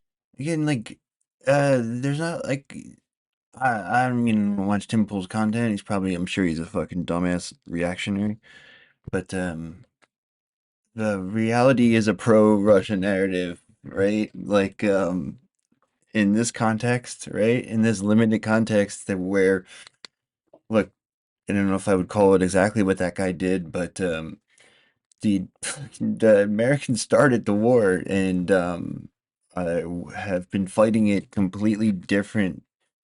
Like the Russians have been fighting the war like very like reasonably, like you would with your neighbor, where you're like, God, man, like your neighbor like gets wasted and comes home, and you're trying to like fucking,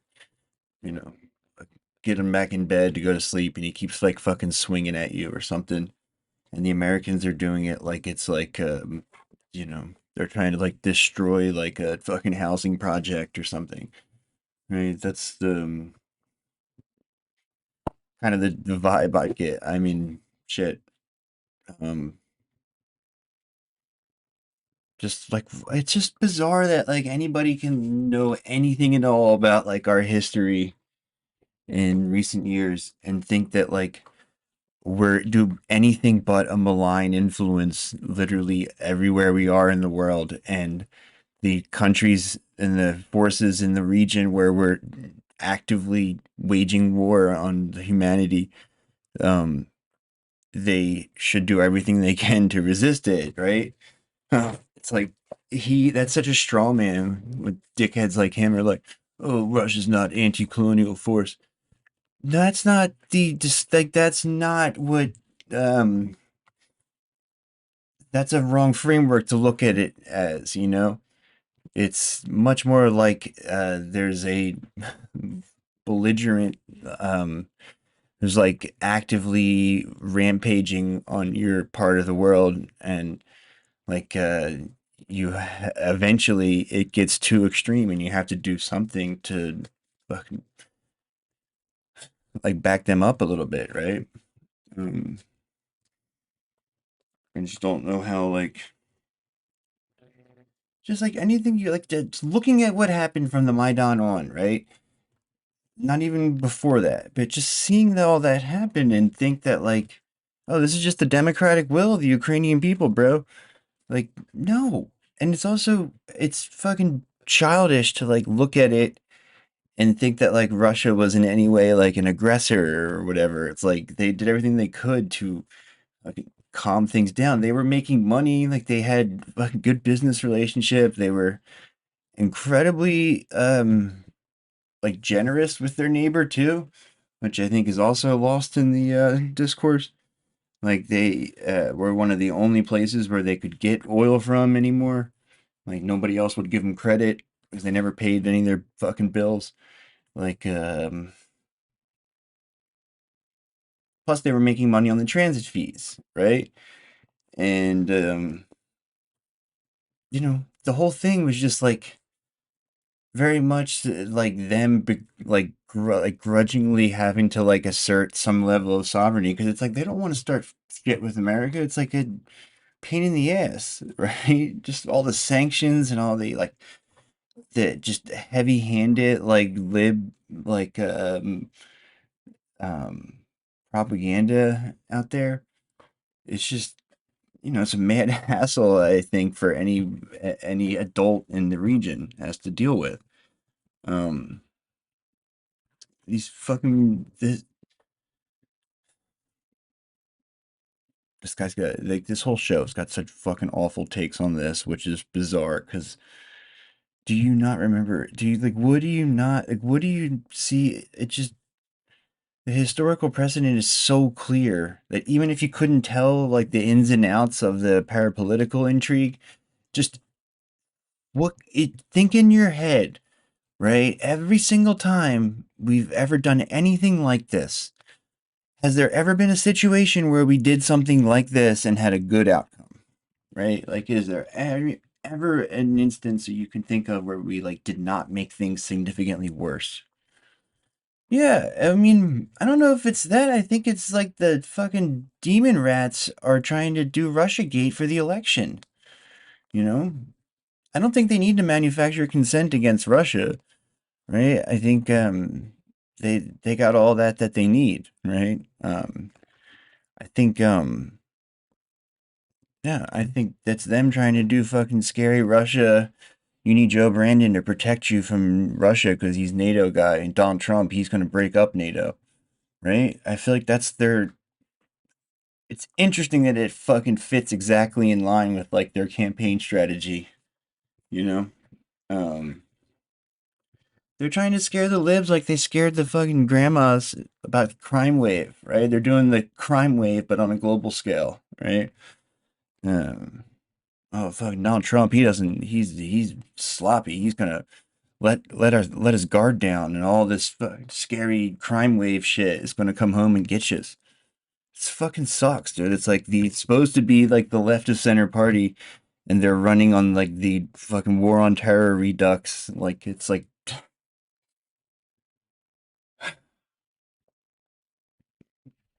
Like the woke war on terror, like it's so bad. It's like, how can we make the war on terror period worse? Okay, got it.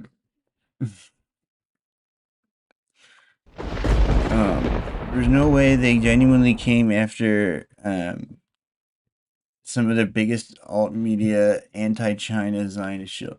Yeah, right. That's the other thing. There's no chance they would fucking go after this crowd of people, right? Like,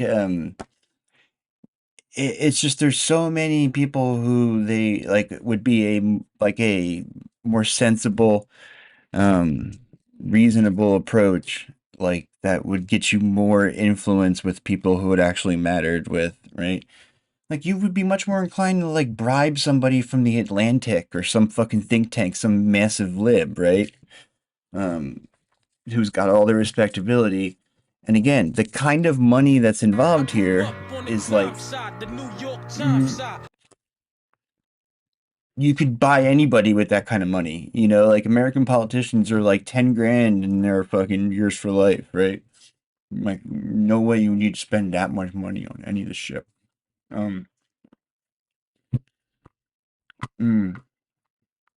Yeah. I mean, not even that it's like still a banger. It's that they've resuscitated it in time for this election so they can do. It's like the war on terror, but Russia's fucking baddies too now. It's like Russia and the fucking, the Middle East. It's like the Arabs and the Russians and the Chinese are teaming up to get you. Fucking libs are like just. They've like lost all critical thinking ability in the last 8 years, you know? I mean,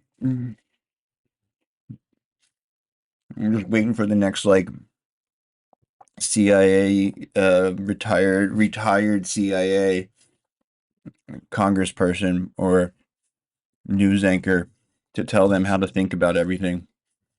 And spoiler alert,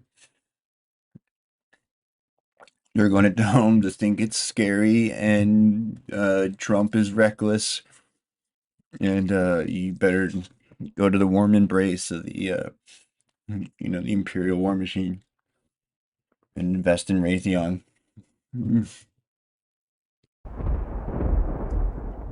Lockheed. Making Call of Duty real. Yeah, right? They're the Mayor Pete's of the world are starting to take power. That's their game plan. Call of Duty generation. Okay. Right, I want to introduce you to our next speaker. This is Mr. Graham Phillips, the author of a very large number of books that challenge the way we look at the past on various topics, from Robin Hood to King Arthur to Merlin to Mary Magdalene, through to megalithic structures, Stonehenge, and what he'll be talking about next, which is the lost land of Doggerland, which he will introduce. But I just want to also point out that Graham is my oldest friend. We've known each other since 1978, when he turned up mysteriously in my life when I was actually investigating a strange UFO encounter in Essex, and a lot of weird stuff was going on, and we realised that we needed a parapsychologist to help us out. Get your tubules cranked up, And dude. the lady of the house, Sue Day, actually had this dream of somebody would come along and would help us with the initials professional GP. tube stroker. And we thought that it was going to be a general practitioner, a doctor would turn up. 2 weeks later, Graham Phillips turned up in our life, parapsychologist investigating paranormal. That's the great for the origin Society story. of Psychical Research, and the rest, as we say, is history. So without further ado, Mr. Graham Phillips. Doggerland used to be an area of dry land that connected Britain to continental Europe during the Ice Age, when sea levels were a lot lower. Then gradually, over the years after the Ice Age, as the temperature warmed up, the sea levels rose, and Doggerland submerged, leaving it as a number of broken up islands, until eventually it was gone altogether. And in my book, I examine the possibility that one of the last of the islands of Doggerland actually developed an early civilization that, when the place eventually sank beneath the waves, the population moved to what is now Britain and the British Isles, and established what became the megalithic culture, who went on to build Stonehenge. Now, okay, let's start at the beginning.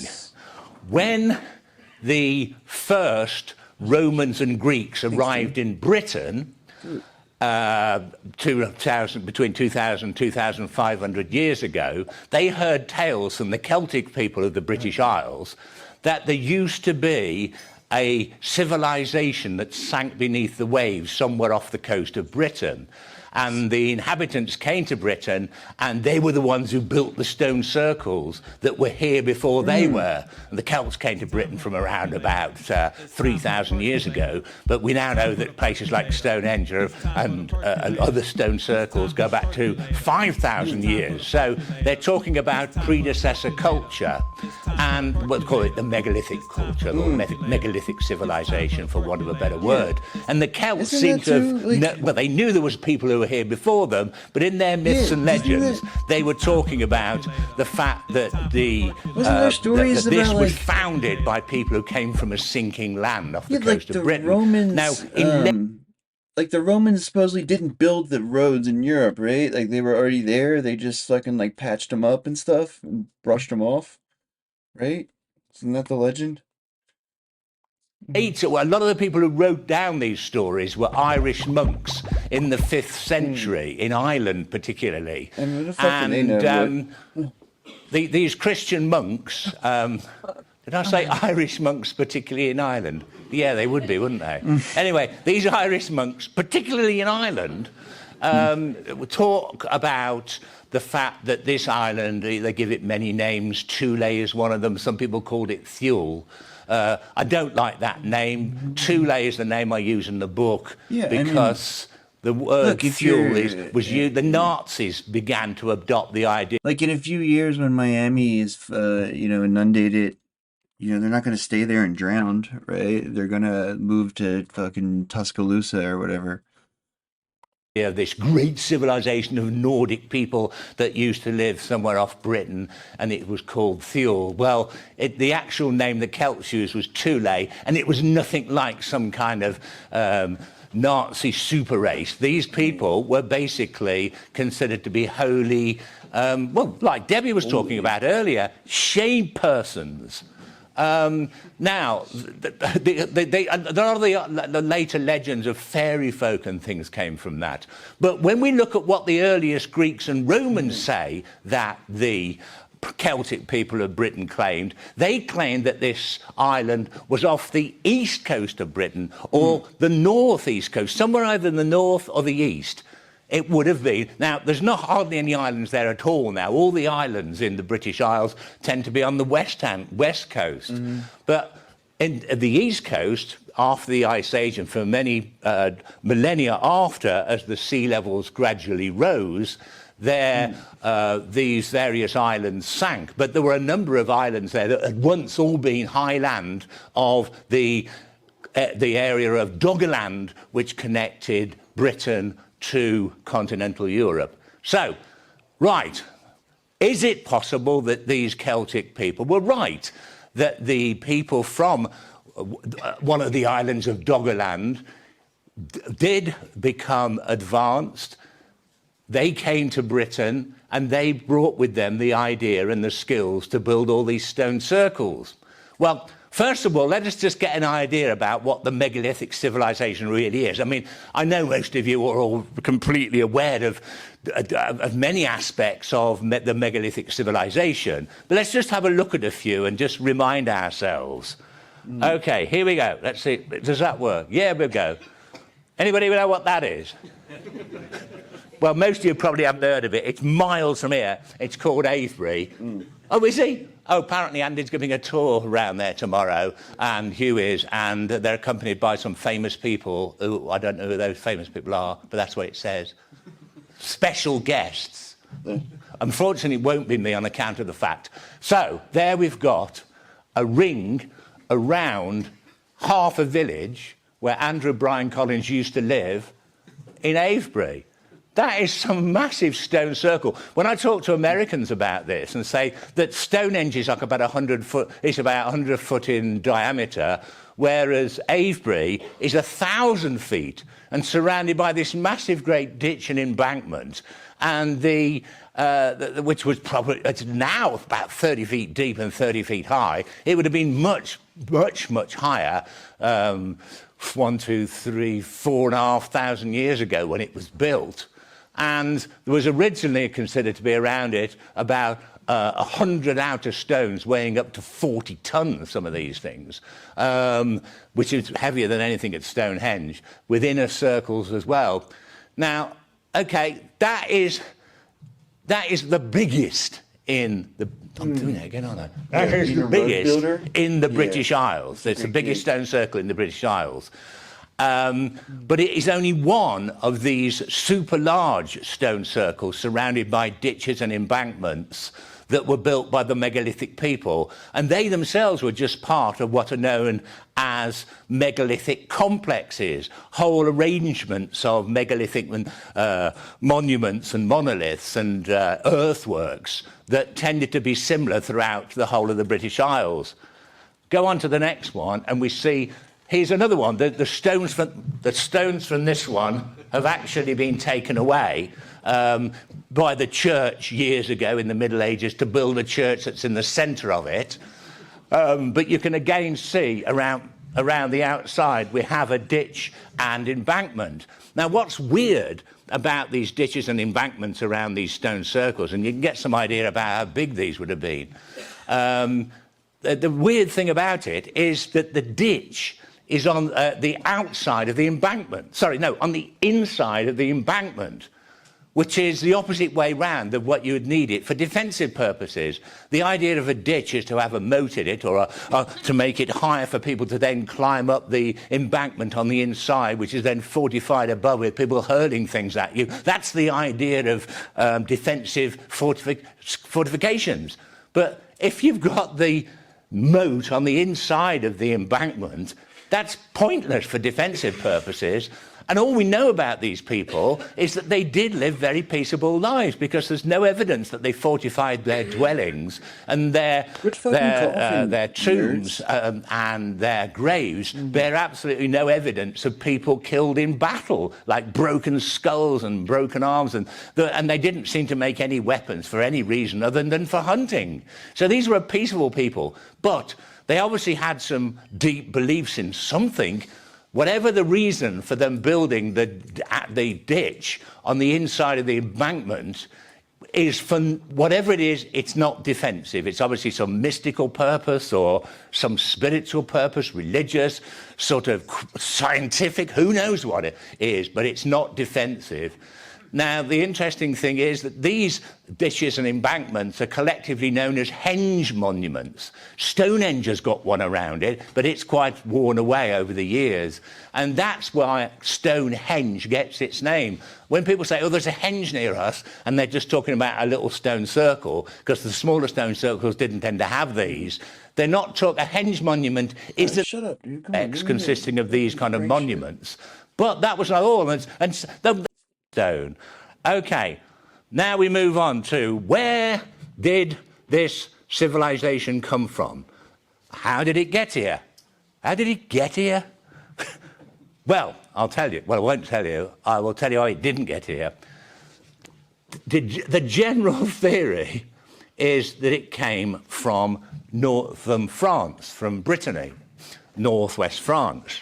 And it came over to Britain, to the south first, where Stonehenge and Avebury are, and it eventually moved northwards, ending up in the top of Scotland over a century or so.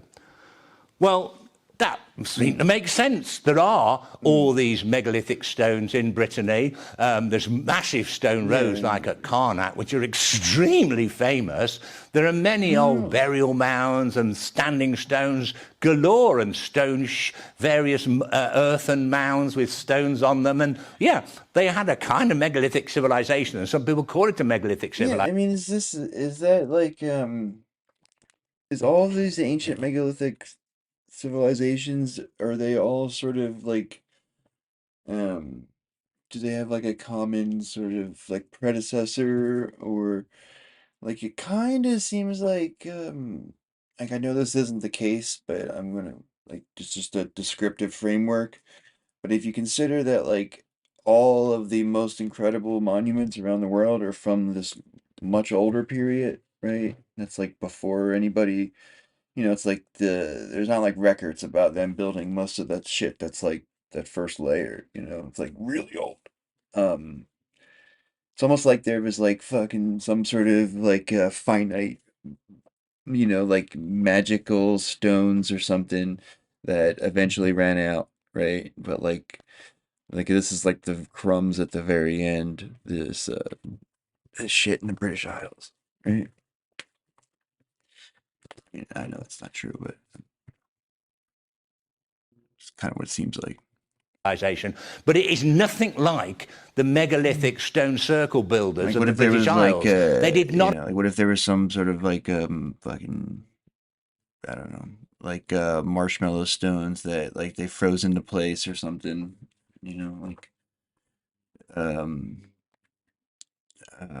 like powdered milk, something like that, right? Where they like mixed it with water and it turned to stone. It kind of seems like that some places, right? It's sort of like the geopolymer theory, but I don't think that doesn't really make a lot of sense. I like my version better. Like yeah, I mean, now that I think about it like there's definitely products that we use now that have like a phase change like that, right? Like those little capsules you put in the water and then they expand, to different shapes. Like, freeze dried, right? You just add water. Um,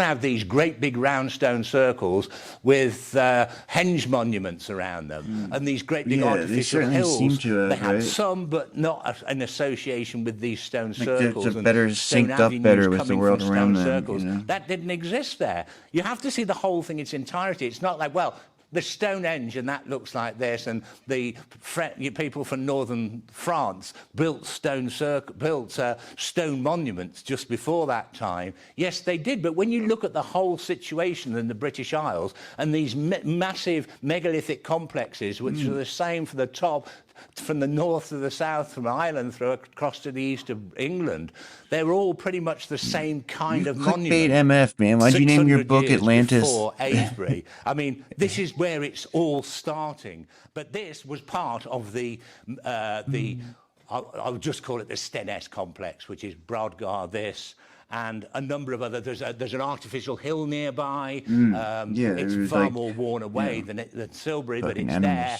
And you've got other outlying stones, and there would have been other stones earlier on across the moorlands, connecting to smaller stone circles, which are known about through the police box is never actually a police box. Sensing radar. Okay. It was always a rape dungeon. Where is this? Ring of Brodgar, Stones of Stennes, connected by that strip of land that goes across the two locks. That's neat. Now the locks are one, and the strip of land doesn't go right across, so they've had to build a kind of bridge, and there's a road goes way out there, huh? Back to being a That's strip of cool. land. So that was where the megalithic complex was. Nearby, also, when these people arrived in the Orkney Islands and they started building these structures, they also started building new type of tombs. There'd been tombs before called long barrows, which had sort of small underground chambers. Some people know places like Wayland Smithy. But what started to happen when the megalithic culture first appeared on the Orkney Isles, they started having these round burials. Bear in mind what was going on elsewhere in the world at this time. And around them, they also built ditches and embankments like they did around stone circles. And this one, Maeshowe tomb on the Orkney Isles, which is very close to the Ring of Brodgar and the Stones of Stennes. That was one of the first ones, or if not the first one, built on the British Isles. And inside, there were far more elaborate structures. And look at it, that is really well built for a people who had previously been basically living in mud huts. I mean, suddenly they are able to put some stones together to make chambers in small burial sites. But they suddenly were able to do this. Now, those were then copied all around the country. They started appearing in North Wales. They soon after... I mean, Göbekli Tepe is like twice as old, no? And it seems like there's some shit before that too, right? I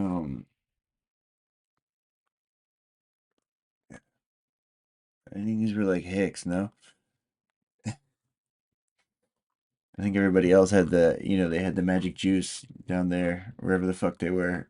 They're struggling in the Orkneys. Why the fuck you said on the Orkneys? Were you running from something? You just like ran to the end. You got as far away as you could go. What were you scared of? Yeah,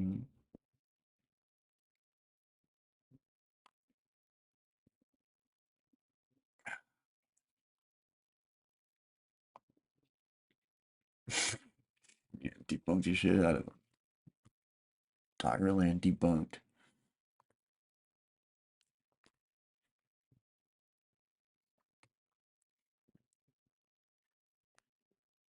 What do you mean? Yeah, they built that long ass wall in Jordan.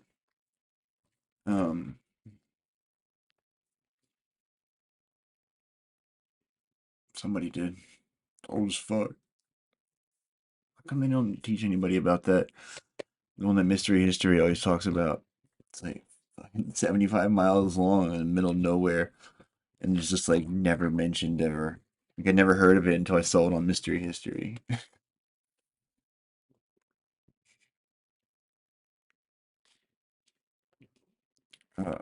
Dude, this guy sucks. Unfiltered, unbiased, verified 24/7. Mario. Anybody who says they're like unbiased is like total chud, you know? No, I'm apolitical. All right, you fucking hog. Okay, see, this is a total example. This is a fucking limited hangout if I've ever seen one, right? These are some of the shittiest UFO videos I've seen this year. And this, you know. I mean, luckily it doesn't look like it's stuck. It doesn't have any likes.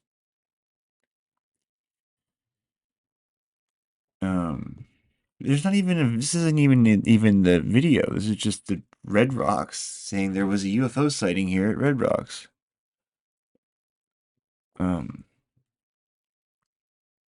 Right?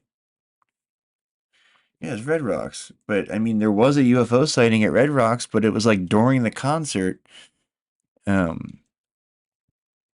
This is just like the next day. Like, people are pretty shook up here about the UFO sighting. I've never seen this one, but it's probably a SpaceX launch.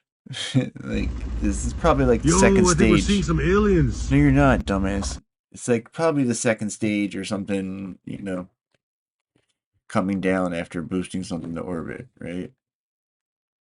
So this guy wants the world to think that this is all the action there is. Like, these are all of the UFO encounters for, what does he say, top ones of the year or something? Yeah, top 5 of 2024. Not even close. Like, these wouldn't even be in like my top fucking 50. But if you just casually follow it, that's why like most skeptics think it's relatively small and minor like that, right? They think it's like not a big deal because this is all they ever see of it. And they think it's like people in Congress are just like blowing it out of proportion and all kinds of other stuff, right? Because they've literally been trained to think that way, right? Like, that's like the official top-down directive for any kind of like slightly paranormal or anything like seeming like out of the ordinary.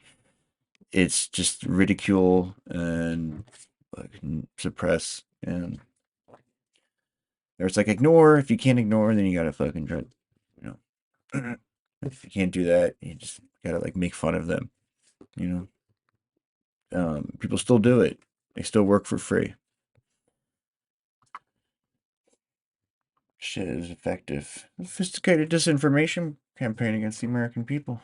It's going on for quite some time. I haven't gotten to say that in a while. I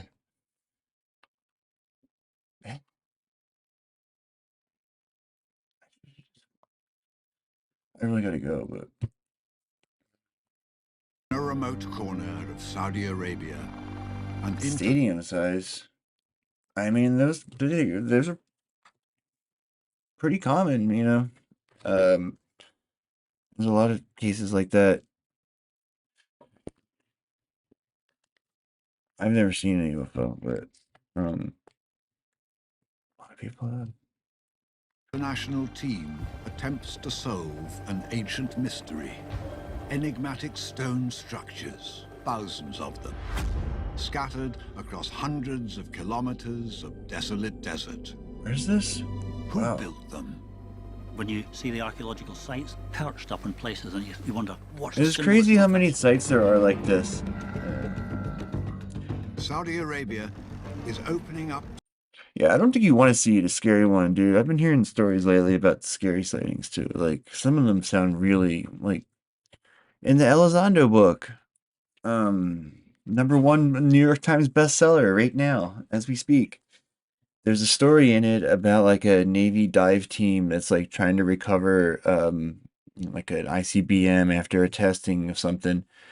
And you know, it's like they have a beacon or whatever, and they fly over it in a helicopter, and the Navy frogman gets all like, you know, goes on the rope and like goes down like you've seen in movies, and swims over to it, and just as he gets to it, there's like a fucking like stadium size UFO comes up, or USO I guess, comes up beneath him and sort of like sucks the missile down, and then just like fucking leaves. It really scary. Just thinking about it, just imagine being in the middle of the fucking Atlantic Ocean, and this fucking thing comes up underneath you like this, ugh, gives me the heebie-jeebies just thinking about it. I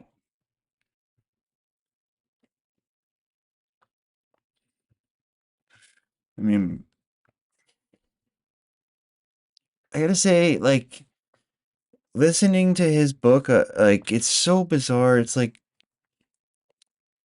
um, it does kind of like his version of events. I mean, I thought he was definitely some sort of like disinformation campaign or whatever. Just like knowing what his, that was like literally his job, right? But then when you hear the book, it kind of does it, like it kind of passes the smell test, like the way that the Pentagon, it seems like the way it works is like you have like a sponsor, right? Like you have like a general or somebody you're homies with who can get you appointed to the right unit. Like you get in this unit and you work on this project and you advance your career in this fashion, right? It seemed kind of like he had been getting, like the people he had worked with, like like Cubans, Florida, I guess, heavy, like where he grew up. But then he kind of, it seems like at one point he was sort of like cut loose, and he had worked with the remote viewing program briefly, which is probably how Lukatsky found him. But he said that like Lukatsky just like approached him, or not, it was like Lukatsky or Jay Stratton or both of them. Which seems to make a lot of sense. I mean, it seemed like they like thought of everything when they made the story up, at least, right? The way that he encountered DeLonge too, like that all seems to kind of sort of pass the smell test. I don't know. To research. Yeah, like he was like, I guess because of the remote viewing thing, they had him on some list, probably, right? But he had the right kind of clearances, so that like narrows it down already. And then they look at like, who's got anything weird. Because they needed somebody to do security for the program, right? Like that's like a position, like when you have a special access project, like you have like a security guy who's like he like tells you how to keep it secret or whatever. So they were recruiting him to do it, and yeah, that's how he got involved. I don't know, kind of makes sense, I guess. Thousands of never before studied. But it also sounds like they were always on the outside too, by the way. Like those guys never got access to the legacy stuff. What up, dude? What's going on? Speak of the devil. Yeah, I was just saying it's fucking changed my opinion of him, I gotta say. Like I had a really fucking negative view of him before. And now I'm at least open to the possibility that he's not, baddie. This is an area that has had very little archaeological explorations. So we're kind of like explorers, really. They're finding evidence. Wow. Of mysterious prehistoric ritual. Well, they don't brush though. Are these massive symbols left by a lost civilization? Look! Who were the architects of ancient Arabia?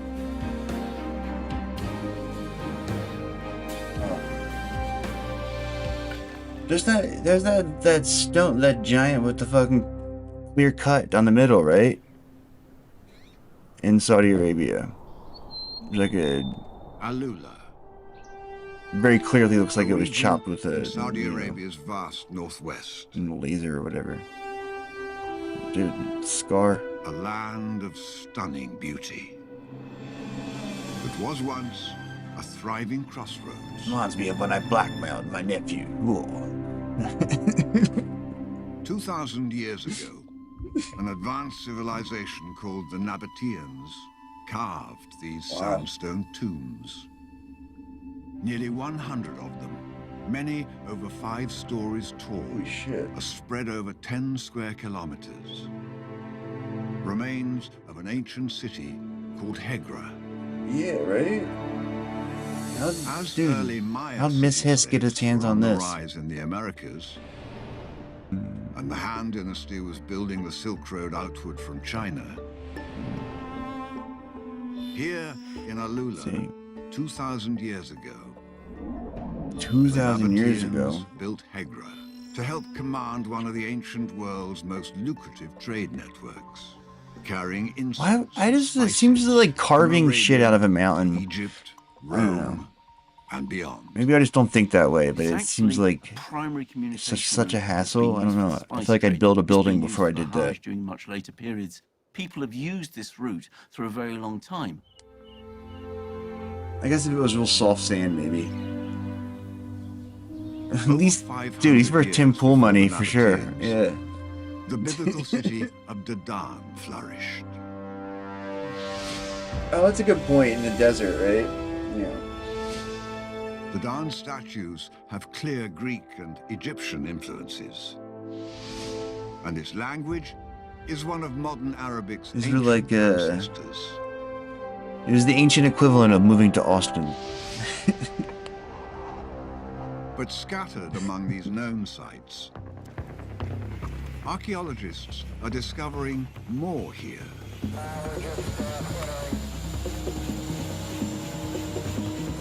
Much more. Traces of civilization. More ancient than most ever imagined. Just picturing like We're driven by ancient Joe curiosity. Rogan doing a I think our podcast. species is simply curious about the past. Ancient Nabateans. David Kennedy is God, an it's aerial fucking just archaeologist. carved and stand all day, He man, and studies just ancient Emperor features is from totally his being a preferred dick. view, 500 feet up. They're putting These chemicals structures in the are stone, rather I heard. perplexing.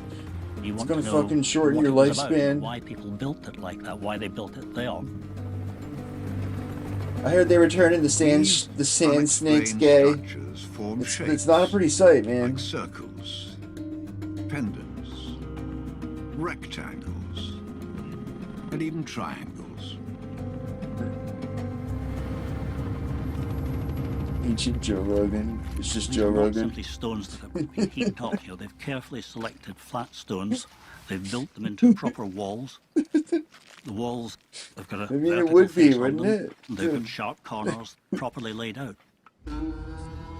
Some of them stretch the length of 5 football fields, with over 12,000 tons of rock, nearly twice the weight of the Eiffel Tower. This seems dumb to me, though, right? Like, Up here, you can see there's a rather the scale is wrong, right? Like, I could totally see putting something together for, like, like carving, like, your favorite band's logo in the desert or something like that, right? Like an AC/DC symbol in the desert. Something like that, right? Would make a lot of sense to me that you could look at. But, like, the scale that these are all at, where you can only see them from the air, right? That seems...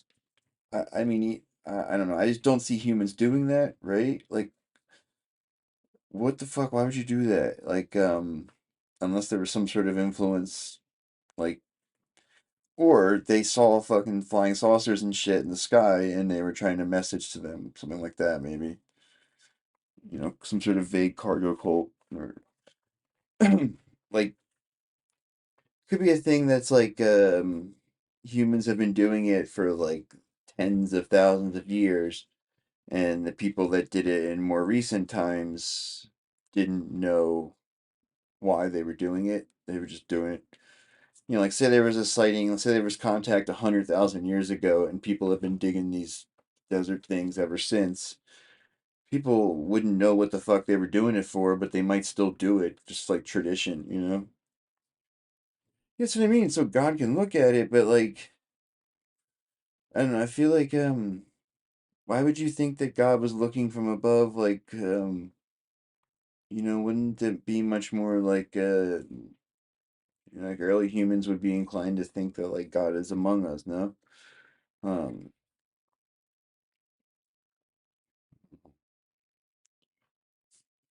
The fact that they did it all over the place too, right? It's not just like one place had that idea. They all thought God was looking at them from above, or they all saw fucking flying saucers at some point.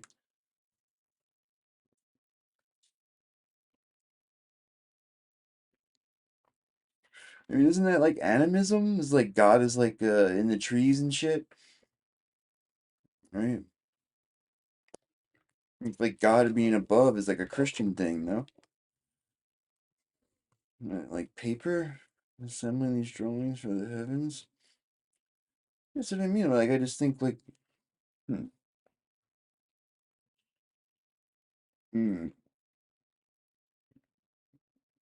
I don't know if this is like a resource extraction operation. It's like they've probably been doing the same thing for a long time. An example with a fantastic view from the top here. The people who built these things obviously had an eye to the landscape. David's team has catalogued over 12,000 of these sites. If they're stealing something we don't know we need yet, are spread across Alula. Who built these structures? And for what purpose? And when? With that combination of sites, you've got something that's puzzling, and there are huge numbers of these puzzles in this landscape around here. I mean, what if it's like an accounting system, The for aerial the survey is part of a much larger investigation being led by the Royal Commission for Alula, a Saudi 2030 vision-inspired organization. فريق الهيئة الملكية لمحافظة العلا لا زال الآن عازم. He's looking for neom sites. New neom, they're calling it. الأرض تخفي أكثر مما تظهر من الآثار. Saudi specialists are joined by international teams of archaeologists. Director Rebecca Foote manages researchers exploring over 20,000. It turns out neom, the original neom, already sold out. Thank you very much, because it's such a popular concept. So they had to start building the overflow neom 2, which is going to be even taller and longer and more line-like. So, just so you know.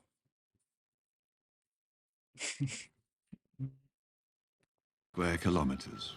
It's a huge opportunity. Yeah. But it's a huge challenge. Exactly. It as tells well, you, like, because there just hasn't like what susceptible to confidence game or whatever, like susceptible to fucking psyop.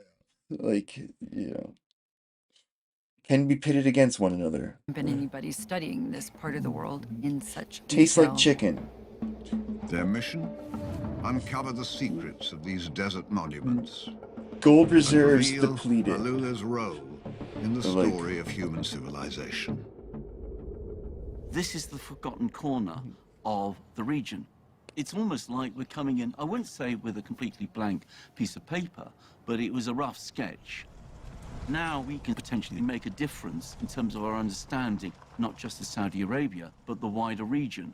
Yeah, I don't know shit about Saudi Arabia. Arabia lies to the south of one of the richest archaeological regions on Earth. The Fertile Crescent. Many people are calling it the Austin of the Around Fertile 10,000 Crescent. years ago, people here began to farm and domesticate animals like cattle. This era, the Neolithic, led to what we now call the birth of civilization. This period witnessed so much big changes, and it's actually the beginning of the modern way of life. The most well-known ancient structures, like the pyramids and Stonehenge, came thousands of years later. What? That's what you think, bro. To the south of the Fertile Crescent, the harsh Arabian desert was thought to play no part in the birth of civilization. I mean, it seems like Just because it's a desert, people think it must be empty, there was no one there. The Fertile Crescent has seen so much research over 100 years now, but somehow that stopped once you get into the Arabian Peninsula. Wasn't it greener back then too? Oh my god. Oh, fuck.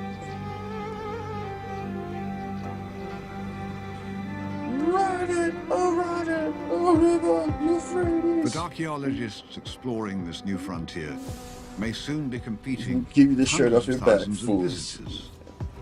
Yeah. Plans are underway to make Alula a global tourist destination. We used to have travelers, Delayed. caravans, all people. Look at this fucking guy, dude. So people are ready to welcome Holy the world. Ahmed Al-Imam is a local historian.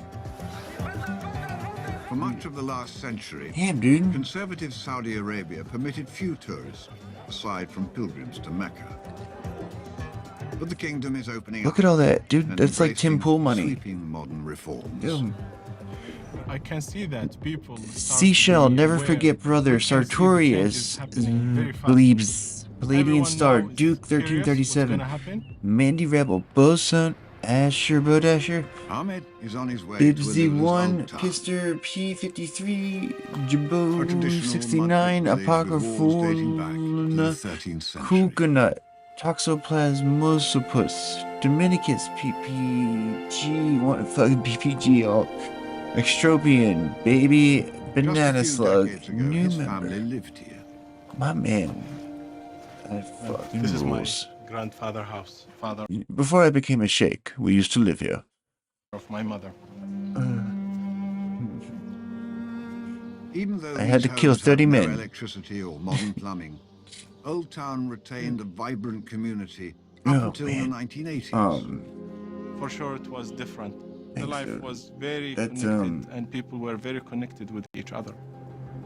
I just don't trust anybody who's successful in Today, Saudi Arabia. work Like, is how did you underway get to there? What are you preserve doing? Old Town Yeah. and make it part of Alula's wealth of heritage. Of course, we have to do it responsibly. What's underneath that? We have something really as a treasure. We should take care of it first, and then I bet, show but it to I'm the really world. interested in this. To get up in like 4 Old hours. Town dates back centuries. But how far back do Alula's other ancient treasures go? So currently we're a few nautical miles to the east of Alula. As we head further east, we start finding it's much more archaeologically dense. Following up on David Kennedy's aerial survey, a field team is deciding I mean, structures to well, it's a dead excavate giveaway, first. right? They can't The wear team's like, headed you by know, husband and like a wife, fleece archaeologist vest and Melissa try to blend Kennedy in, you know. and team director Hugh Thomas. They're eager to It's test like, the you know, like a theory Japanese guy wearing a suit in that like, the you know, the structures 30s or whatever. may be burial markers.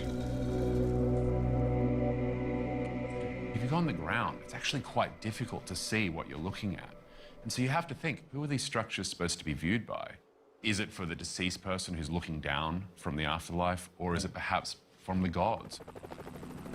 Today, Hugh and Mel are targeting a 140-meter-long structure. It's referred to as a pendant. Yeah, it does look comfortable, that's true, yeah. We're really interested in it because it's one of the largest pendants in the Alula County. What we're aiming to get is potentially some dating evidence. The fucking poor women wear the fucking black. This shit probably gets so much sun, you know, it's like, sit there and cooks. At least the white one is like, to the tail of this pendant. We have to choose, what, 2 or 3 from to excavate today? bounces off, right? If this is a tomb, it may still hold human remains, artifacts, or other vital Wow. clues to reveal They who stacked built all those these rocks? monuments. What? And why? It looks like you have to find Miserable, some man. kind of internal chamber. Like 110 degrees and you're just like stacking these little rocks. Ugh. What'd you do? Like what? In a remote corner of Saudi Arabia, researchers are investigating a mysterious ancient structure. They think it may contain human remains and other clues to the identity of the builders. A, B, C, D.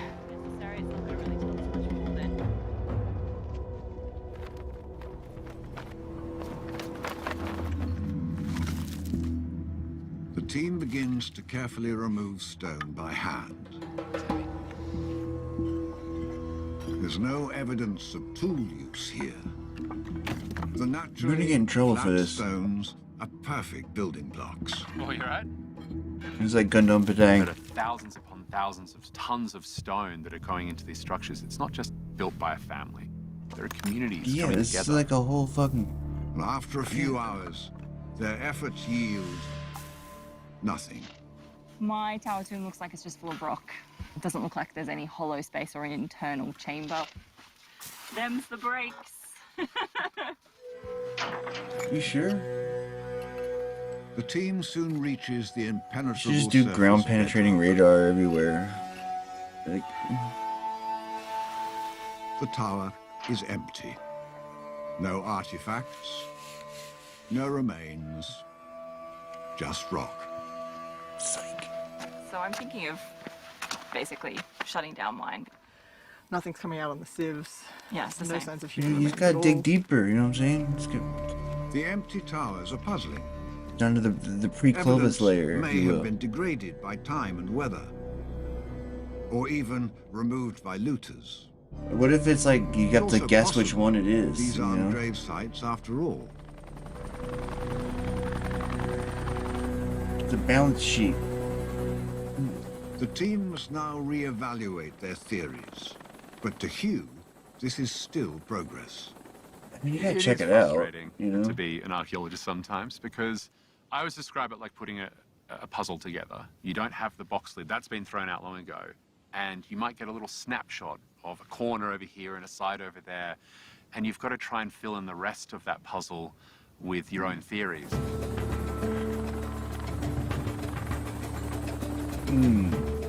Archaeologists piece together. I mean, was the it past nicer back by in the day, though? studying evidence left behind by ancient peoples. I guess not, huh? But the collective memory of living people also holds vital clues.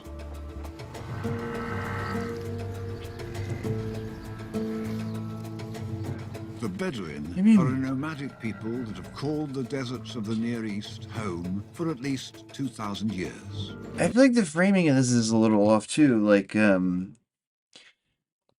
The Fertile Crescent has long been thought of as the birthplace of civilization. But what if it was actually, you know, down here below the Fertile Crescent in this area? Which is like, okay, I mean, it's a neat idea, but like, what? They've been finding site after site after site in Turkey, right? That are all like super fucking old and they're pretty sophisticated. A lot of them are, right?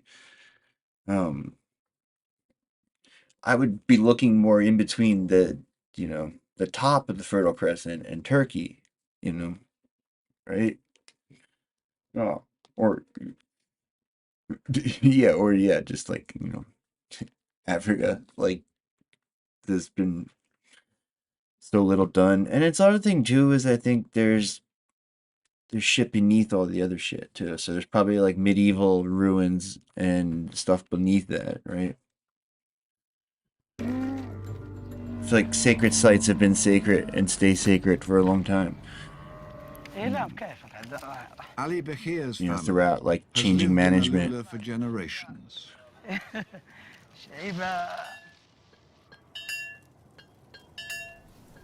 You know, like how many people took over Egypt and the pyramids? Like, I guess that's you're not going to be The able to recent avoid influx that. of But outsiders has not gone unnoticed. هم يرون أن العلا مكان اهتمام الجميع جميع بلدان العالم. هي الآثار الحين لها قيمة في تغيير للأحسن. يعطيكم العافية. The Bedouins have many stories concerning yeah, these exactly. If you were enigmatic just, monuments. I mean, that's what I would do. They believe them But there's to be not far like something older than else, you Hegra, know. Dadan, or any of the other civilizations that once called Alula home. الأنباط ورثة إن هذه آثارهم هذا قول الكبار اللي طلعت عليهم. Yeah, dude. قال إنها من That's العصر it. الحجري.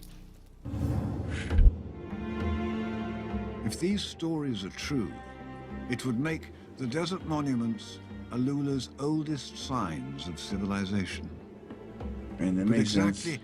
how old remains elusive. Yeah. And like the placement, like what? This looks to me like part of a It's not like there's like a little settlement nearby, right? It's just like a random spot in the desert. Another team So weird. documenting these sites. Look how well built those facades are. Well, I think we might have had a chamber in here. Today they're exploring a pendant monument. But instead of excavating, they're using non-invasive technology. I'm pretty well ready to launch. Jamie's expertise is creating three-dimensional digital models of ancient sites.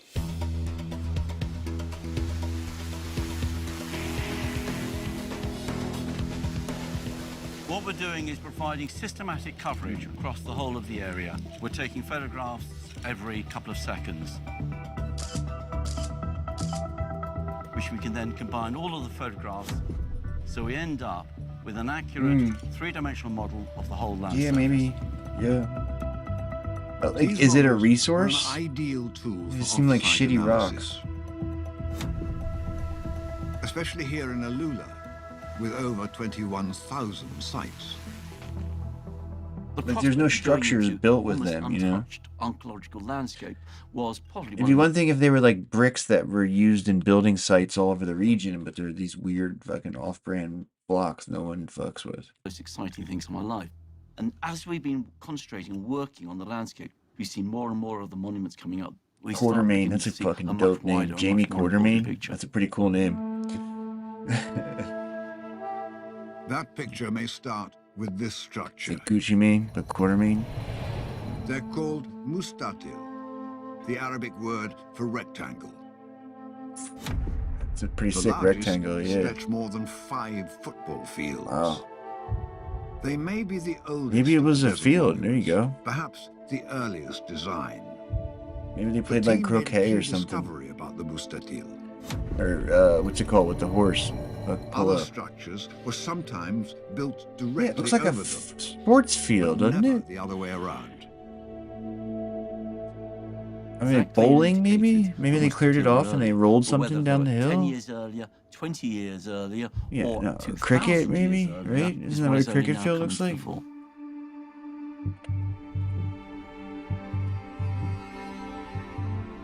To test this theory that the mustatils are Alula's most ancient structure, archaeologist Wael Abu-Azizeh. I mean, everyone knows you build the fucking, you build a park before you build the For me, it town. was really an amazing opportunity. As an archaeological project, it's huge. Things go very fast, and we're discovering a lot of things. So it's a slight. I just gotta pull it here. I gotta get.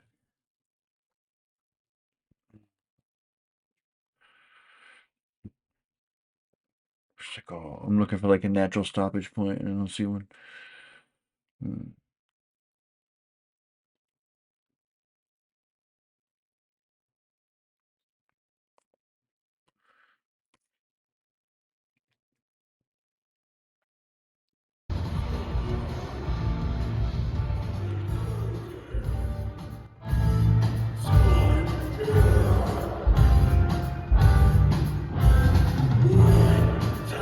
I just lost so much respect for this band.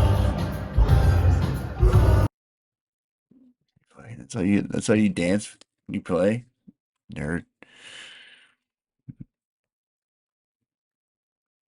What's this? Here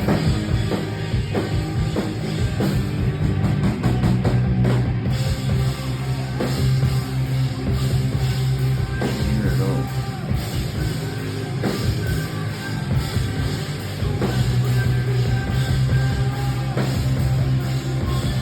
It's pretty cool.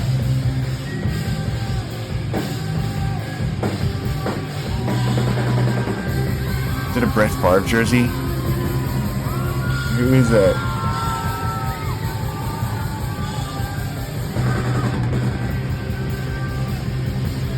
It's pretty, yeah. Oh, the Lakers jersey. Yeah. That's pretty good, yeah. I'm gonna go listen to that. Oh, yeah?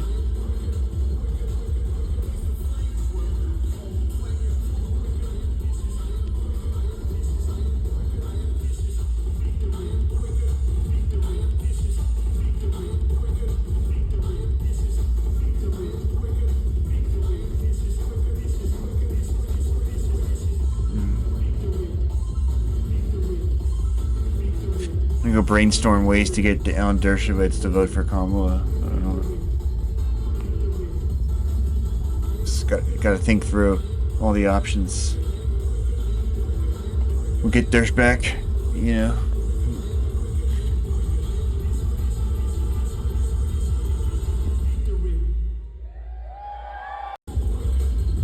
Win back Dersh. Imagine if you were like the staffer, you were like a Pelosi staffer, and you were assigned to like win back Dersh.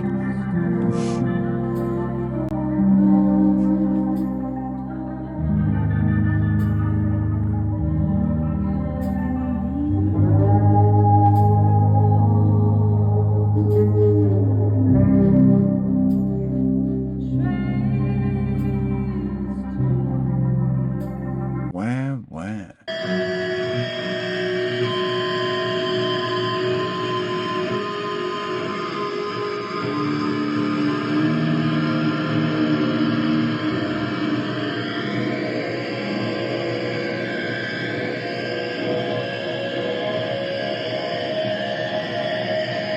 Yeah, I want to raid this French guy. Looks like their fucking shit's popping off down there.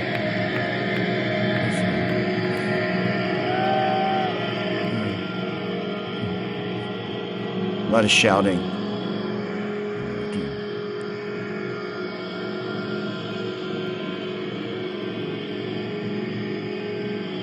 No, whatever. Give it a shot.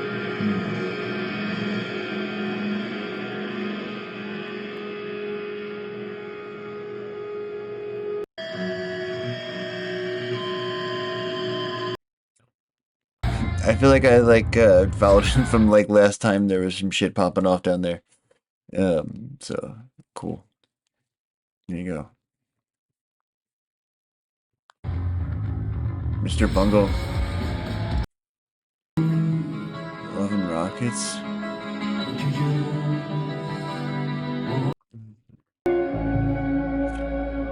I don't know. I had Godspeed. I had fun as usual. You guys are chill. Fucking Jaeger, real one.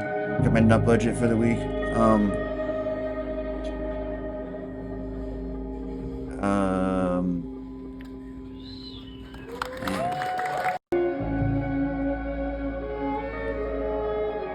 talk to you all soon.